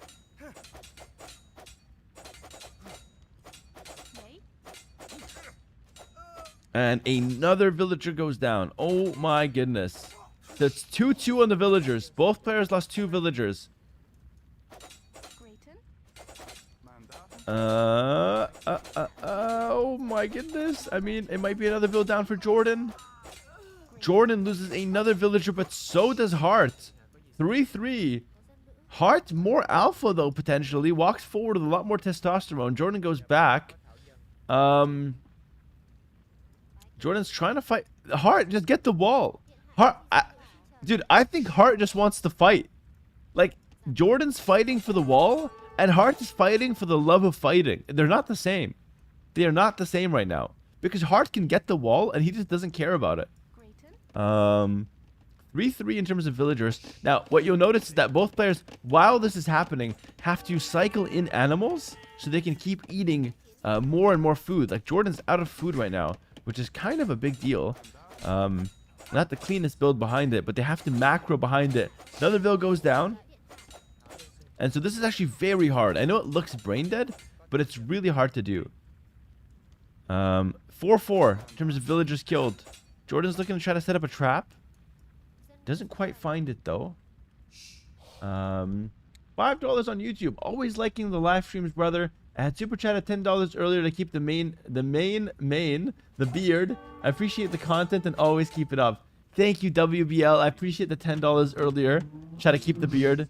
We've kept most of the beard, but the neck part has been removed. But I appreciate the subs and the donations. Very, very much appreciated, my friend. Back to our game here. Still vill fighting. We haven't missed much by reading out a donation. It's been vill fighting, vill fighting, vill fighting. And Jordan's getting a little deep there. Jordan's the one with the testosterone now. He might have had one of my famous protein bars that I was advertising earlier. One each. One vill each. It's always neck and neck. Jordan, though, no, he gets the lead. Jordan gets the lead. And when everything's done, I promise I will explain why the wall matters. I promise I'll explain that.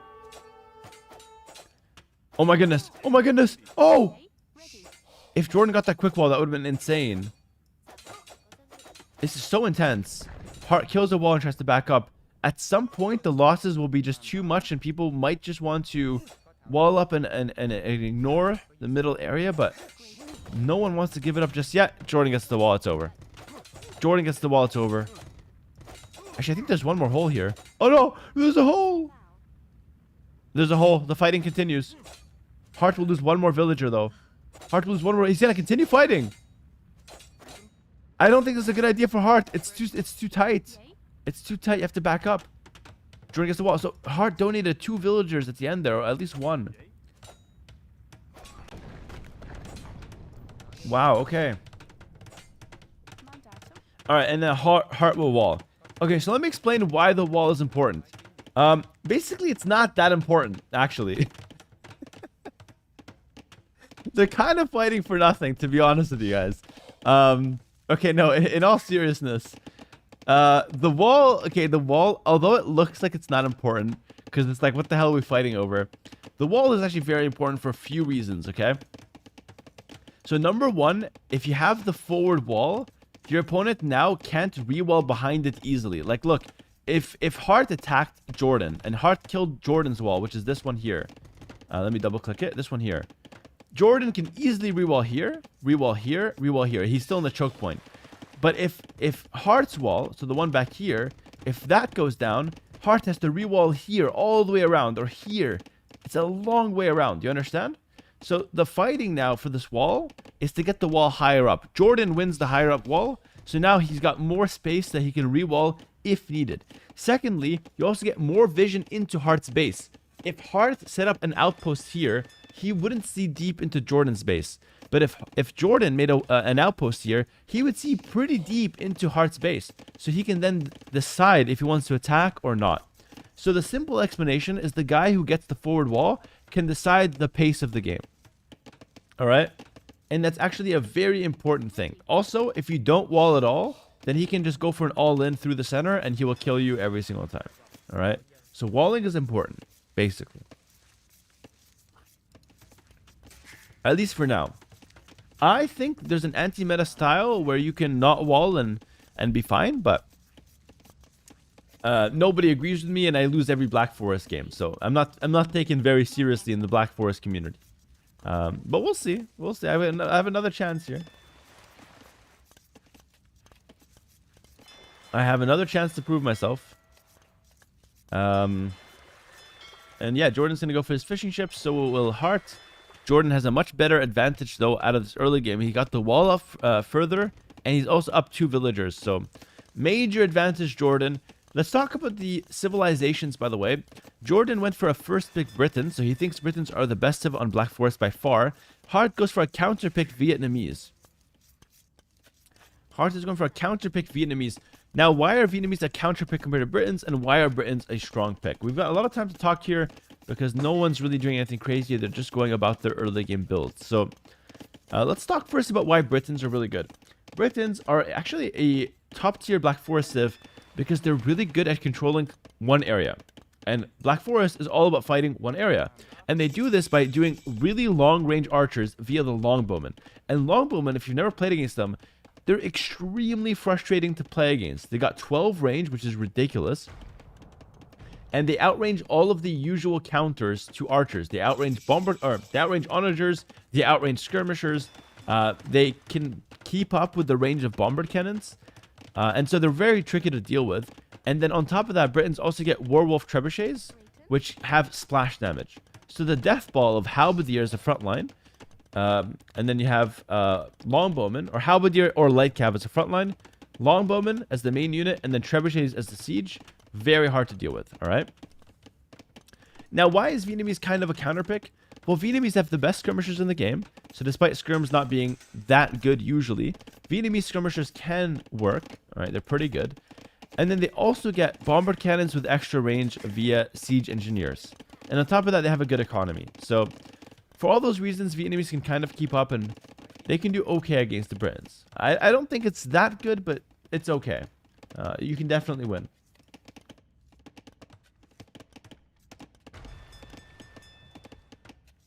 Idafix thanks to the $5. He said, holy shit, both was at 1 second idle time after all that mayhem. Rage Forest people are crazy. I know, it's pretty impressive, eh? Very minimal idle TC despite so much villager fighting. Very, very true. Let me see if I can turn on the alerts right now, because so far the donations have not been coming up. Let me turn them on. But I think it's still kind of glitched from earlier. Let's see. Yeah, it's still kind of glitched, so we'll just keep them off. It's fine. Also, the unique unit from Vietnamese, the Rattan Archer, can also be played. It's like an anti-archer archer, so it can also be played. It's got a lot of armor, a lot of pierce armor.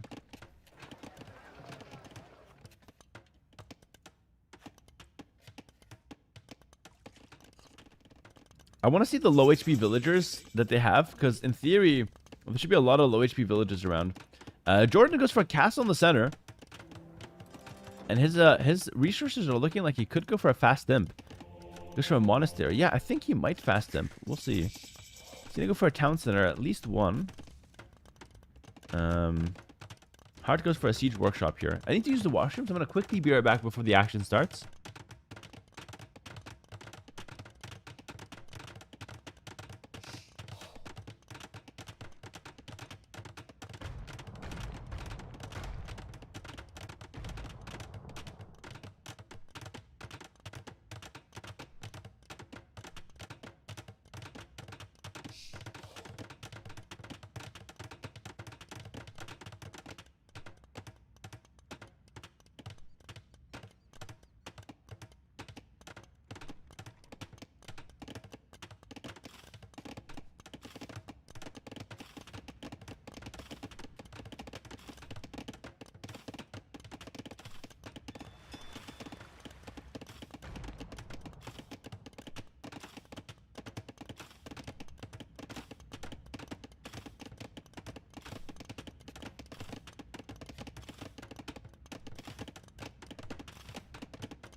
How relaxing is watching this game with no commentary, by the way? It's so relaxing. I feel like the commentary ruins it. Is it still possible to get pro in this game? Yeah, it's still possible. You can start playing Age of Empires 2 today and become a pro within 2 years.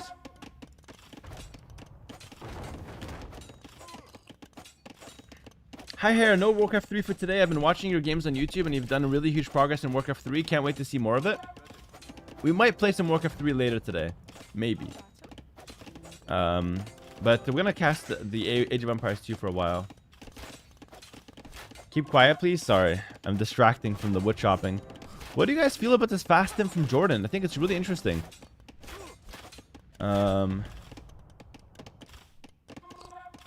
So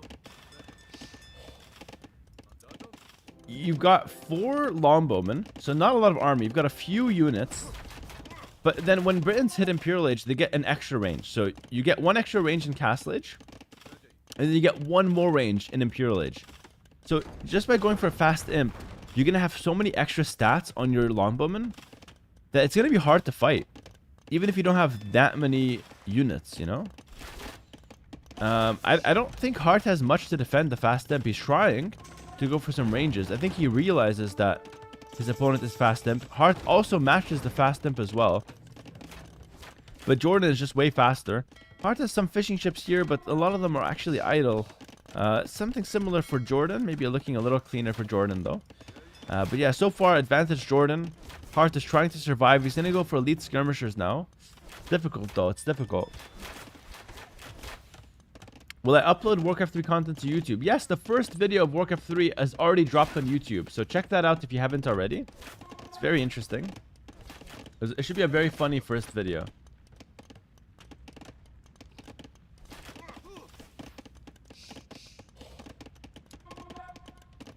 Hi Hera, congrats on the Red Bull Willow Low. Amazing performance. Thank you, Nylam. I really appreciate that, man. Wouldn't Rattan Archers be good here? Not really, because Rattan Archers require a castle, and I don't think Hart can afford a castle plus Imperial Age after the start that he had. The problem is, though, Jordan's on 2 towns and is behind this, and Hart is only on the 1. So Jordan not only has the better military and the aggressive, you know, stance on the map, he also has got the better economy behind it. It's gonna take a lot to push this back. Let's see what Hart can do. So far, excellent micro from Jordan, and honestly, good micro from Hart to mitigate the damage. No ballistics from Jordan, though. His university is coming up. You need ballistics so you can hit moving targets. Otherwise, you can only hit them when they run at you, which Hart seems to be an expert at. He lost 3 units for free. I consider this to be a horrible mistake from Hart. And now we have another castle from Jordan. I don't see how Hart can defend this. He's going to go Imp Skirmisher, which again is unique for the Vietnamese, which is why he picked the Vietnamese to begin with. He's going to try to defend, but Jordan's got a lot of army on the hill. Easily counters the Mangonels because of his superior range. The Skirmishers are closing the gap. I don't know if it's going to be enough, though. And it looks like the castle will go up, and I think this is very close to GG because Jordan can now snipe the fishing boats, right? He can now just walk in, snipe a fishing boat, snipe a fishing trap, and then run back to his castle nice and easy. I mean, if Hart wins this, I would consider it a very good comeback. And as you can see, the fishing traps are already being targeted. Yeah, crazy good execution from Jordan so far. He knew what he wanted to do. He picked Britons first, and he's executing it to perfection. Big Granny, thanks to the Prime sub. I appreciate that. Welcome.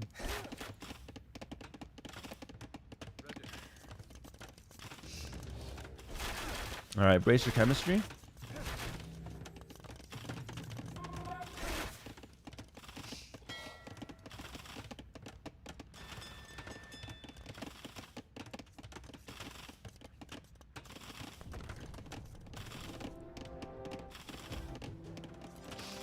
Now I want to see Hera play Black Forest.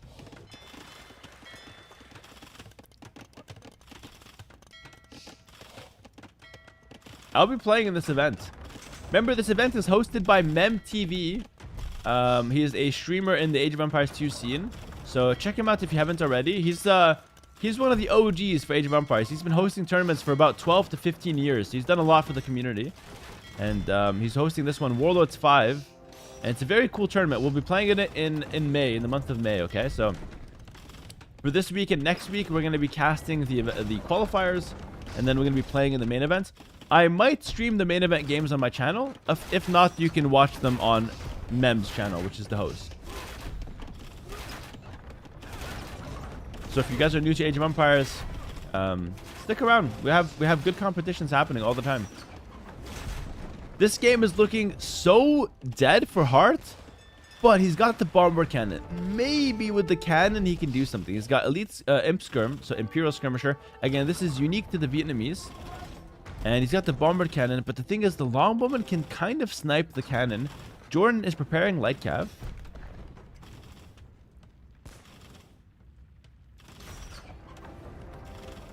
Oh! Gotta watch out, man. You gotta watch out. That cannon is, yeah, just kind of playing with fire here because those longbow can easily just pop out and snipe it. You have to watch out. And the base is also, all the fish is dead, by the way. The fish has no place to drop the food. He has to remake the dock. This is so nasty for Hart. I think it's completely over. Because behind this, Jordan has a perfect 3TC boom. Look at this. Look at this. Take a picture. It's so nice. It's beautiful. Perfect. Look at this. This is an absolute mess. This is an absolute mess. That's the difference between their economy. Meanwhile, look at this. Horse collar, yeoman, conscription, two-man saw, Lamborghini, Ferrari. All the upgrades and the luxuries coming in for Jordan. Meanwhile, what's Hart teching into? Nothing. Hart can't even meal prep. He doesn't know what he's eating tomorrow. It's not the same situation here. Ballistics, finally. He took out a loan from the bank to afford ballistics. A crucial upgrade. He needs it. Hart is going to have to visit the soup kitchen. And who runs the soup kitchen? Jordan runs it. It's a mafia. He owns everything. Eduardo, with a donation on YouTube, he says, when you retire at 80, you should become a caster. Actually, I'm planning to retire and become a caster at some point. Not right now. Probably not in the near future. But at some point, I do want to become a caster. Because I don't want to retire and stop doing AoE2 content. I will retire from pro play at some point. But I always want to do AoE2 content. At least for like a long time, you know? Because I love this game. I can't just leave it, you know? Elite Longbowman coming out now. So Jordan's doing quite well here for himself. I mean, Hart's staying in it. But yeah, it's over. He's going to call the GG, guys. Jordan bounces back 1-1. We now have a very tight series on our hands. It's only a best of 5. So there's a best of 3 left, basically, is what's happening here.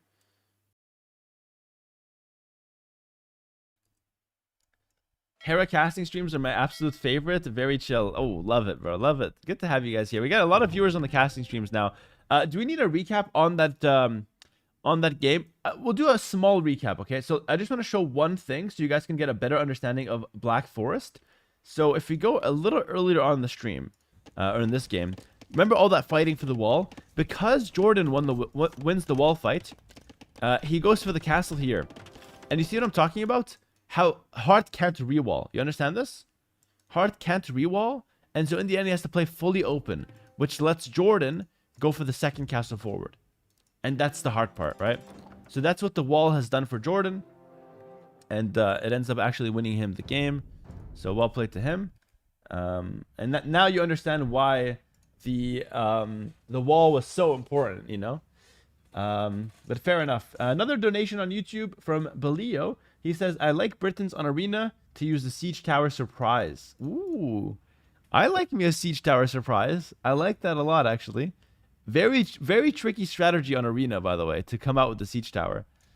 You'll catch a lot of people off guard with that one. Okay, so the next game is going to start very soon. They're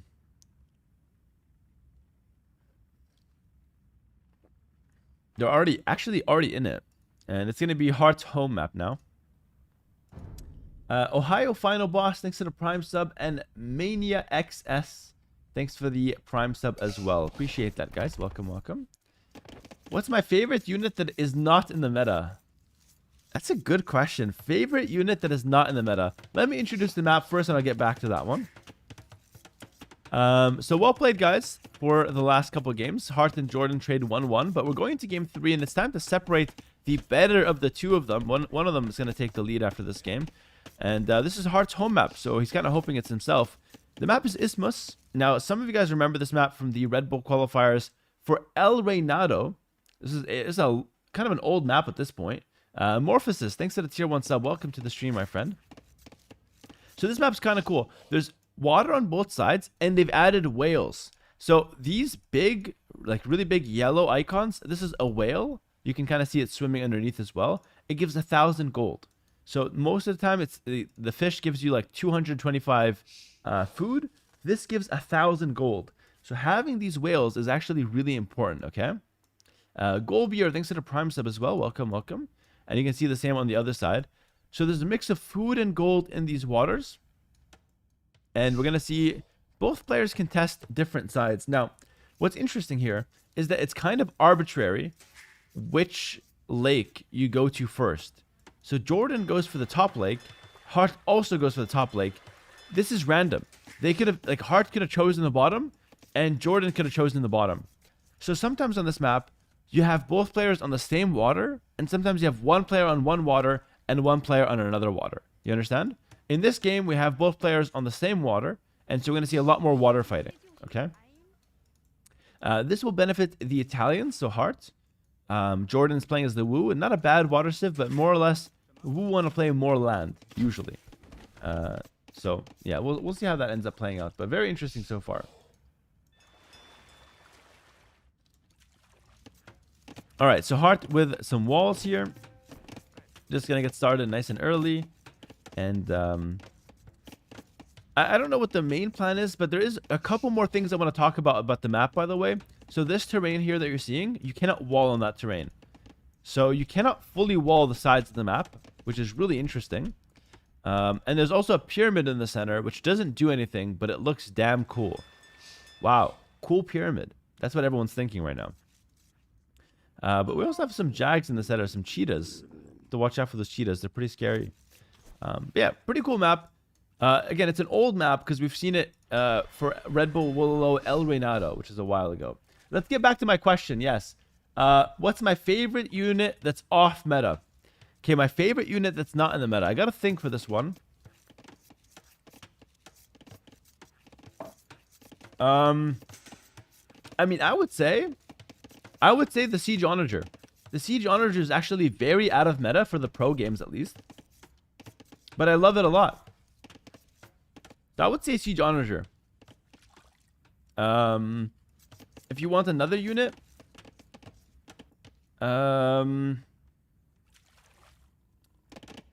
me think. Oh, actually, Teutonic Knights. Teutonic Knights, they're not meta, but they're so cool. And I think they're low-key, like, they're low-key kind of good. I've made a few videos on YouTube, including one where I humiliate a viewer, by the way. Going Teutonic Knights. Very fun video. And I felt like the Teutonic Knights are very powerful in that video, actually, in that game. So yeah, I would say Teutonic Knights and Siege Onagers, probably. The two units there. Very different from one another. I love the Teutonic Knights, except they're slow AF. Yeah, they're super slow, but like they're quite tanky as well. I saw your video with the chakram throwers and they looked sick. Those guys are also really fun. That's true. What civs do you want to remove from the competitive scene? If it was up to me, I would remove Cumans right away. Cumans are super cancerous to play. And I would remove...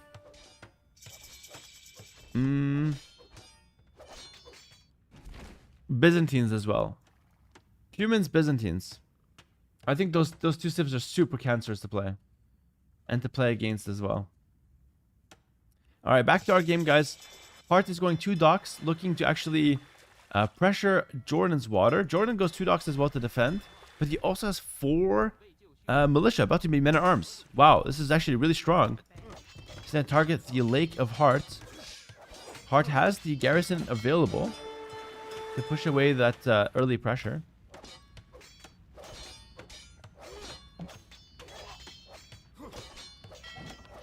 And now we have Hulks to defend as well. So Hulks for both, and actually a lot of damage onto that meta arm. Jordan's Hulk tries to dive in and take out the villager, but doesn't quite find it. So far, good defense from Hart. And Hart is just walling up his base. He's not taking any risks. He doesn't want to fight the early game meta arms that Jordan has. He just wants to play water. Wall and play water. Pretty cool. Pretty cool. Barracks, and now a house on the left side here.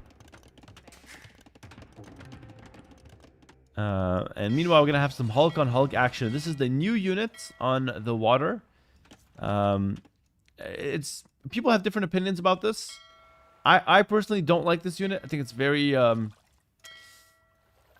it's very unfun to play with and against, but I can definitely appreciate, you know, its role in the meta. So, you know, I can understand why some people would like it. Can you explain why Byzantine is a plague? Byzantine are cancers to play against because they get all their good units on a 25% discount. Which makes it so when you're playing against a Byzantine player, they always full wall and defend because they have buildings with more HP and they get vision for free in early game. So you can never like all in them early, and then they just trade you down with cheap units all game. Cheap units, cheap units, cheap units. And it's just so hard to play against. So yeah, that's the annoying part about Byzantine. I almost always ban them. I am in this tournament, but I'm in the main event. Right now we're casting the qualifiers. Hart's gonna dive in.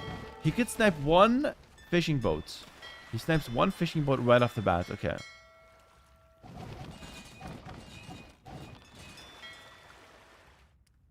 Is water more or less entertaining now than it was before? That's a good question. So in the past, on the previous water meta, you had a lot more demos. Now, personally, I think demos are more exciting for the casual viewer than Hulks versus Hulks. So I would say that the old water meta was more exciting. However, I didn't like that the galleons were too strong. Like, galleys were a bit too strong before. So I think there's pros and cons to both. All right. But I think demos definitely have to be buffed for sure.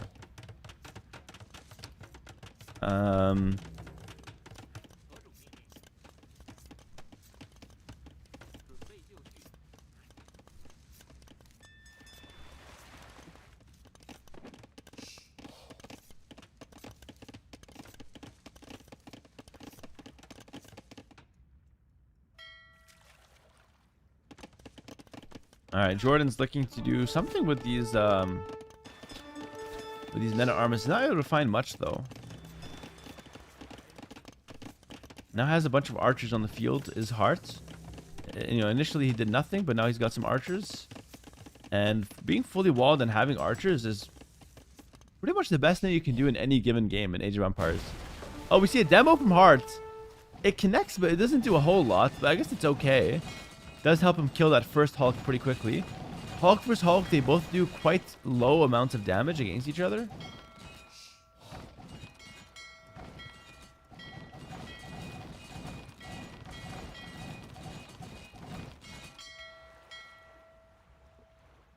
What would you do with these men at arms if it was you to get max value?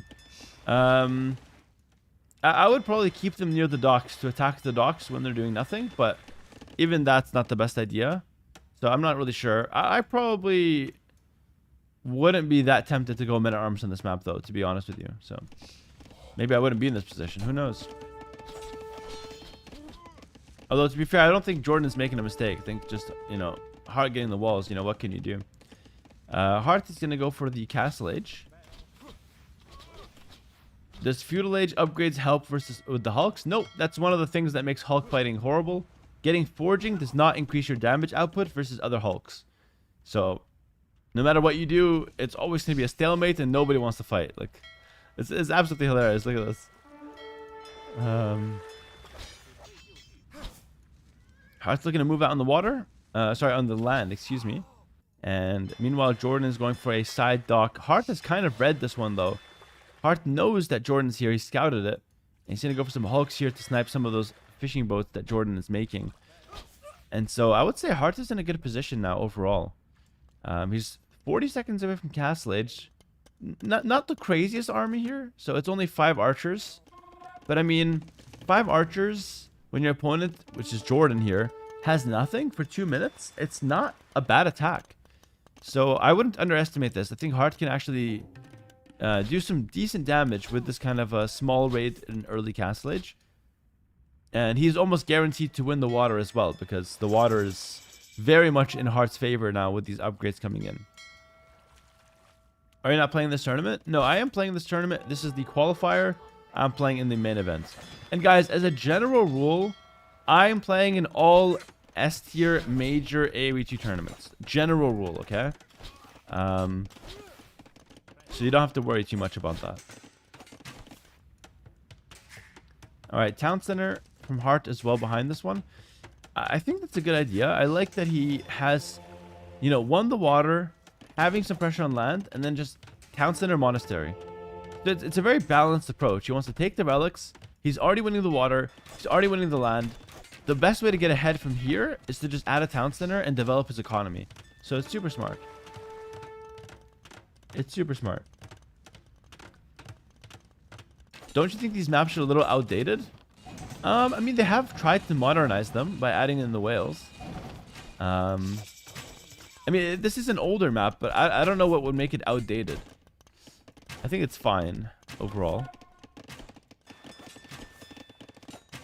And so as you can see, one villager did die there for Jordan. So Jordan is kind of tight on this defense. He doesn't really have a good option to push this back. His best option is Gent Swordsman, but the reason I'm not that excited about that is because they require a good amount of upgrades, and we already have monks on the field to counter the Gent Swordsman. So I'm not entirely convinced that Jordan can hold this position. How can a map be outdated? We've had outdated maps in the past. A map is outdated when it doesn't use a lot of the new features that we now have in the game that we didn't have back in the day, and when some of the map or some of the concepts of the map have been played time and time again and they're no longer interesting. So that's how a map can be outdated. All right, crossbows coming in. So Arena, you can make a severe argument that Arena is outdated. For example, the example I would say is Quarry from TTL. That's a super outdated map. And I gave my feedback and the admin agreed with me, or the map maker agreed with me, but it was just too late to change it. But that map was super, super outdated. Like, it was such a displeasure to play it.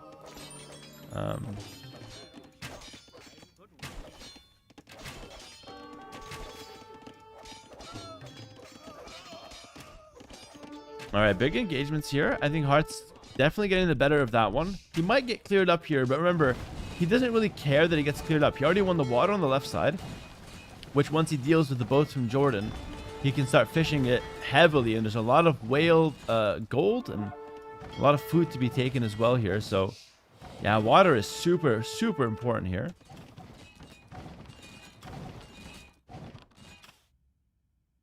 Looks like Jordan's kind of winning the bottom half, though. So they might end up just going 1-1 on the water.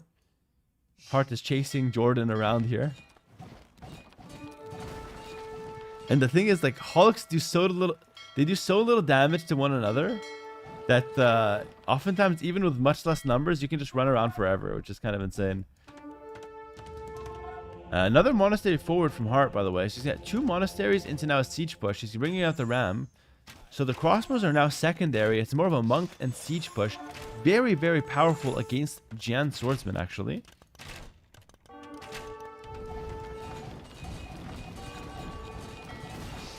And I found that mixing in fire ships is the way to get extra DPS in your army. And looks like Hart will finally clear up those hulks. And meanwhile, he's going to continue running around on the bottom. So a lot of interesting things happening on the water. Meanwhile, though, big engagement on the land. 2 conversions right off the bat for Hart. He's looking for 2 more. He's going to find 1 more at least. Gets the second. Huge 4 conversions there from Hart. This game should be completely over. I don't think Jordan has any chance now to win this game after that engagement. 4 conversions is not just 4 dead units for Jordan. Now Hart has those units. And so now Hart has 5 Gen Swordsmen, a good amount of crossbows, a few monks, and some siege.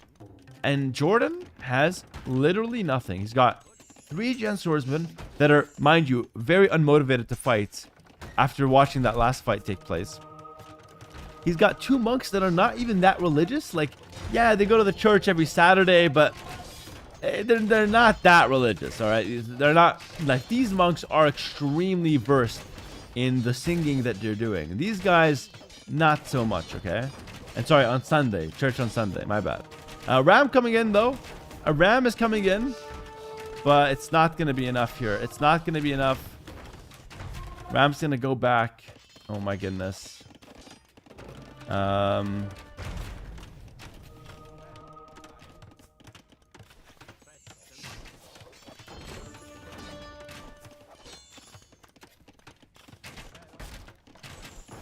Yeah, but this is tough. This is really tough.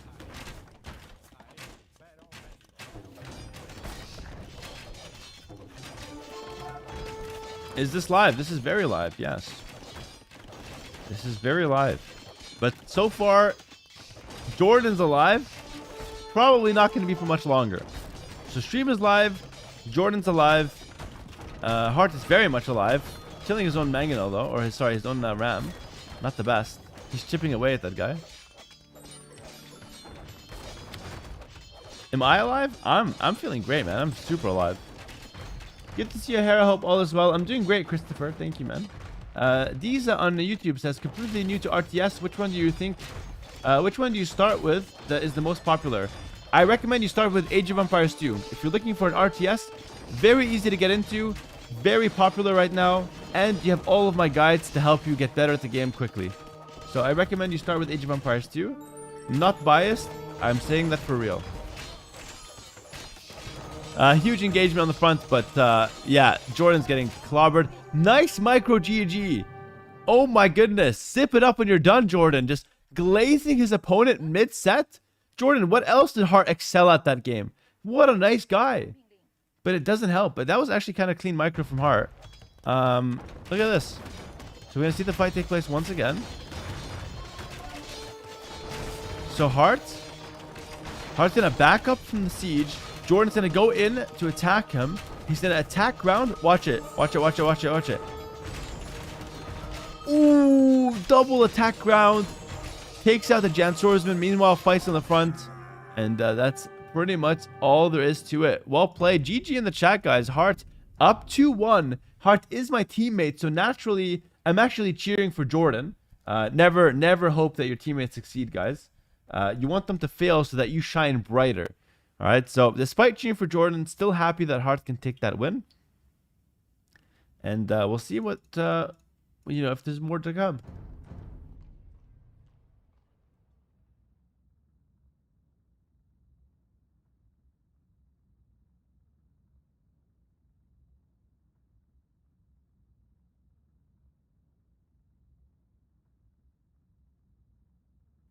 You don't want to lose your center position in the photo. Exactly. Like if Hart starts winning a lot more, take a look at this. If Hart starts winning more, suddenly it's going to be Hart with a photoshopped face in the center and me in the back with no hair and no cap. All right. It's going to be bad. So I gotta stay on top, man. I gotta stay on top. But nonetheless, Hart's up 2-1. Let me see if Luis Lucho's underway. Luis Lucho appears to be still 0-0, by the way. Luis Lucho appears to still be 0-0, which is interesting. We'll see how that plays out.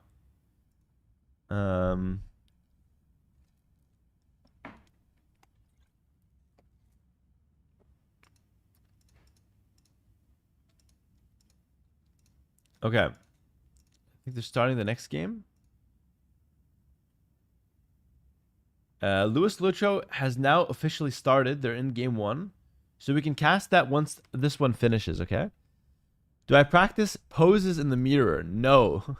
What? No, I hate taking pictures, actually. I'm the kind of person that just absolutely hates taking pictures. The only pictures I like of me are when I'm not paying attention. Otherwise, I just hate them. That team picture looks nothing like you. LOL. It's like AI generated. It's not AI generated. It's just AI airbrushed. But it's also very heavily, like, we have makeup and there's Photoshop. So yeah, it looks very weird. What product do I use for your hair? I use a really good product for my hair. It's called water. So I just use water, to be honest. Nothing else. But the water product has been going kind of crazy. Alright, guys. Game 4, potentially match point here. No shampoo. Why? I use shampoo. I'm not going to lie. I use the cheapest shampoo on the market. I use the freaking local Argentina brand that is meant for kids. And I just use that shit. I don't know if it's good. I don't know what it does. I just know that I get the 1 liter bottle and it costs almost nothing. All right. And we'll see if my hair starts falling off in a few years. But so far, I don't notice the difference. I'm pretty sure I can go no shampoo for like 3 months and nothing changes. But so far, I shampoo like once every 2 showers. So like, you know, once a week or something. No, I'm kidding. You know, once or twice a week, you know, we'll have the shampoo applied. But I don't really think it does a whole lot to have good shampoo. I don't know. Yeah, Leary says shampoo for everything. 1 for 9, including balls and motor oil. Okay. Okay, Leary. Leary's got the 1 in 9 shampoo. He puts that shit in his car. He puts that shit on his hair. He just, it's just everything for him. Makes a lot of sense. Okay. What do you mean by meta? Is it the most popular units or settings for pro games? When we say meta, meta means the most available tactic or most effective tactic available. That's what it stands for. So the meta would be the best play possible or the best strategy possible. And usually that'll include multiple strategies, not just the best one.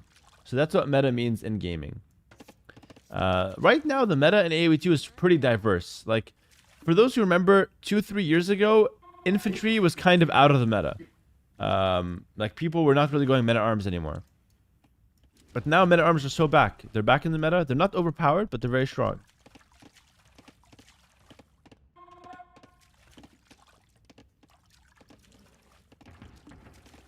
Alright, so now we have 3 militia, 4 heart. He's playing as the Armenians. This is a heavy shorefish map. Ton of food in the center. And pretty much this whole map will apply... or the whole map will take place around the shorefish in the center. That's the only thing that really matters. And Armenians are good here because you get access to the longswords in Feudal Age, which means you always win infantry fights. Jordan's going to just wall up his shorefish villagers. He is not planning to go for any infantry whatsoever. He's going to go for, I predict, 2 ranges. If I'm wrong, I might as well just retire from casting. I think I might be wrong, actually. He's going to go for 1 range.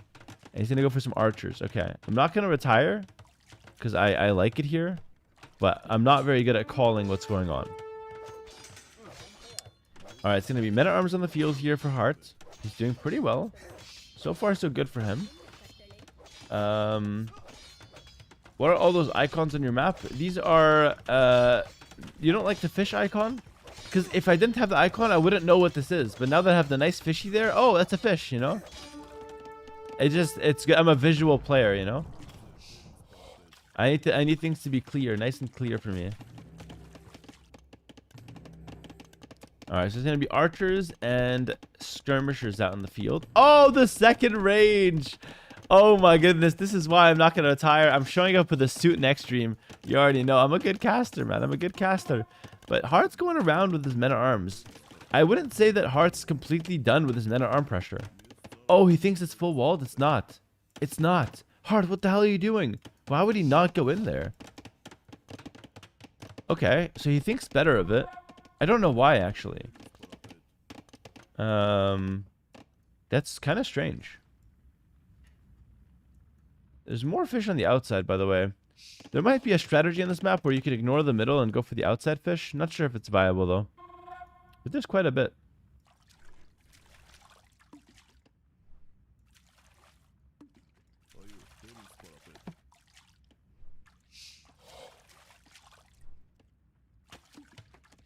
Alright, some walls up top for Hart.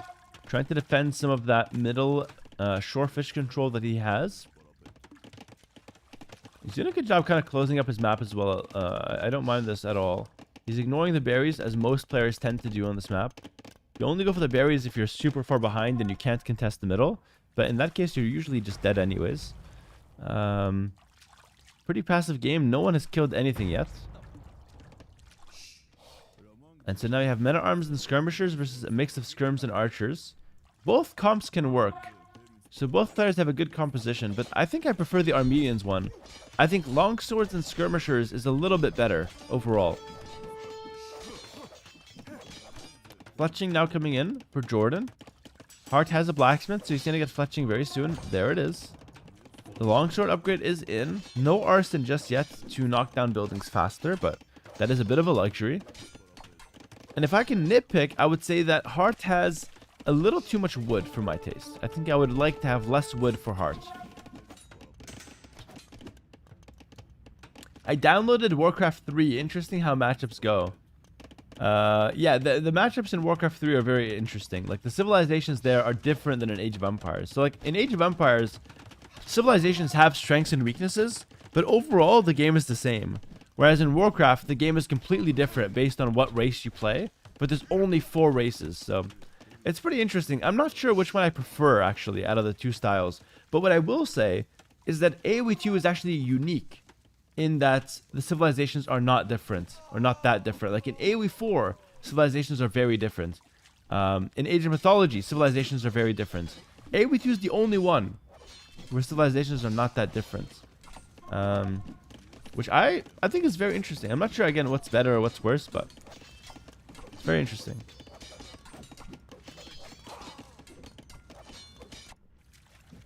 Okay, archers on the field. A little bit of a counterattack for Jordan. He gets spotted, though. I mean, I feel like Jordan needed to put more effort in sneaking around. Like, he's trying to sneak. He's, like, whispering, but he's going straight down the center. Like, we all see you, bro. Oh, but Hart still fumbles. We'll lose a villager for free. He just fumbles that one. So, 1 villager dead. Jordan takes the nice early game advantage here. Meanwhile, Jordan also defends at home. Damn, good defense from Jordan.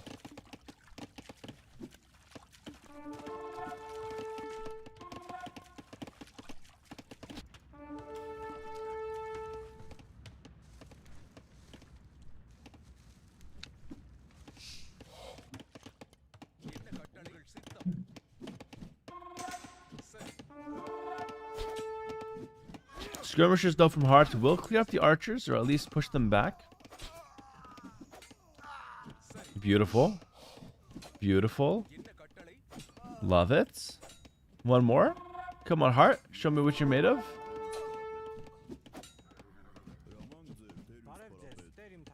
Alright, did I play Risk, the board game? I've never played a Risk, no. I heard it's good, though. I might play it eventually. More fighting on the front here. Skirmishers on skirmisher. My favorite type of action.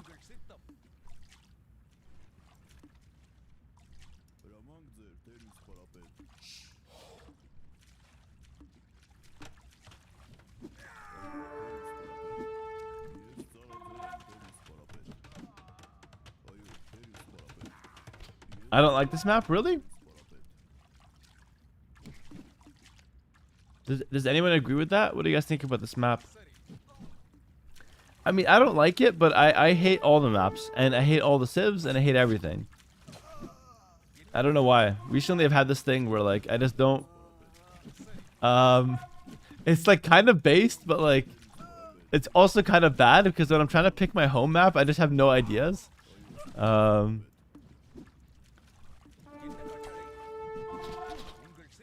There's a lot of fighting. It's just, this one turned into a lot of skirms and skirm action.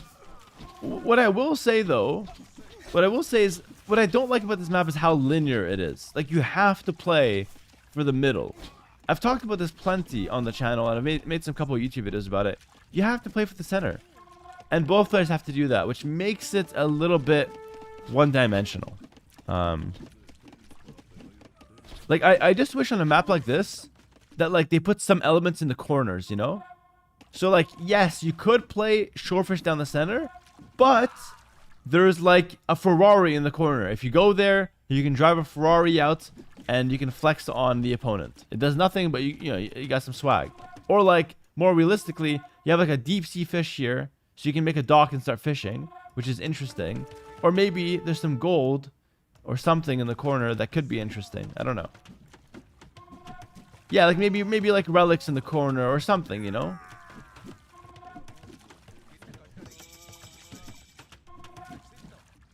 So this one's a bit one-dimensional. The goat can't have a favorite civ or favorite map. He has to master everything. That's what I'm realizing, Diaz. Yeah. I used to have a comfort zone and like my comfort civ, and it used to be Frank's actually, and I would lose every Frank's game, and I was like, wait, the civ sucks. Oh no! Big mistake from Jordan. Goes straight into the men-at-arms and loses. Oh. Oh my goodness, he just continues running. Oh my goodness. What did I just watch? And he lost the fight here? What the hell were we doing? Back to our game. Oh my goodness, that's so bad. I mean, okay, I don't mean to be too harsh, of course. You know, it can happen, but that's a huge mistake from Jordan. I cannot emphasize how big of a mistake for Jordan that was. He just ruined his game. He lost all of his skirms. There's so much pressure coming now from Hearts. Jordan's going for an elephant out of desperation. It's a desperation elephant. He's losing a lot of villagers. Smart play from Hart. He doesn't even target the elephant, which is very, very, very, very tanky. Instead, he goes for the squishy villagers. And that's a much better prize in the end anyways. Just beautiful kiting from Hart. I mean, just really well played from him overall. Kills a bunch of villagers. We'll go back. Hart now has a defensive town center. 3 elephants on the field for Jordan. Hart goes for a second town center. I don't think that's needed. I think that's a mistake, actually. I think you shouldn't go for another town center. Instead, it should have been ballistics, I would say. But what do I know, guys? I'm not in this qualifier. Let the real gamers play. And Hart will get punished here, though. Jordan's coming in with some skirmishers. He's going to get some villagers back. Hart's going to lose 2 villagers, at least. Maybe more.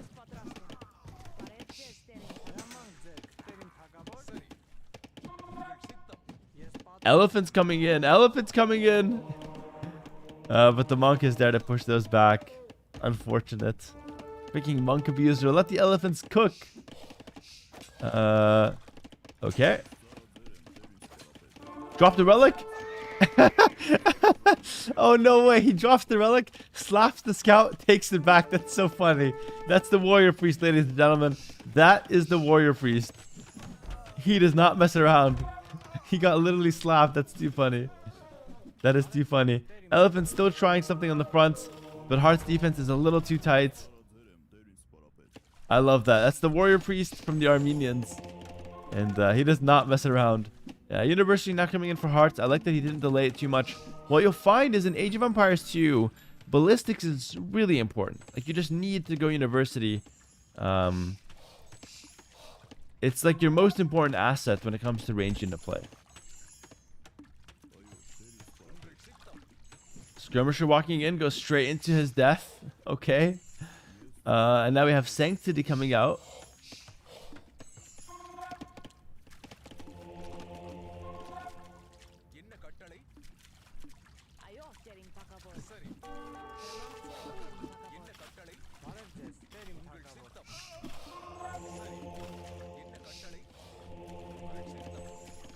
Yeah, this is tough. This is tough for Jordan. He's trying his best. He's trying his best to do something, but it's never going to be, you know, easy when you're down 10 villagers. You also don't have a good, foothold in the center. You get a town center at the back. Also, your main town center starts on a hill, so it's just naturally awkward to expand away from that.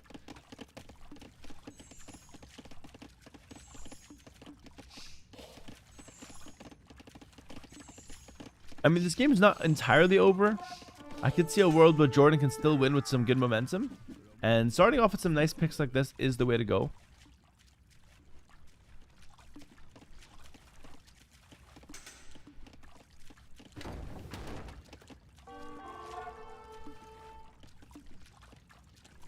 Does this tournament have some special rules like Red Bull, for example? This tournament starts with 9 villagers, so it's a bit special compared to like the regular 3 villager start, but that's not that different. It is worth noting though, for sure.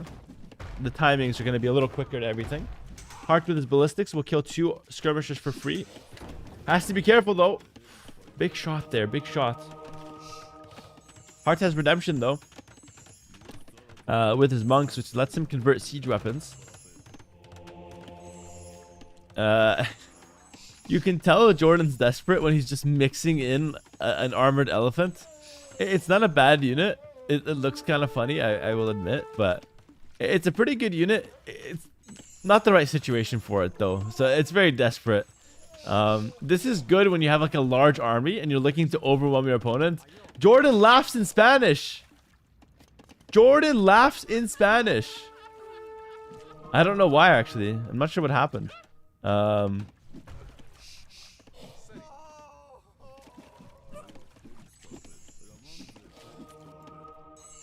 yeah, the armored elephant got benched. Oh god.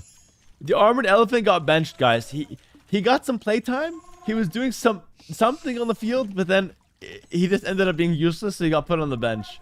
Aside to a sailor, thank you for the tier 1 for 6 months in advance. You're an absolute legend, bro. Thank you so much for the long commitment with me on the channel. It could have been a misclick. I'm not really sure, but I thought it was desperation. And yeah, Heart is just cooking him with the skirmishes. He's got ballistic advantage. So many dead skirms. That's what ballistics does. He also has more numbers, you know, fair enough. Mangonel's on the field for Hearts. Sorry, for Jordan, excuse me. Maddie Bout You. Thanks for the Prime sub. Welcome, welcome, Maddie. And the monks will convert the Mangonels. This game's cooked. It's over. It's over. One delete. Maybe, actually. Oh, actually, the monks die. Big shot on the skirms. Elephant gets converted, though. He should be able to take out the Mangonel. I mean, I think it's still realistically over. It's just so hard for Jordan to overcome now a 30 vil deficits. And the next set is going to be Luis Lucho, by the way. Go nowhere. Luis Lucho's already started, and it's the next set. We're going to jump right into it, by the way. And the winner of Hearts Jordan, which is likely to be Heart, will play against the winner of Lucho Lewis. And that's going to be the next game. Where do I go? Go nowhere. Stay right here. It's coming up very soon. Big Mangonel plays. Let's see it. I couldn't even hype it up because even if Jordan gets crazy Mangonel shots, Heart still comfortably wins this game. He's up to Imperial Age now, and Jordan just has nothing. It's a very snowbally map. Staying right here, boss. Good, AR. Good. Very nice. How do I get to nowhere? Atomic Sausage, go to the train station. Buy a ticket. Refund the ticket. Go back to your room and sit back on your desk. That is called going nowhere actively. All right?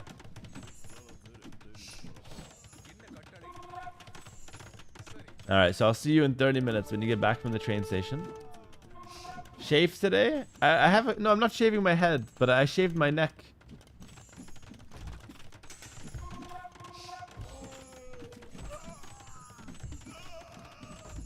I just told Jordan if he wins, I'll donate $1,000. That's literally impossible. That's like saying, Jordan, if you win, I'll give you $1,000. This is just not gonna happen. It's just not gonna happen. I feel like that's kind of evil on your end. That's kind of evil. Because you're tempting him with money that he's never gonna get. Now, what if Jordan really needs that $1,000 to feed his family? And he's not gonna get it. Because he can't win this game. And now you're just flaunting $1,000 in front of his face, you know? I don't know. Wuta, 22 euros. Can I actively donate money? Oh, that's amazing. Wuta is one step above actively going nowhere. He's actively donating money. It's not quite the $1,000 that this guy promised Jordan if he wins this game, which he won't. GG in 3, 2, 1. 3, 2, 1. Called it. GG, well played. Good luck tomorrow. Guys, GG in the chat. Heart takes it 3-1. Very happy for my teammate. He's now going to be in the finals. Thank you to Wuta for the 22 euros on YouTube. Much appreciated, Wuta. Good to have you here so consistently on the stream, especially with that ton of support. GG in the chat, guys. And we're going to hop on to the next set right away. But I got to use the bathroom. But actually, no, maybe let's start the next set, and I'll take a little break afterwards. So it's going to be Luis Lucho which is quite an interesting set, by the way. And winner of that will play against Heart tomorrow. So tomorrow we're gonna get back to the casting as well. Okay, so tons of cool things on the horizon.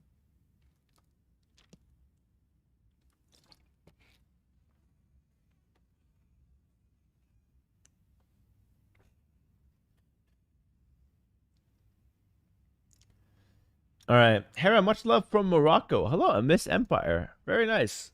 Much love, brother. Luis Lucho is currently 0-0. Are they really still 0-0?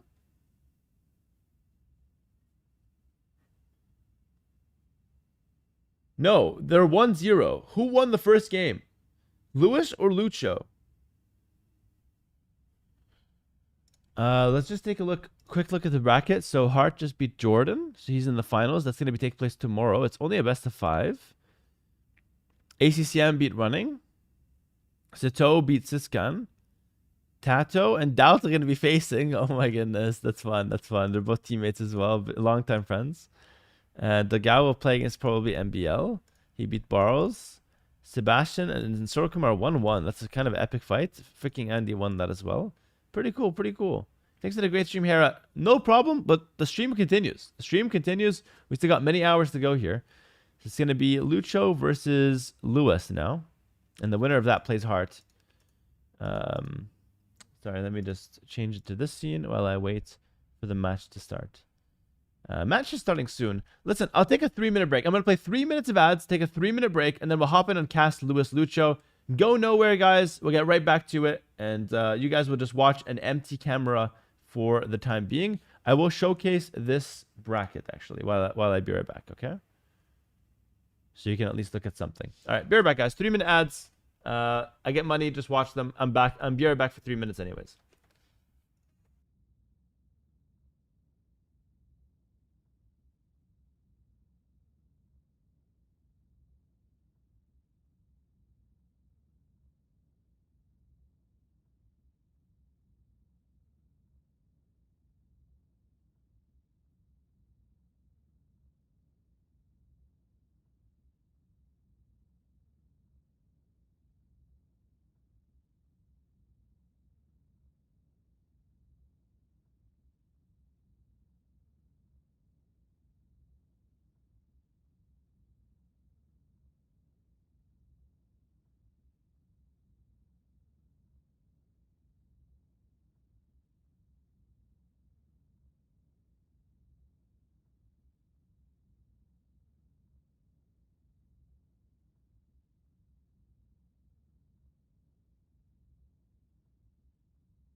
Unrestricted, thank you for rating the chair with 16 viewers.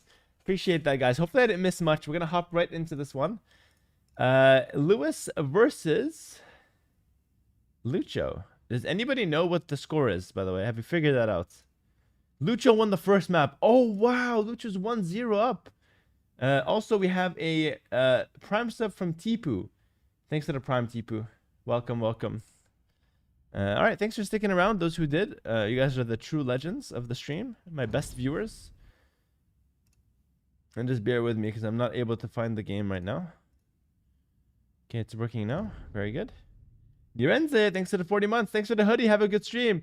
You are very welcome. Sorry I couldn't come out myself, Direnze. It's been a hectic week, to be honest, with all the Warcraft and shit that I've been up to. Alright, switching in. Oh, it's Black Forest again. Oh my goodness. Guys, this is either the worst casting experience ever for some of you guys, or it's the best. Personally, it's one of the best, because I love Black Forest. At least to watch. I don't really like playing it, but I like watching it. It's very fun. How is the progress going, and how's health? My health is getting better. Thank you for asking, actually. I'm feeling better. I sound better. I should be like 1 or 2 more days, and I'm back to fully healthy. Thank God, of course. Very good. And yeah, we'll put this whole sickness behind me. But I will say, I'm rather proud of myself that I was able to push through and still get really long streams. So we're talking like 12-hour streams, despite the sickness. I'm very proud of that, actually. Because normally, I bitch out, and I don't stream long hours. But I pulled in this time. So I didn't know I had that in me. So I'm proud of that. Back to our game, though. Lewis with the 3-minute arms. And some strong pressure here out the gates. Lucho, defensive skirmishers, not archers, which is interesting. You'd expect archers to counter the men-at-arms, but he opens up with just some skirmishers, probably to stay ahead and not die to Lewis's pressure, which is going to be consisting of some archers.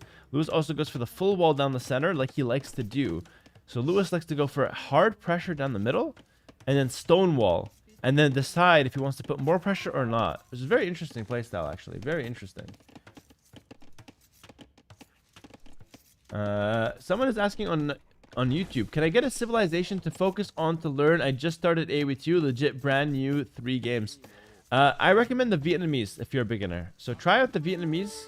I recommend them, my friend. Half Pound, thanks to the Prime for 2 months. Congrats on the Willow win. Way to give us a heart attack going down 0-3. I know, man, I know. It was tough. You can imagine how my wife was feeling after the 0-3. She wasn't feeling very good. She was feeling hopeful, no doubt, but you know, not the strongest start I've ever had. But can you blame me? Like, if you guys watched the recap video, I went over some of the things Liwi did in those first 3 games, and it was, you know, it was quite impressive from Liwi's side of things. Dono on YouTube from Pedro. Orgulloso por los tres argentinos que juegan la Brazilian dynasty. Hera, Nikov, y Sebastian. That's so funny, Pedro. Thank you so much. He just called Hera, Nikov, and Sebastian all Argentinians just to cheer for us. I love that. Lewis is stonewalling this side, even though there's no passage, but he's stonewalling it because he wants to deny the Boris and the stone expansion. So that's actually really smart. Muchas gracias, Pedro. Muchas gracias. Muy amable y muy gracioso. Do I plan to continue Warcraft 3 after the tournament? Don't know. No plans to do so, though. So, like, I'd only do more Warcraft 3 after the tournament if I really love the game. We'll see. There's a chance, right? But so far, I don't plan for it. Lucho's just defending with some skirmishers here, and he's doing just fine. Both players are doing just fine so far, I would say. Yeah, 1v1 Black Forest starts reveal map. So if you take a look at how, you know, how their vision's like, they both know everything. Except they don't know what's actually happening, but they do know how the map looks like. Which I always thought was interesting. Alright, 2 archers just hit and running, being annoying. Lewis loves to be annoying. Not just in game, by the way, IRL as well, or so I've heard. I'll be meeting him in Brazil, though.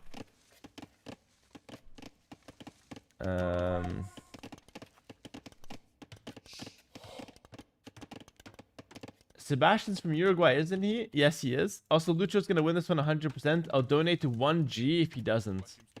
You'll donate $1,000 if Lucho doesn't win this game?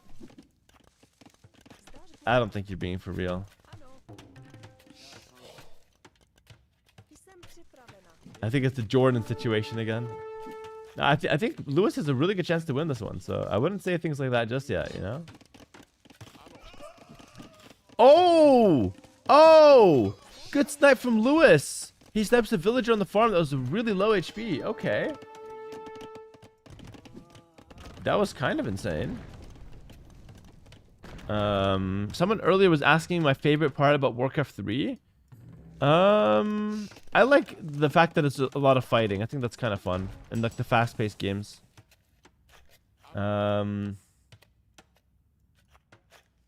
Why did Lucho not contest the wall? That's a good question. So contesting the wall against Mongols would be a suicide mission because Mongols is a much faster civilization. They get bonuses in the early game that really help them out. And so Lucho does not want to fight early against the Mongols. That's why he's just defending and turtling. Meanwhile, Lewis is trying to fight a lot, and then behind it sets up the fish boom. Lucho also didn't fish boom because he couldn't afford it. It's too risky. So that's the main idea. Hi Hera, for someone new to the game, at what rank can you start enjoying the game?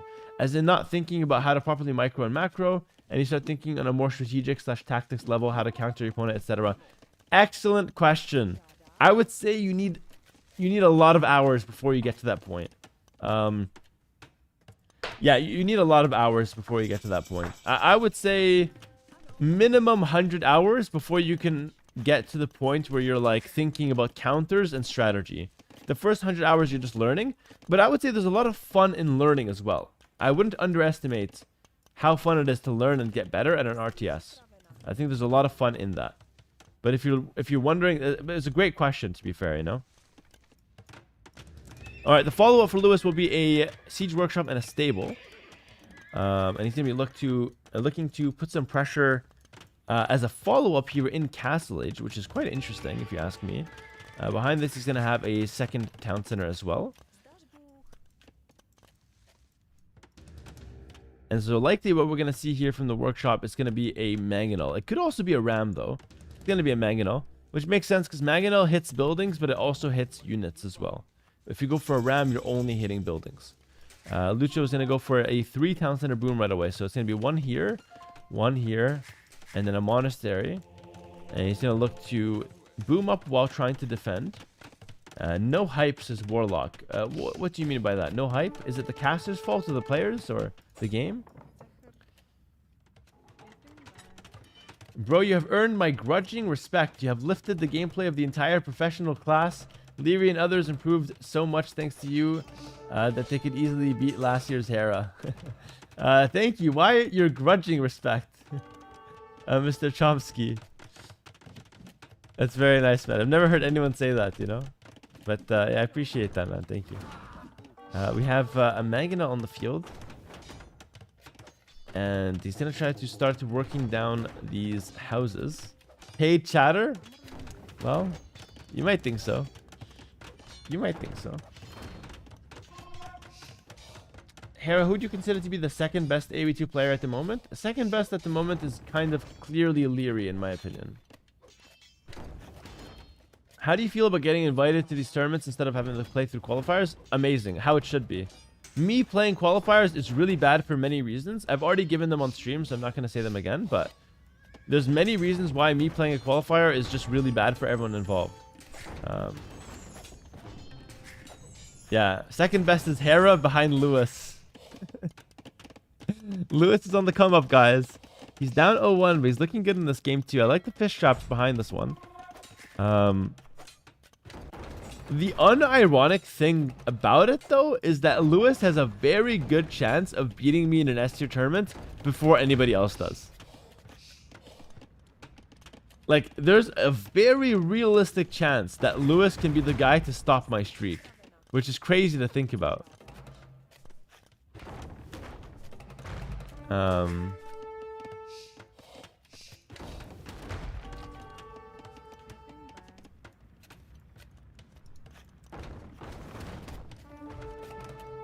Mangonel fights on both sides. some respect on Leary's name. Dude, I put a ton of respect on Leary's name, obviously. Leary's the second best in the world. He's the closest to beating me. He's come really close very, very often. He's beaten me in the past. Of course, of course. But I also wouldn't underestimate Lewis's capabilities, right? And sometimes a guy I've never played against in a big finals, like if Lewis makes a miracle run and gets to the finals, a guy I've never played against might be harder. Who knows? You know what I mean? I'm not saying it's the likely option. I'm just saying there is a chance, you know? Is Viper still the GOAT? A lot of people still say Viper's the GOAT. The GOAT discussion is between me and Viper. Personally, I think we both have a good claim to it, and there's a large discussion around it. I don't really care, though, personally. I have a lot of respect for Viper either way, you know? Oh, good shots from Lewis here. Good shots. To me, it doesn't really matter. Like, I think, like, Viper inspired me a lot in many ways, so... Like, there wouldn't necessarily be a Hera if there was no Viper before, so...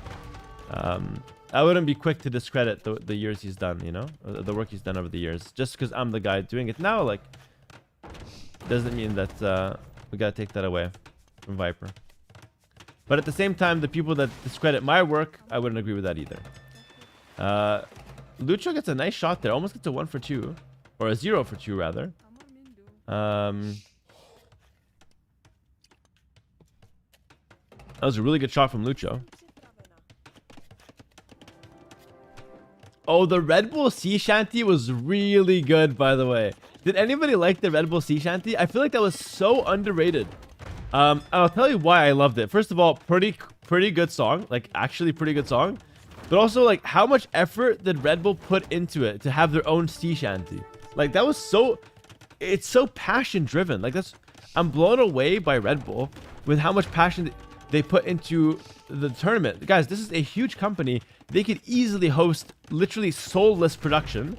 That would be a good tournament. Like, completely soulless, interview after the next, no passion into it whatsoever. And it would be a really good tournament. But instead, they put so much passion into it, come up with cool new things you would never even imagine them to do.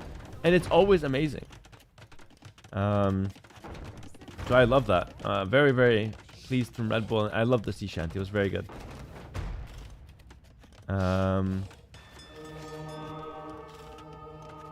Lucho got another free Mangonel earlier, by the way. He's gonna convert the Knights. Oh, Lucho's defense has been really good right now.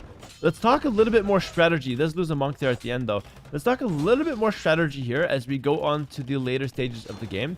So, Lucho and Lewis are now both up to Imperial Age. But what I will say is that the death ball of the Bohemians is slightly stronger than that of the Mongols.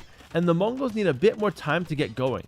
Like Elite Mangadai, which is the late game for Mongols, Elite Mangadai Hussar, maybe Siege Onagers as well, or Siege Rams, takes a long time to get going, right?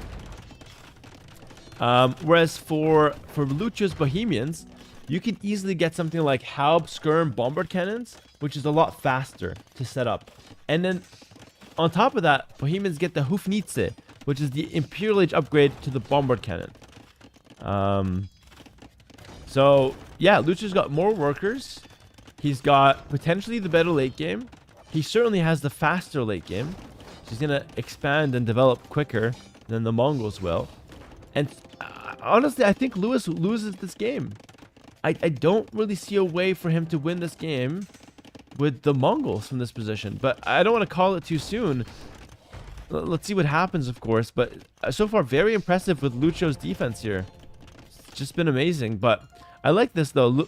Lewis actually walled out the relic here from Lucho. So Lucho's got 2 relics. Lewis has 3. A small advantage, but an advantage nonetheless, right? I could see a world where Lewis Onager cuts here to steal that relic and then has a 4-2 relic late game. And that's his win condition. I know it sounds stupid, but like that could be a legit win condition. So, yeah, let's see. Game is still winnable for Lewis. But I just don't see how he does it, you know? It's winnable, but I don't see how. I just know that it's possible. Because he's not that far behind.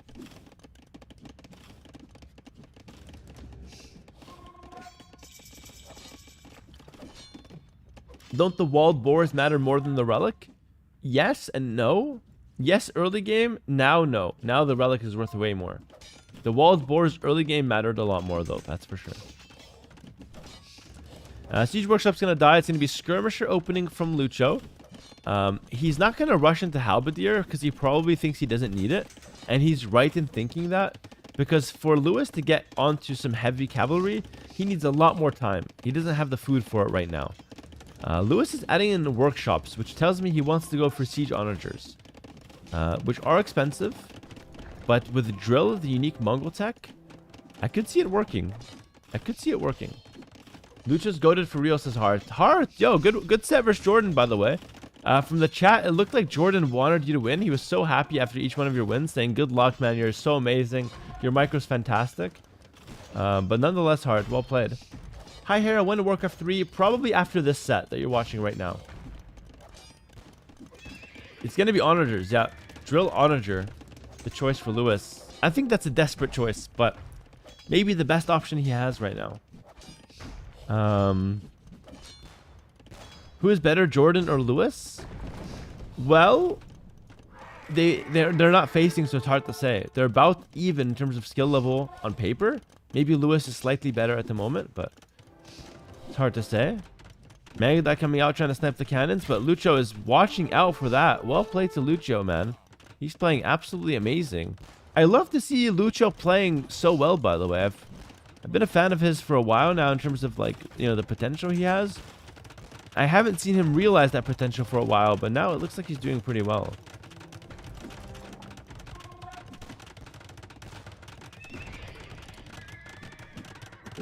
Hera needs to start each Warcraft 3 session with a happy interview. Honestly, we might.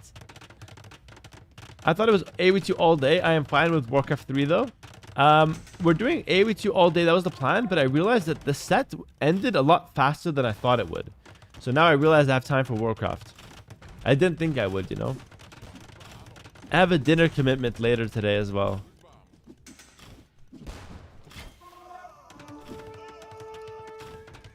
Wow. Insane micro from Lucho. Snipes 4 Megadai out of 10. So he killed almost half the army with 1 micro move. This game's cooked, guys. He's preparing the halberdiers as well. Unless these onagers go ridiculously crazy. These onagers go crazy, Lewis got a chance. If they don't, then Lewis is dead. Let's see.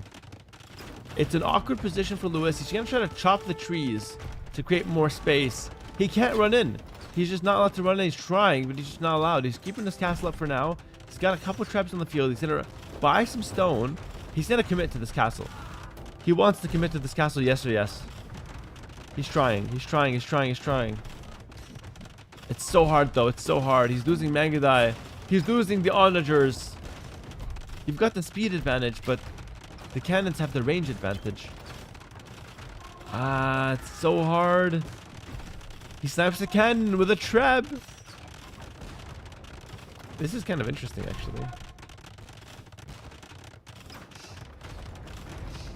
That castle staying up is so huge.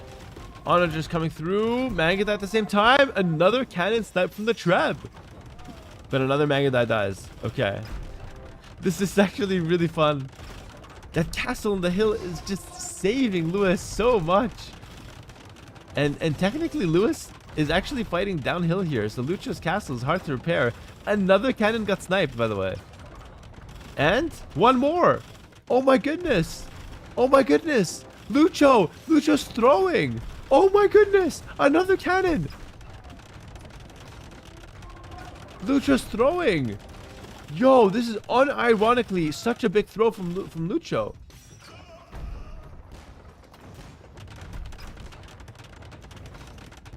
And he just doesn't know what to do. So what Lucho has to do here, he needs to just get trebuchets out, right? I think.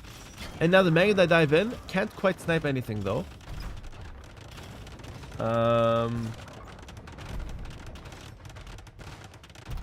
The Halbs are not adding anything. Yeah, I know. But you can't blame him for going Halb because he doesn't know if Lewis has a bunch of cavalry or not, right? We know he doesn't, but Lucho doesn't really know that. So Halb is actually important here, just in case. But this position that was initially awkward for Lewis is ending up being really good for Lewis, actually. Throws a shot but misses. And there's a lot of Megadai in the castle, by the way, so Another cannon, guys. I have a perfect emote for this situation. Hera trap in the chat. It's a perfect emote. It's very underused. Like I want that emote to be used. It's so good. It's so good. It's just a Treb shooting a basketball. That's exactly what's happening here.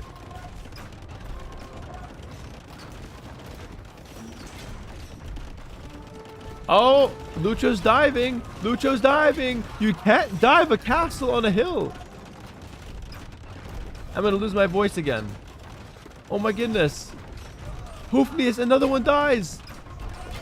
Oh, but the castle goes down. But the castle goes down. Lucho should still win from here. Lewis buys another castle. But he doesn't have the Mangadai numbers. Onagers will go down. Castle gets made. It's one Mangadai. And now with some Trebs, it's difficult. No, guys, Lucho. Great hold from Lewis, but Lucho's got this one, guys. He's got this one in the bag. And he's about to go up 2-0 versus Lewis.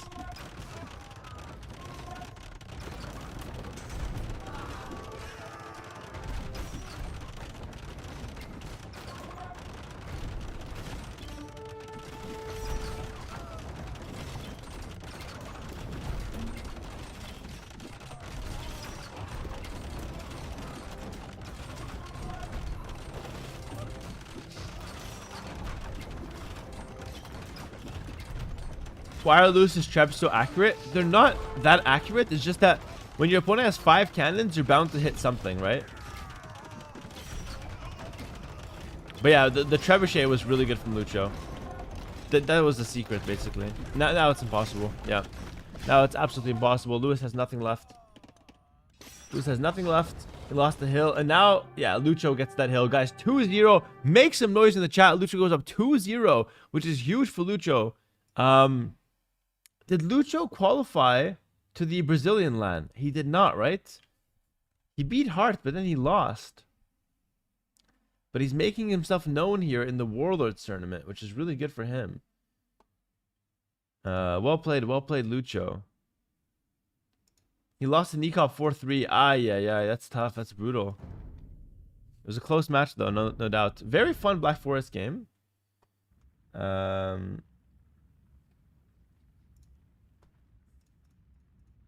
How about that guy who said he would donate 1K? But I think he said if Lucho doesn't win. So Lucho won, so he doesn't need to donate 1,000. Not that he was gonna do it anyway. Hera, forget that Warcraft 3 slop. If you want casual chill RTS for the lulz, play Stronghold Crusader. I actually love Stronghold Crusader. It's such a fun game. But no, I'm playing Warcraft 3 because I'm participating in Grubby's invitational tournament. And it's really good for the stream, by the way. We're getting a lot of people to know more about me, watch me play in RTS, and those people will eventually watch Age of Empires 2 as well. So it's really good. If you're an AoE2 fan or a fan of my stream, you should support my Warcraft 3 journey as well. 100%. 100%. But yeah, Stronghold Crusader is also a really good RTS. It's not really an RTS though. It's super casual. It would be fun to play it one day. I used to play that back in the day with my brother. It's so fun. When does Grubby's event start? He has the official announcement soon, and we'll watch it on stream after this one. What a beautiful drape. You like the background, all of you? It's amazing. I love it. It's actually a great background. Thank you, bro. My favorite World of Tank player. Shout out for Supreme Commander. Never played that one, unfortunately. Hera, we love you. Thank you, man. Doesn't hurt to say it more often, though. Would I play a turn-based strategy game? Turn-based is a little bit more boring, but I would be okay with it if it's a good game. They're in lobby for the next game, by the way. It's about to start soon.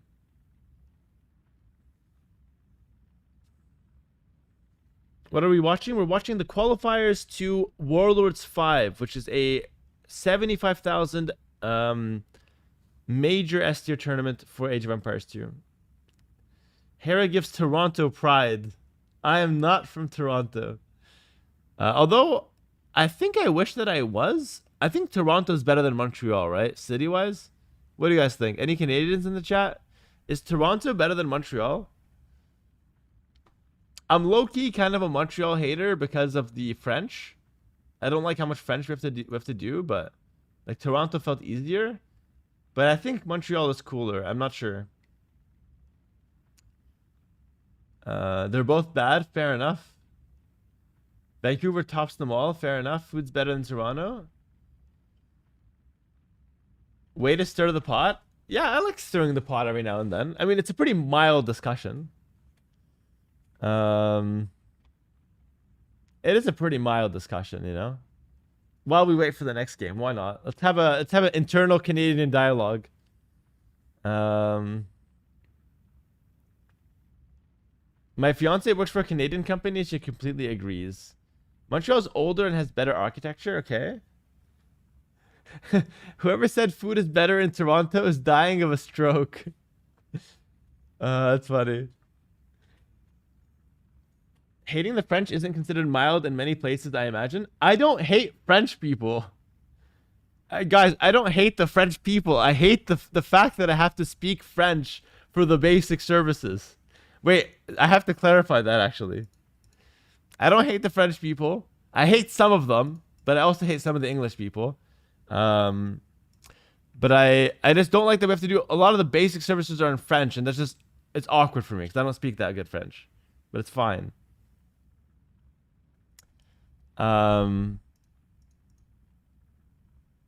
Okay, they're starting in 75 seconds. Let's do it. All right.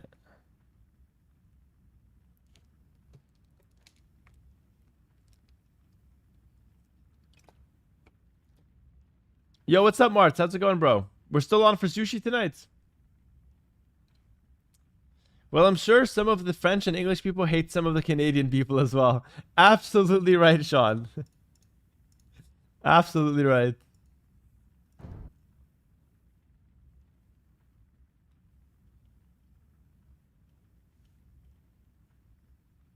Did I quit studies to earn money with gaming? Not really. Kind of, but not really. So I quit my studies because I hated studying. But I guess I did it to pursue the streaming career. But I didn't do it right away. It's a bit of a long story. I can't really get into it right now. But I am full-time now. I did drop out of university.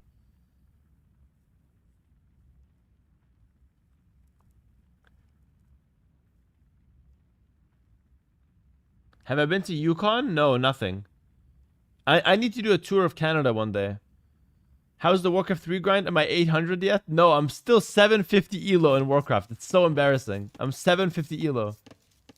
Did I get pushed back from my family for the dropout? Yeah, I did. They were against it at first. I wanted to drop out of university before signing up. So before starting. I told my mom and she said, no ways. No ways. So I had to do 1 year, and then I told her, look, mom, let's just run through the numbers. Like, I just much rather do full-time streaming. I'm making good money. I can see the family. Back then I was not making that good money. It was just decent. So you can understand that she wasn't like that stoked about it because she didn't see the potential. She's like, you're making decent money, but she thinks it can leave at any moment, which I guess is kind of right. She saw it as like a volatile business, but I told her like, not really. Like, Age of Empires 2 is not going anywhere. I can always try content creation to some extent. But it was just like a hard conversation, you know? But like, my parents were not unjustified. I want to make that clear. Yeah, my parents were not unjustified in pushing back. Alright? If anything, she was right. Like, the wiser decision is to go to school, but... my parents are super smart. You know, my mom... studied to become a doctor, a dentist, let's say, and she got like top 0.1 percentile in the entire country in Jordan. It's insane. She was at like a top university, top 0.1 percentile of the entire country. It was unheard of. And my dad married my mom, so he's really smart as well. Yeah, my dad married my mom, so well done to him. No, my dad is also an engineer. He's also very smart. But my mom is smarter, not gonna lie. Don't let them hear what I'm saying right now. But my mom is smarter on paper. Like, listen, I'm running the facts. My mom is smarter on paper. But then again, my dad did marry my mom, so yeah, he got so lucky. I'm not gonna lie. But it is what it is. It is what it is. But yeah, that was a fun one. It was a fun one. Anyway, back to our game here. Romans versus the Khmer. It's a must-win for Lewis. He's got one of my favorite civs, the Khmer, and we're playing on this map. I haven't seen this map. It's called Marshwood. This map looks kind of cool. Let's take a look at this map and decide if we like it together, guys. There's red foxes, which I think is already a huge plus for the map. I think that's really cool. It's a new animal. Basically, you can take it with a villager, and you don't need to drop it off at a mining camp, and you gather the gold very quickly. So this is actually really cool, in my opinion. The wood's on the outside, which I'm usually not a huge fan of, but it does lead to the map being quite open. You can't wall on this terrain. So as you can see down the center, there's some berries and some deer in the center, but you can't wall on the side terrain, which is kind of interesting. You have played this map, Hera. I have? I don't remember ever playing this map. And you're telling me I've played it. I don't know. I feel like you need to bring proof. But yeah, I think this map's kind of cool. So Lewis is going to use the red foxes nice and early. He's going to use one villager to take some of the gold from the red foxes. No doubt because he wants to try to play for the fast bloodlines for the Khmer. No doubt. What up, Joe? Which opening build do you think the foxes help most? Men-at-arms, scouts, or archers? I would say probably men-at-arms and scouts with forging. Scouts with bloodlines or men-at-arms. Oh no, it's probably for a fast castle, actually. Oh, it's for a fast castle. Oh, Lewis is fast castling. He's using one villager to take the foxes to fast castle. Wow. Oh, this is a cheesy strategy from Lewis. Khmer fast castle. Okay. That's another strategy that the foxes help. You don't need to mining camp the gold, which is kind of nice. Joe with the 10 gifted. What up, Joe? Thank you so much, brother. So yeah, to answer your question, the foxes help every strategy except archers. Because with archers, you want to have the mining camp because you want to make a lot of them. But for bloodlines, fast scouts, it's good. For fast castle, it's good. For men-at-arms, it's good because you get to skip the mining camp. And I think that's super cool. I think that's a really cool mechanic. I actually love the foxes. A big fan of them. So Lucho is actually opening stable. He's going to go spears and scouts. But he sees the fact that Lewis is actually still in Dark Age, which is unnatural for the Khmer. So it looks like it's going to be a fast castle here. Instant click from Lewis. Oh, that's crazy. Sebastian. I hope he's doing well. He's not in this game. Shout out to Sebastian. Lucho, back to our game, has 2 minutes to punish this fast castle. I don't think he can do much, though. He's going to take a cow. That's pretty good. Hera, what does the fox say? Thank God we're past that. That was the stupidest trend ever, or whatever it was. I don't know. I've never understood what it was. Not interesting.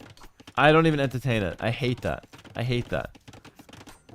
I was in school. I was like 13 years old, and I was looking down on the 18-year-olds that were saying that, or whatever the hell they were doing. So stupid. It's a song, right? Terrible. Terrible. Even 6-7 is way more intelligent than that one. And then they're making fun of the new generation, saying that they're brain dead. No, the older generations were equally brain dead.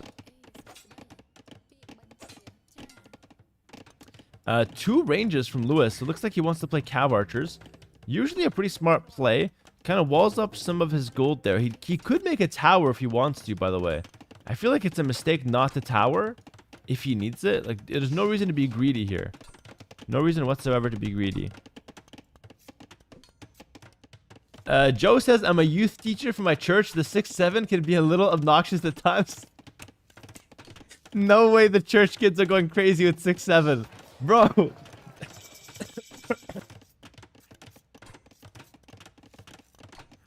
Bro, I'm just dying thinking of a bunch of kids. They're going to church. They're supposed to learn. It's supposed to be a serious topic. And they're just messing around with 6-7.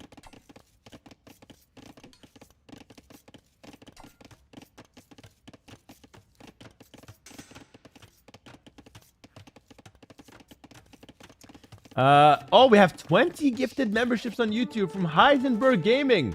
Yo, thank you, Heisenberg. Really big fan of your meth business, by the way. Wish you the best with that one. Thank you for the 20 gifted. It's gonna be 2 ranged cav archers, market blacksmith.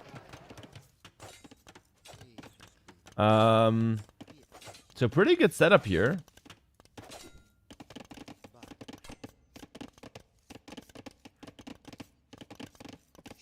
Jesse, we have to cook. Heisenberg, thank you, bro. That's actually big. 20 gifted, not a small amount. I heard T90 is a big fan of the foxes. Is he? Is he really? Oh, Zeke with the 10 gifted. Yo, thank you, Zeke. Oh my goodness. Tons of gifted. Joe, Zeke. We got 20 from Heisenberg. Thank you so much, Zeke. Good to see you here, brother. Appreciate the support. Thank you so much. T90 hates the noise they make. Oh, does he really? How does he not even realize the noise they make? I've been listening to these foxes for months now. I never even thought about it, to be fair. I have to listen next time. Take a listen here. Church teacher and meth dealer donating to the stream. Heart. 2 of the best people of society here. 2 of the best people of society donating to the stream. Love to see it. It's just nice that, like, a meth teacher... Sorry, not a meth teacher. Well, actually, Walter was kind of a meth teacher as well. To be fair, he was teaching how to cook. I was taking notes at least, you know. Back to our game, though. Back to our game. Cav archers going a bit crazy right now. Ibex is actually running around crazy on the Mouflon. And this was a kind of a good strategy from Lewis. I think Lucho's dead, guys. I think we have a series on our hand. Because he's stuck in Feudal Age. He's on double stable, going full scouts. But full scouts doesn't really work well against cav archers, because the cav archers, once they get mass, destroy scout cavalry. He's trying to tower now, but it's just difficult. Hera is our shaving teacher. That is true. We did have a nice... Guys, if you're a man between 12 and 45 that has never had a parent present to teach you how to shave, we did have a men's guide to health and fitness earlier in the stream. All right, so if that sounds like something you'd benefit from, go back and watch that. I was doing a live tutorial of how to shave the neck beard. All right, I missed it. Joe, you missed it? You were too busy teaching the church kids 6-7. You were too busy teaching them that.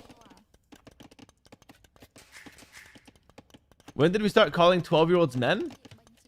A 12-year-old in my stream, Sean, is a man.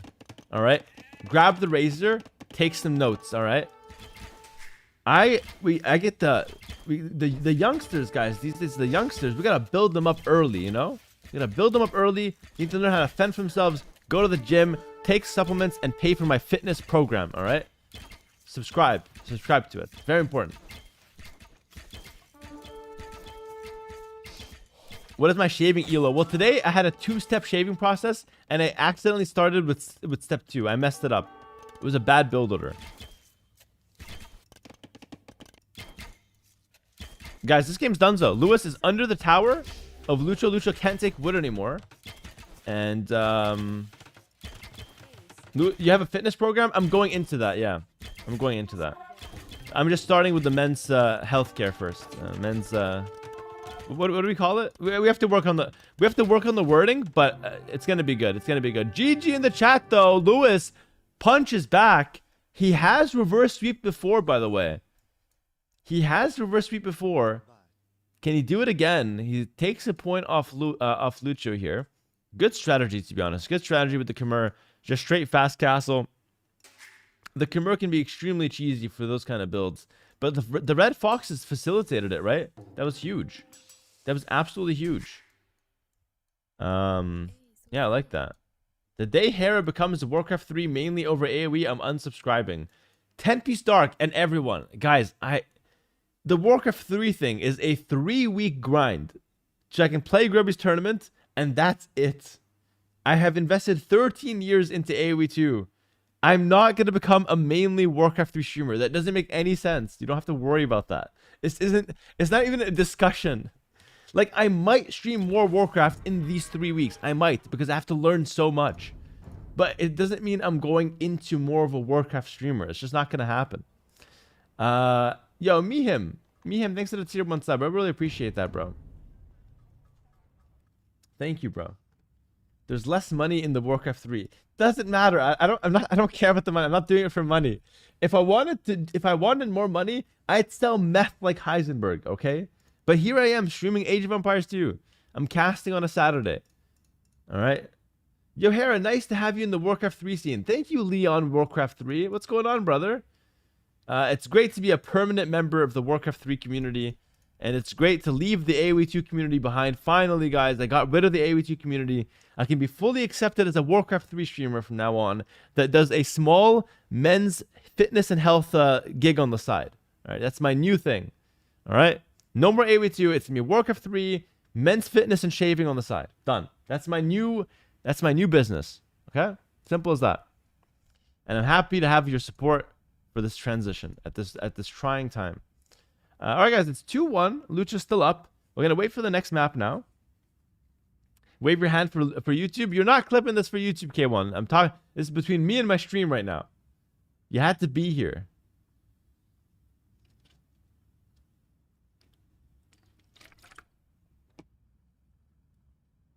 Does your wife know you're transitioning? I am. She's not on board with the men's fitness because she saw me saving and she was wondering if it was my first time doing it. So she's not entirely convinced that I could be a teacher. But I think the youngsters amongst our community can appreciate how valuable the information that I presented today was. All right, we're waiting for the next game here. So we're going to have a little bit of a yap session right now. Don't listen to your supporters. Thank you, Roxy, for the encouraging words. She says, don't listen to your supporters. Love that. Absolutely love that. I didn't know Roxy was listening like that. I didn't know she was listening. Let's bring back Star Wars Galactic Battlegrounds. I actually know what that is, which is hilarious. All right, the next game has started. We're going in just about 80 seconds.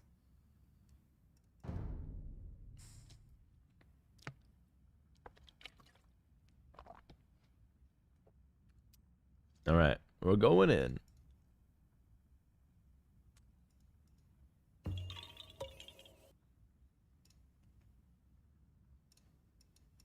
The map is Kilimanjaro, I think. Yeah, it is. Kilimanjaro. We played that earlier. 2P for Lewis. Damn, 2P is kind of insane. 2P is like a cheesy Civ. So it might be another cheese. Do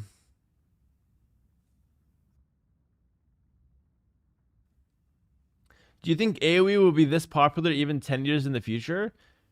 In my opinion, there's no reason to think that AoE 2 would be any less popular than now in 10 years because our numbers are actually on the way up. However, a lot can go wrong in 10 years. Like, a lot can go right, but a lot can go wrong. But my opinion is that AoE 2 is actually on an upward trend right now. So who knows what the world's going to look like in 10 years? But if gaming is a thing, I think AoE 2 will always be a thing. I guess that's the complete answer there.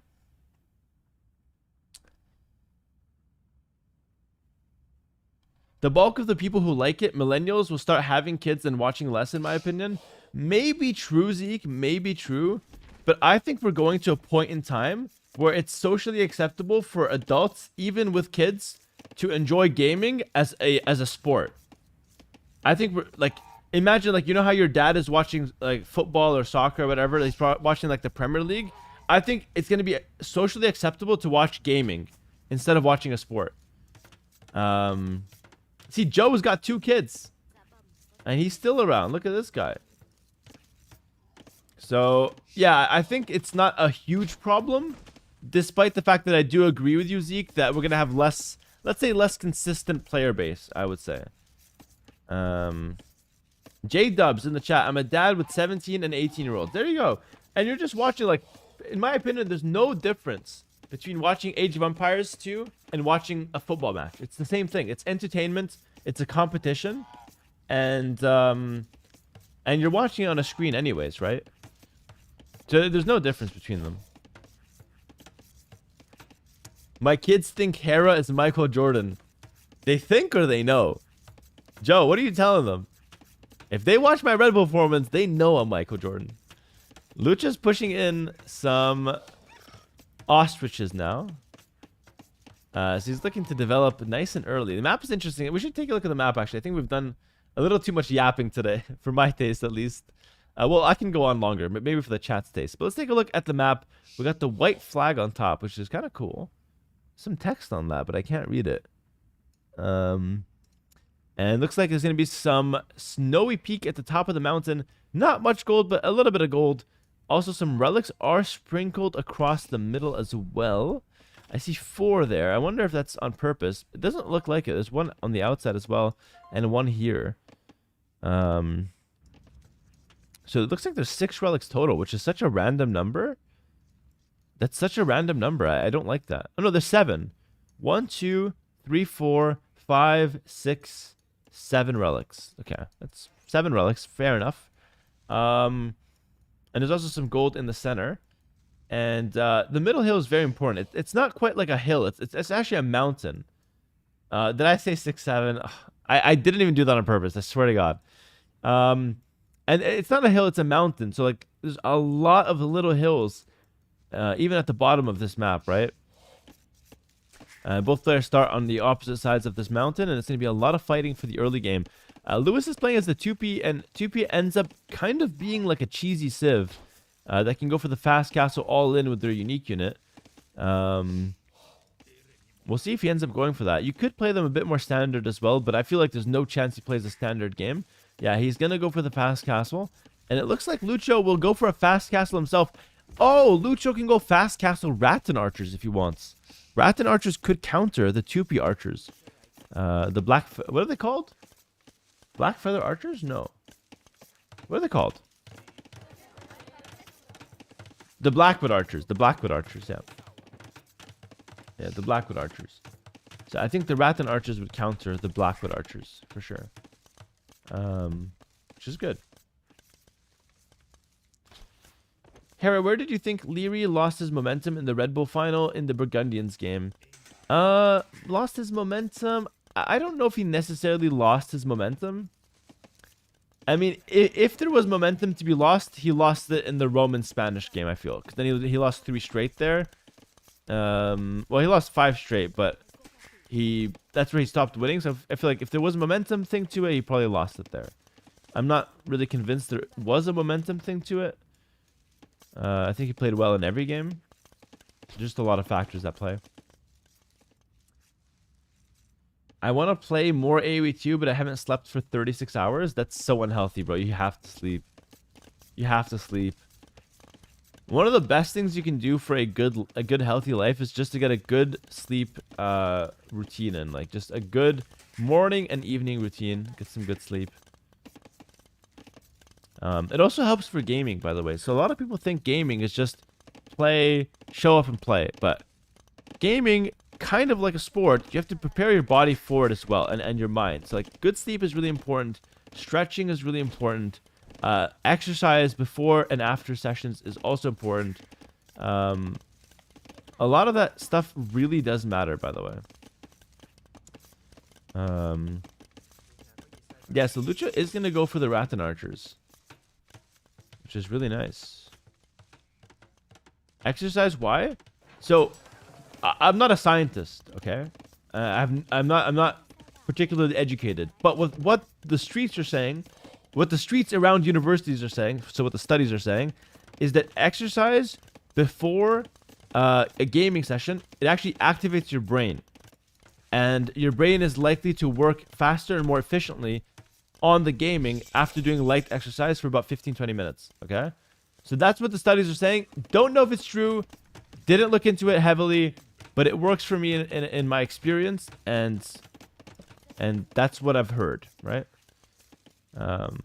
This is true, says a random guy on Twitch. I believe him. So Sebastian, push-ups were a right call? Yes, but you have to be careful not to exhaust yourself either. It's a bit of a fine balance.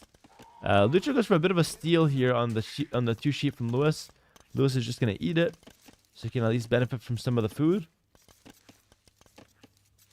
So So I don't do any crazy exercises. I just like to stretch a lot. Stretching is important. And then maybe some light exercises, like a few push-ups or like some shadow boxing, stuff like that. Just to get the motion going. And yeah, it looks like Lucho just took some of the sheep away, but Lewis sniped them in the end, so he's able to benefit for some of the food.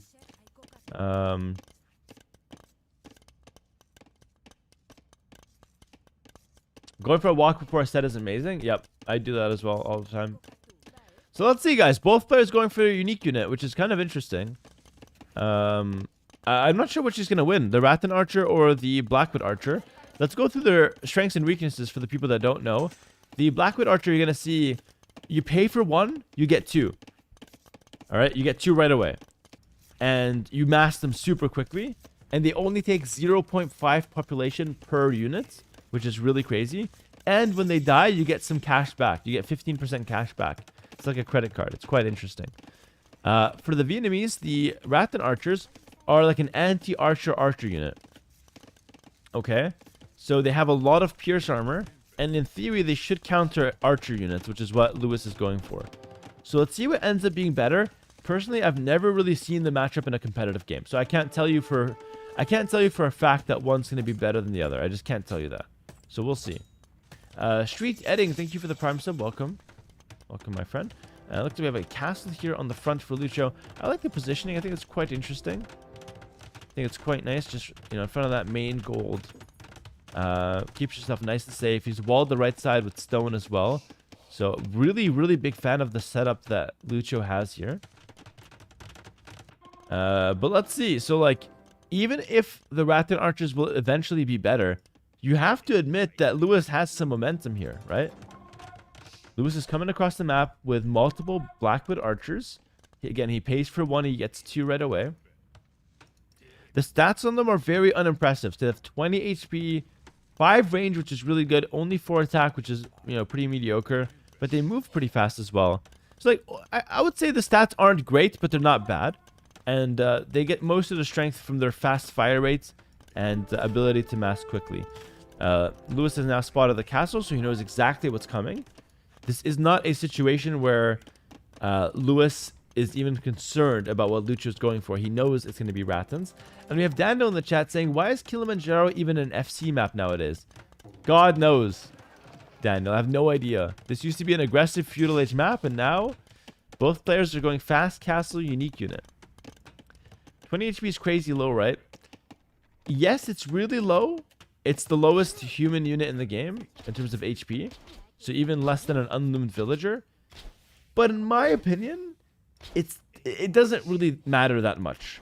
Because if you're going to shoot them with archers, you're normally going to do more than 20 damage anyways.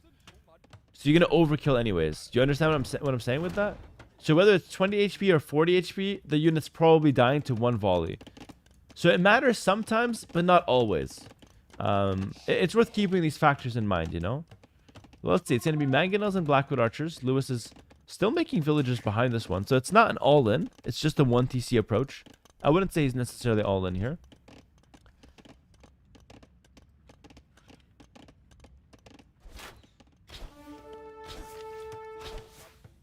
And so look, now Lucho, let's do a little bit of math first. Lucho's got 8 Rattan Archers. Every Rattan Archer has 6 plus 1, so 7 damage.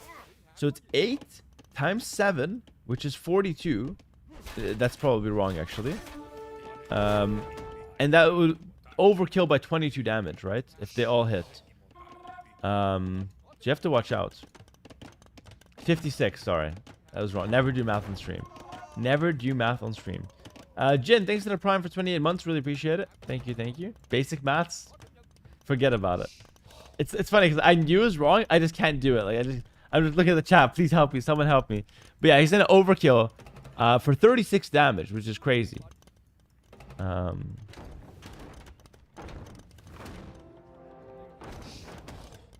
have listened to your mom. Yeah. I'm glad you stuck with streaming. Guys, I'm actually pretty good at math. I was a superstar math student when I was young. But you just don't practice it enough, so now I'm weak. And also when you're streaming, I swear it's impossible. It's like you're trying to do a task with a gun to your head. It's impossible. Are you still very excited while streaming / big finals? Oh yeah, for sure. Like while streaming, I love streaming. I'm having a great time right now. I was telling the chat earlier, I'm actually so happy to be back to streaming because it's super interesting for me. Like I love doing it. It's a lot of fun, and we have more viewers than ever nowadays, which it's been honestly kind of a dream come true. I don't want to get too emotional on you guys, but it does mean a lot to me, so I'm very happy with that. And then for like a big finals, of course, my emotions are always through the roof. I'm calm though. I'm not nervous like I used to be. I'm calm, but I still love it. It's exhilarating for me. Especially winning feels amazing. It never stopped feeling good. There's only one tournament that when I won, I didn't really care, but there's a lot of factors behind that one, so it's not even worth mentioning the name. But I remember one tournament I won and I just couldn't care less. But like, there was so many factors there that made it so. It doesn't say anything about the tournament. I'm not going to say which one it is as well, so you guys have to take my word for it. Rathan Archers are doing pretty well here, actually. But the Blackwood Archers will eventually get the clear up. And remember, the more you kill from these guys, the more resources Lewis gets back. So it's like not always optimal to just trade into them. You're honestly very entertaining. Thank you, the finest. I appreciate that, man. Rathan Archer's doing quite well to start things off here in Lewis's base. Now Lucha's defending with another batch. He's closing the gap on these two Mangonels, which is really risky here. Lewis has a good chance to get a good shot. Oh, gets a pretty good one, but also kills his own Mangonel. So, you know, tell me how good that is. And all of these Rathan Archers are getting away with minimal HP, by the way. Minimal HP. I think Lewis has to force right now. You have to force the fight. But he's backing up. He's playing a bit safe. Playing a bit too safe. Hey, hoping you're feeling better since earlier this week. It's a lot better. Thank you, Cynical Pixel. Still not 100% healed, but feeling much better for sure. Wall is coming up from Lucho. Looking pretty good to kind of keep that set. Do my math skills come from my dad or mom? My mom's okay at math. My dad's very good, I would say. My dad is like super... My dad is like the really logical, no emotional intelligence person. Like, he's not emotionally unintelligent, but like, he's the kind of guy that drives 10 miles to get gas that's cheaper because overall, it will be cheaper for him. Not factoring in his time or whether he feels like it. He's like, yeah, obviously I'm doing that. It's cheaper. It's like his feelings have no part in like what's the correct option. That's like my dad. And my mom is a lot more about the feeling side of things. And a lot more about like what's fun. I'm kind of a little bit of both. I can easily identify the correct option and then I choose not to do it because I can't be bothered. That's me, to be honest. I'm like, that's the right option. Obviously, don't feel like doing it. I'm gonna go play video games instead. Nice hit from Lucho. Kills a Mangonel for free. Lucho's defense has been really good all tournament long, but done 2 town centers. He's stuck in his corner of the map. Meanwhile, Lewis, excuse me. Both start with L. It's hard, but meanwhile, Lewis, 2 town centers at home and the 3rd in the center. That's a big deal, right? Having that map control, going for that 3rd in the center, it's going to lead to a castle in the center long term. Mark my words. Remember, castle in the center for Lewis. That would be a very good play for him. And I think he's going to be working towards that. But Lucho has some nice counterattacks here with the Rathan Archers. Remember, it's a unit that counters archers on paper. So over time, should be pretty good.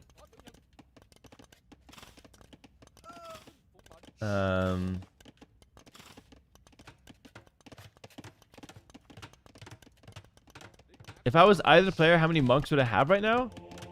Well, Lewis has gathered 5 relics. I think that's been a very good play for him.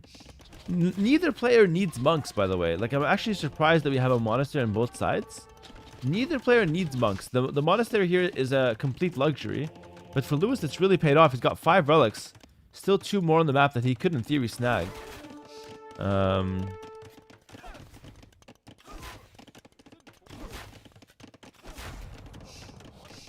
Alright, Lucho snipes the farm, goes in. Hey, I'm new here. Are you participating in this tournament? Hello, Kubo. Welcome. Yeah, I got a direct invite into this tournament. Right now, we're watching the qualifiers to see who else will enter the tournament. So this is the qualifier to the main event, which I'm already invited in. into. And I'm invited into it because I performed well in other tournaments. So they deemed me good enough to just invite. I don't have to play the qualifier, which is good. That's pretty good. All right, ballistics coming in now. So I would say Lewis is better equipped to fight this fight now. Lucha has already had ballistics for a while, so Lewis has equalized the tech. And honestly, to be up against Rattan archers, these Blackwood archers aren't doing bad, but the Rattan archers feel like when the numbers get thinned out, they feel like they're even stronger. 40 HP per. It's a really good unit, actually. Some really solid trades here. But the main factor for Lewis is that he's got a nice 10 or so build lead, and he's got 5 relics for free. So he should be pulling ahead in terms of resources collected. Kaj HS, thanks to the Prime for 2 months. Really appreciate that, man. Thank you, bro. Am I the only invited player? No, there's Hera, Leary, Viper, and Yo. Those are the 4 invited players. And I would say that's the top 4 in the world. I think Yo is lucky to be there. But that's the top 4 in the world, I think. It's not as clear nowadays, but I think most people would still agree that that's the top 4. Yo is a little weak. Yo is a little weak, Ra. You know more than anyone. But he knows this. Yo knows he's weak. That's why he's... that's a secret, you know? He knows he's an imposter. Yo's the best? No way, Daniel. Come on. I know you're a Yo fan, but come on. If you think Yo's the best, you're just not watching his games. You're a fake fan.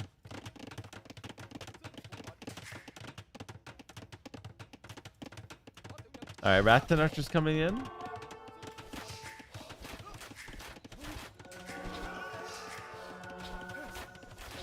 And the monk gets sniped. That was going to be relic number 6, by the way.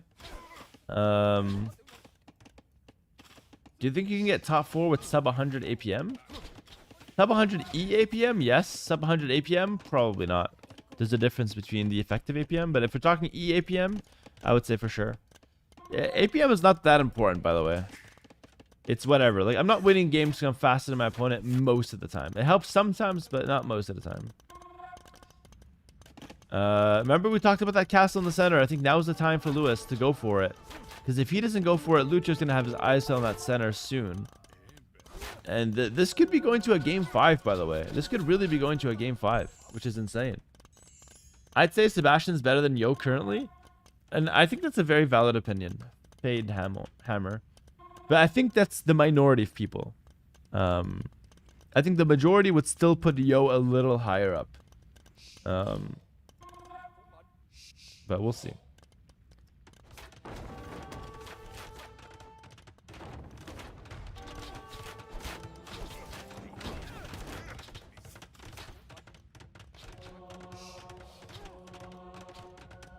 Yeah, castle in the front. Remember, I talked about this from the start of the game, basically. As soon as Lewis got that third DC, that middle castle, he's working towards it. And it comes through now. It's just so hard for Lucha to play.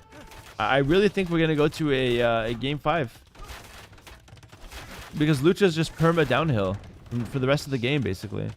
Takes a nice shot there, downhill. Lewis will get some nice value.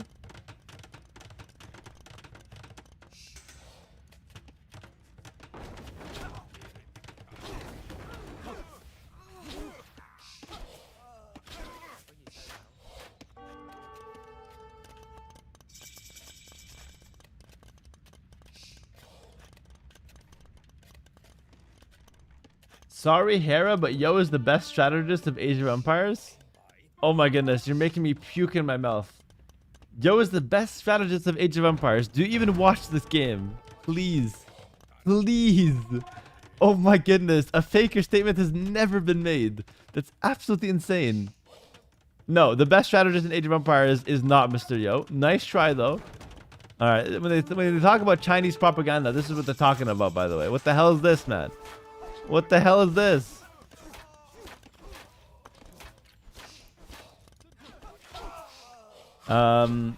Lewis hits Imperial Age. A little bit slower than Lucha, but it's not going to really matter. He's got full middle control. He's got 6 relics. He's on 2 castle Blackwood archers. All right. So it's not going to change. Like the dynamic of the game is largely the same. Lewis will still always deal 1 damage to the Rathan archers no matter what if both players get their upgrades. Now we have Lucho switching into Elite Skirmisher though, likely to go for Imp Skirm. Again, the dynamic of the game is not going to change much. And as far as a counter to what Lucho is going for, Lewis can go for his own skirms or he can go champions, probably. We'll see though. Hera, Warcraft 3 is a dead game. You should consider playing StarCraft 2 instead. Far superior RTS. For the 10th time, Bobby Bob, please pay attention. I'm not saying this again. I'm only playing Warcraft 3 because Grubby is hosting an invitational and it's a streamer tournament that is a ton of fun, a unique challenge, and that's the reason I started. And it turns out that I actually like Warcraft 3. I don't care if StarCraft 2 is better. I like Warcraft 3. I'm not going to play StarCraft 2 out of nowhere. There's no point. So hopefully I won't have to repeat myself. It's the 10th time I've said this. Looks like it's going to be just skirms for Lewis on the hill. He's going for towers as well. I don't think that's very necessary though. I don't think that's very important either. It's going to be Imp Skirm here for Lucho. I mean, Lucho can still win this game, actually. Like, Lewis has the relics, but I can see a world where Lucho can win it. It's an uphill battle, quite literally, but you never really know.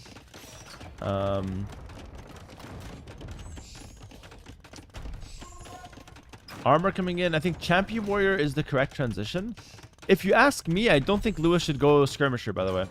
I know nobody asked me, nobody cares, but I think he should have went direct Champion Warrior. Would have been, in my opinion, the better choice. Skirmisher here is just kind of a waste of time. But he's doing it because he just wants to play it safe, I think. From where is Lucho? Lucho's from Argentina.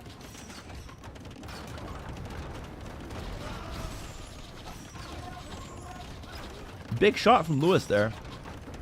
There's a bunch of skirmishers with kind of like useless mangonels. So those mangonels are useless in quotes.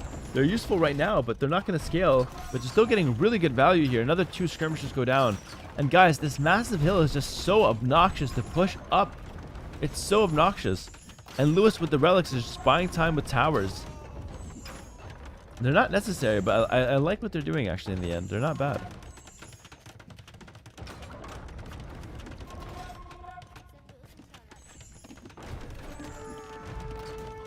And Champion Runner's coming in, so it's going to be a Champion Warrior switch, which is basically a hybrid between Eagle Warriors and Militia line. Yeah, hill bonus is really crazy, that's for sure.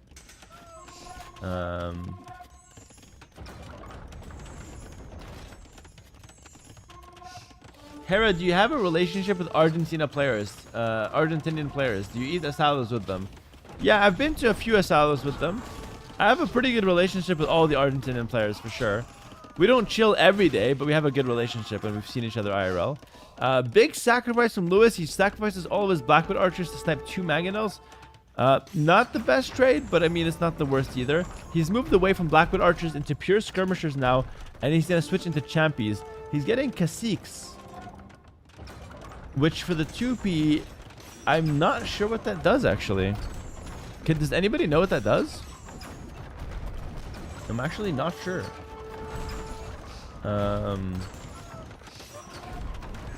It gives movement speed. Attacks faster. So it either gives you movement speed or attack speed. The chat's not really sure. For the Champion Warriors. Okay. Yeah, these new civs, I haven't learned them 100% yet. Just skirm for skirm. We're gonna go to a game 5. How crazy is that? How freaking crazy is that? Lucho did all the right steps to try to counter the strategy, but it looks like in the end, 2P is always just too strong. It makes your champions look cooler. Wow, that's a cool looking champion. You might be right. Elite Champion Warrior on the field now with the looking cooler technology researched. Yo man, congratulations on your recent victory in Red Bull. This is literally my first comment on Twitch ever. Been watching you for years, big dog. What, Shannon? Welcome to the stream. That's awesome. Welcome. I hope you have a nice time here on Twitch, and thank you so much for watching for years and for being here. That's really cool. Last ditch effort from Lucho. He's going for a forward castle on the left side, but the champions are there. That's terrible for Lucho. He can't kill the champions with skirmishers. This is going to be an absolute massacre. If you're under 18, please turn away. This is definitely rated R. Oh, this is so bad. This is so bad. This is so bad. It's GG. Yeah, it's GG. It's GG. We're going to a game 5. Lewis is equalizing the score. And the best part is, the winner of this plays Heart tomorrow. There's a lot at stake here. The winner of this plays Heart. I got to use the bathroom. I'm going to quickly be right back. And we'll get started with the next game right after this. Lewis could actually reverse sweep this one, which is insane. Be right back.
Alrighty.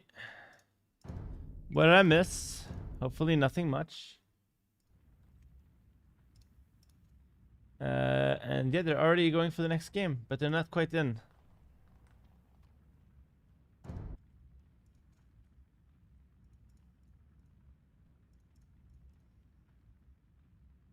Alright, let's do it. Hera, top 4 micro players in the world? I don't know. I don't know. I don't know if I'm part of that, though. To be honest. There's a lot of good micro players nowadays.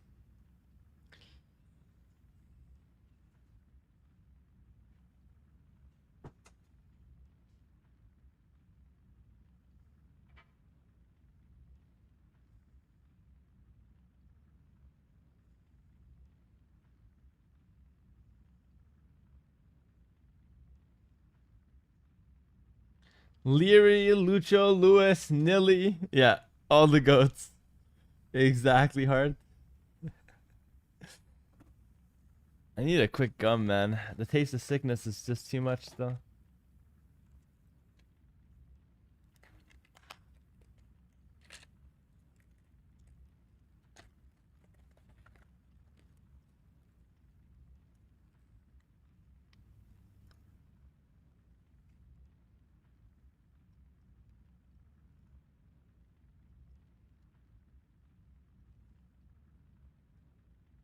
Yo, Lily with a 10-pound donation.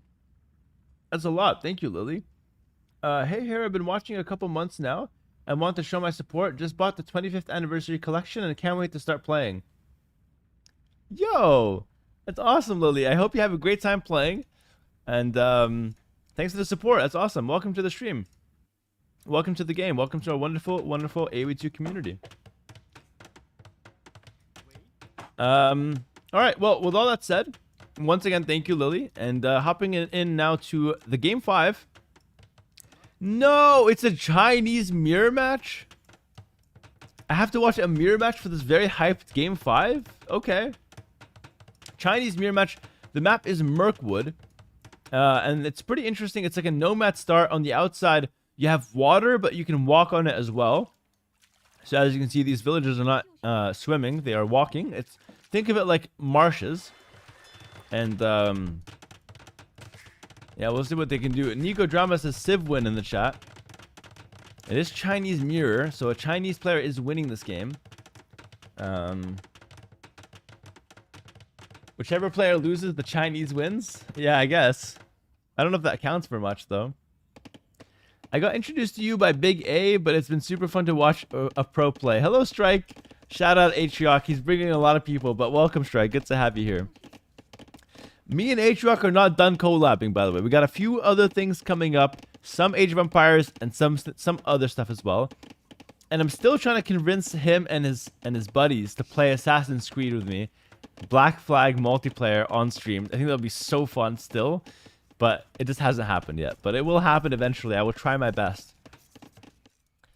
Okay.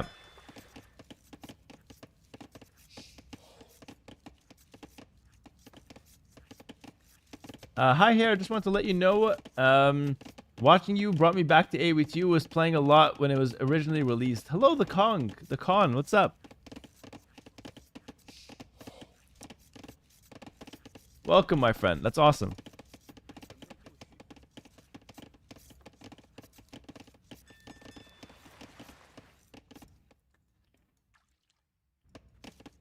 Yeah, Chinese mirrors. We'll just watch them do the start. Not much to do at the moment. Assassin's Creed has multiplayer? Yes. Nobody plays it. It's old, but it's so fun. Game is over already. Is it because Lewis has a small villager advantage? Lewis knows the build and Lucho didn't. What happened, actually? I wonder what happened. We need Hart. We need your expert analysis. Lewis has more villagers. He has a lot more villagers, actually. Call him? No, I'm not calling Hart. I want his expert analysis, but not that badly. He was late to the town center. Yeah, Lewis has more villagers. He had Lucha had idle TC. Lucha also picked up Loom, and Lewis did not. So Lewis is actually on the verge of reverse sweeping. Wow. Thanks for the Grubby content. Really enjoyed the banter and have learned a lot from you coaching him. Thanks, man. Yeah, me and Grubby have been having some good videos as well lately. Yeah, a lot of idle TC for Lucha. So Lucha messed up. He messed up big. Interesting. I can see myself messing this up as well. I don't know the build with Chinese. I don't know what I'm supposed to do. Let's see if there's still a chance to win for Lucho. But Lewis has a 200 res collected advantage right now. And that's really only expected to grow as the game goes on, because he's got the extra villagers now.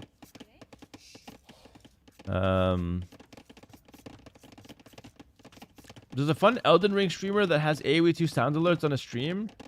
I'd love for you to collab with someone who plays a game like that. Or would I collab with someone who plays a game like that?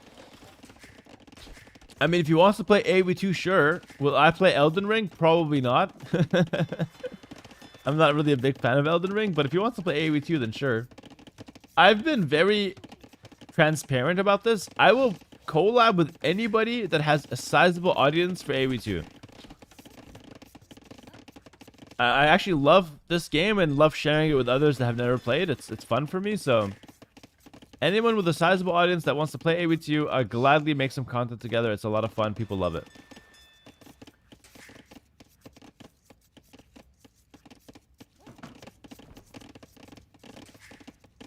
Lewis is walling up the map a little bit. I like that's a smart house. I have an audience of 2 people. Is that big enough? Almost. You need another like 988. Or 998, sorry, for 1,000. Hello, Alperal. Thanks for the donation. Hi, Hera. I missed your streams. Chinese versus Chinese is a civ win for Chinese. Indeed. Alperal, what's up? Good to have you here, bro.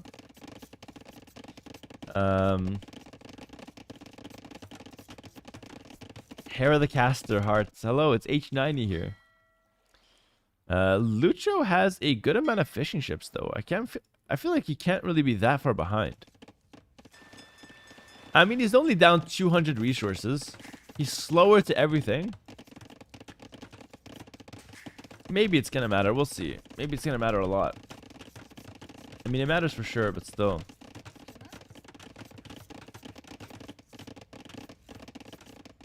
Lewis wins this and beats Hera in the grand final of Warlords?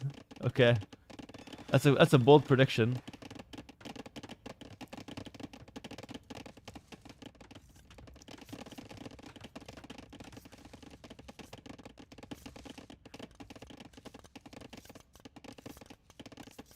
Lucho's going for FC Firelancers? How can you tell that so far? I feel like I can't tell. I mean, I know that Lewis is going FC Castle Drop, which I think is the best call, because they're so close together, and he knows that. A castle here would end the game completely. And I just don't think Lucho can actually stop that, actually. Like, Lewis is 1 minute ahead. Over 1 minute ahead. Market now?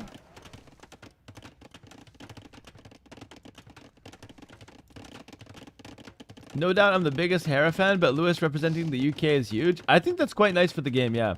There's a pretty big English community for this game, so it's great to have you know, a strong player from the UK to represent you guys. How excited are you to meet Lewis in 2 months? I'm dreading it, Nigo. I am dreading meeting Lewis in real life. Alright, Lucho kills a villager, but I don't know, he's still very far behind to where he needs to be, which is the castle edge. I don't see how Lewis loses. Like, castle forward. How does Lucho stop that? Let's say he runs. Then Lewis has Chukunu, and Lucho can't counter that anyways. So, like, there's for 2 reasons this game's done. You can't stop the forward castle, even if somehow it's not a big deal. Chukunu are still really good.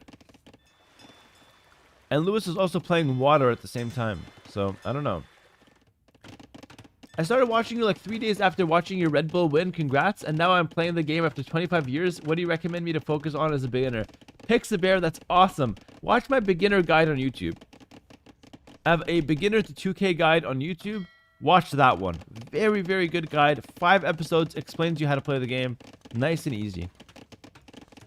And then just enjoy. Just enjoy the process. Thank you for the 300 bits, Mr. Freezabird. Thank you, man. You're a legend, brother. Thank you. Thank you, man. You got it, Pixabear. You got it. Lewis is too much of a wuss to go forward castle? No, Lewis will go forward castle. This is not about being a wuss or not being a wuss or being a puss or not being a puss. This is about what's correct and what's not. And here it's absolutely correct to go for the forward castle. And Lucho's dead. He has to... I mean... He could try running, but I think he's completely dead anyways. Actually, Lewis is a bit of a wuss. I think that castle should be 1 tile further forward. He's a bit of a wuss, at least. But it's fine. But it's fine. Lucho has to run. Now, Lucho will likely continue trying because it's the last game of the qualifier for him if he loses. So he's going to continue trying. But, I mean, it's absolutely heartbreaking to see him get reverse swept like this. Freaking Lewis is just doing so well in these games.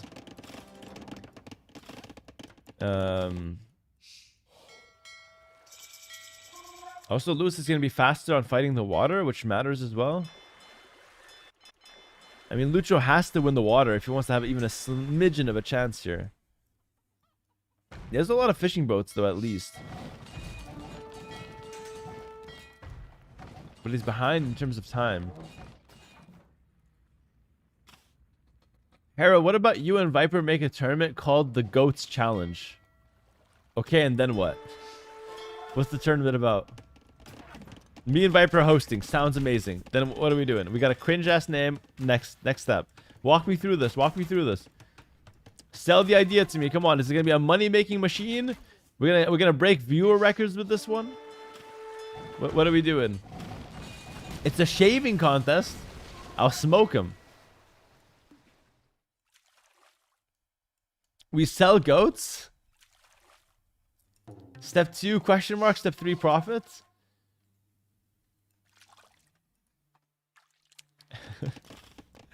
Lucha's running for the hills, guys. This is what I was talking about earlier, though. He loses the town center. How do you deal with Chukanu? He's gonna go rocket carts. But Lewis is good micro. I think he'll be fine.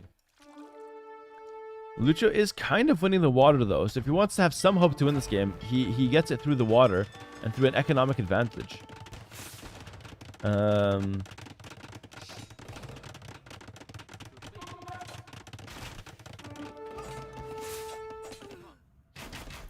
Oh, whoa. Those guys do a lot of damage. You gotta watch out. Yeah, the rocket card is super squishy versus Chukanu.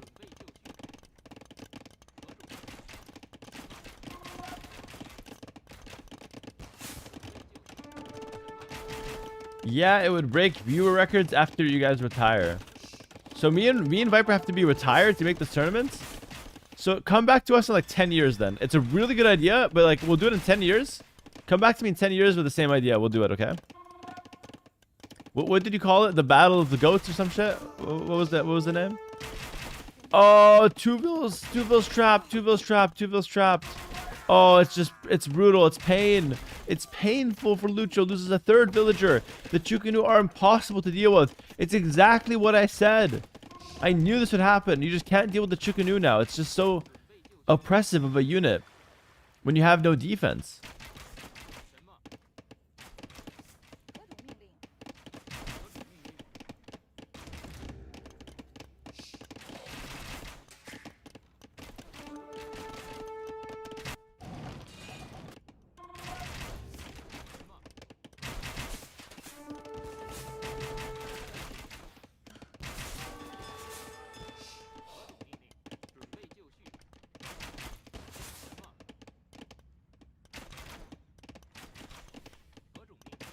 Why would Lucho not anticipate a castle drop there?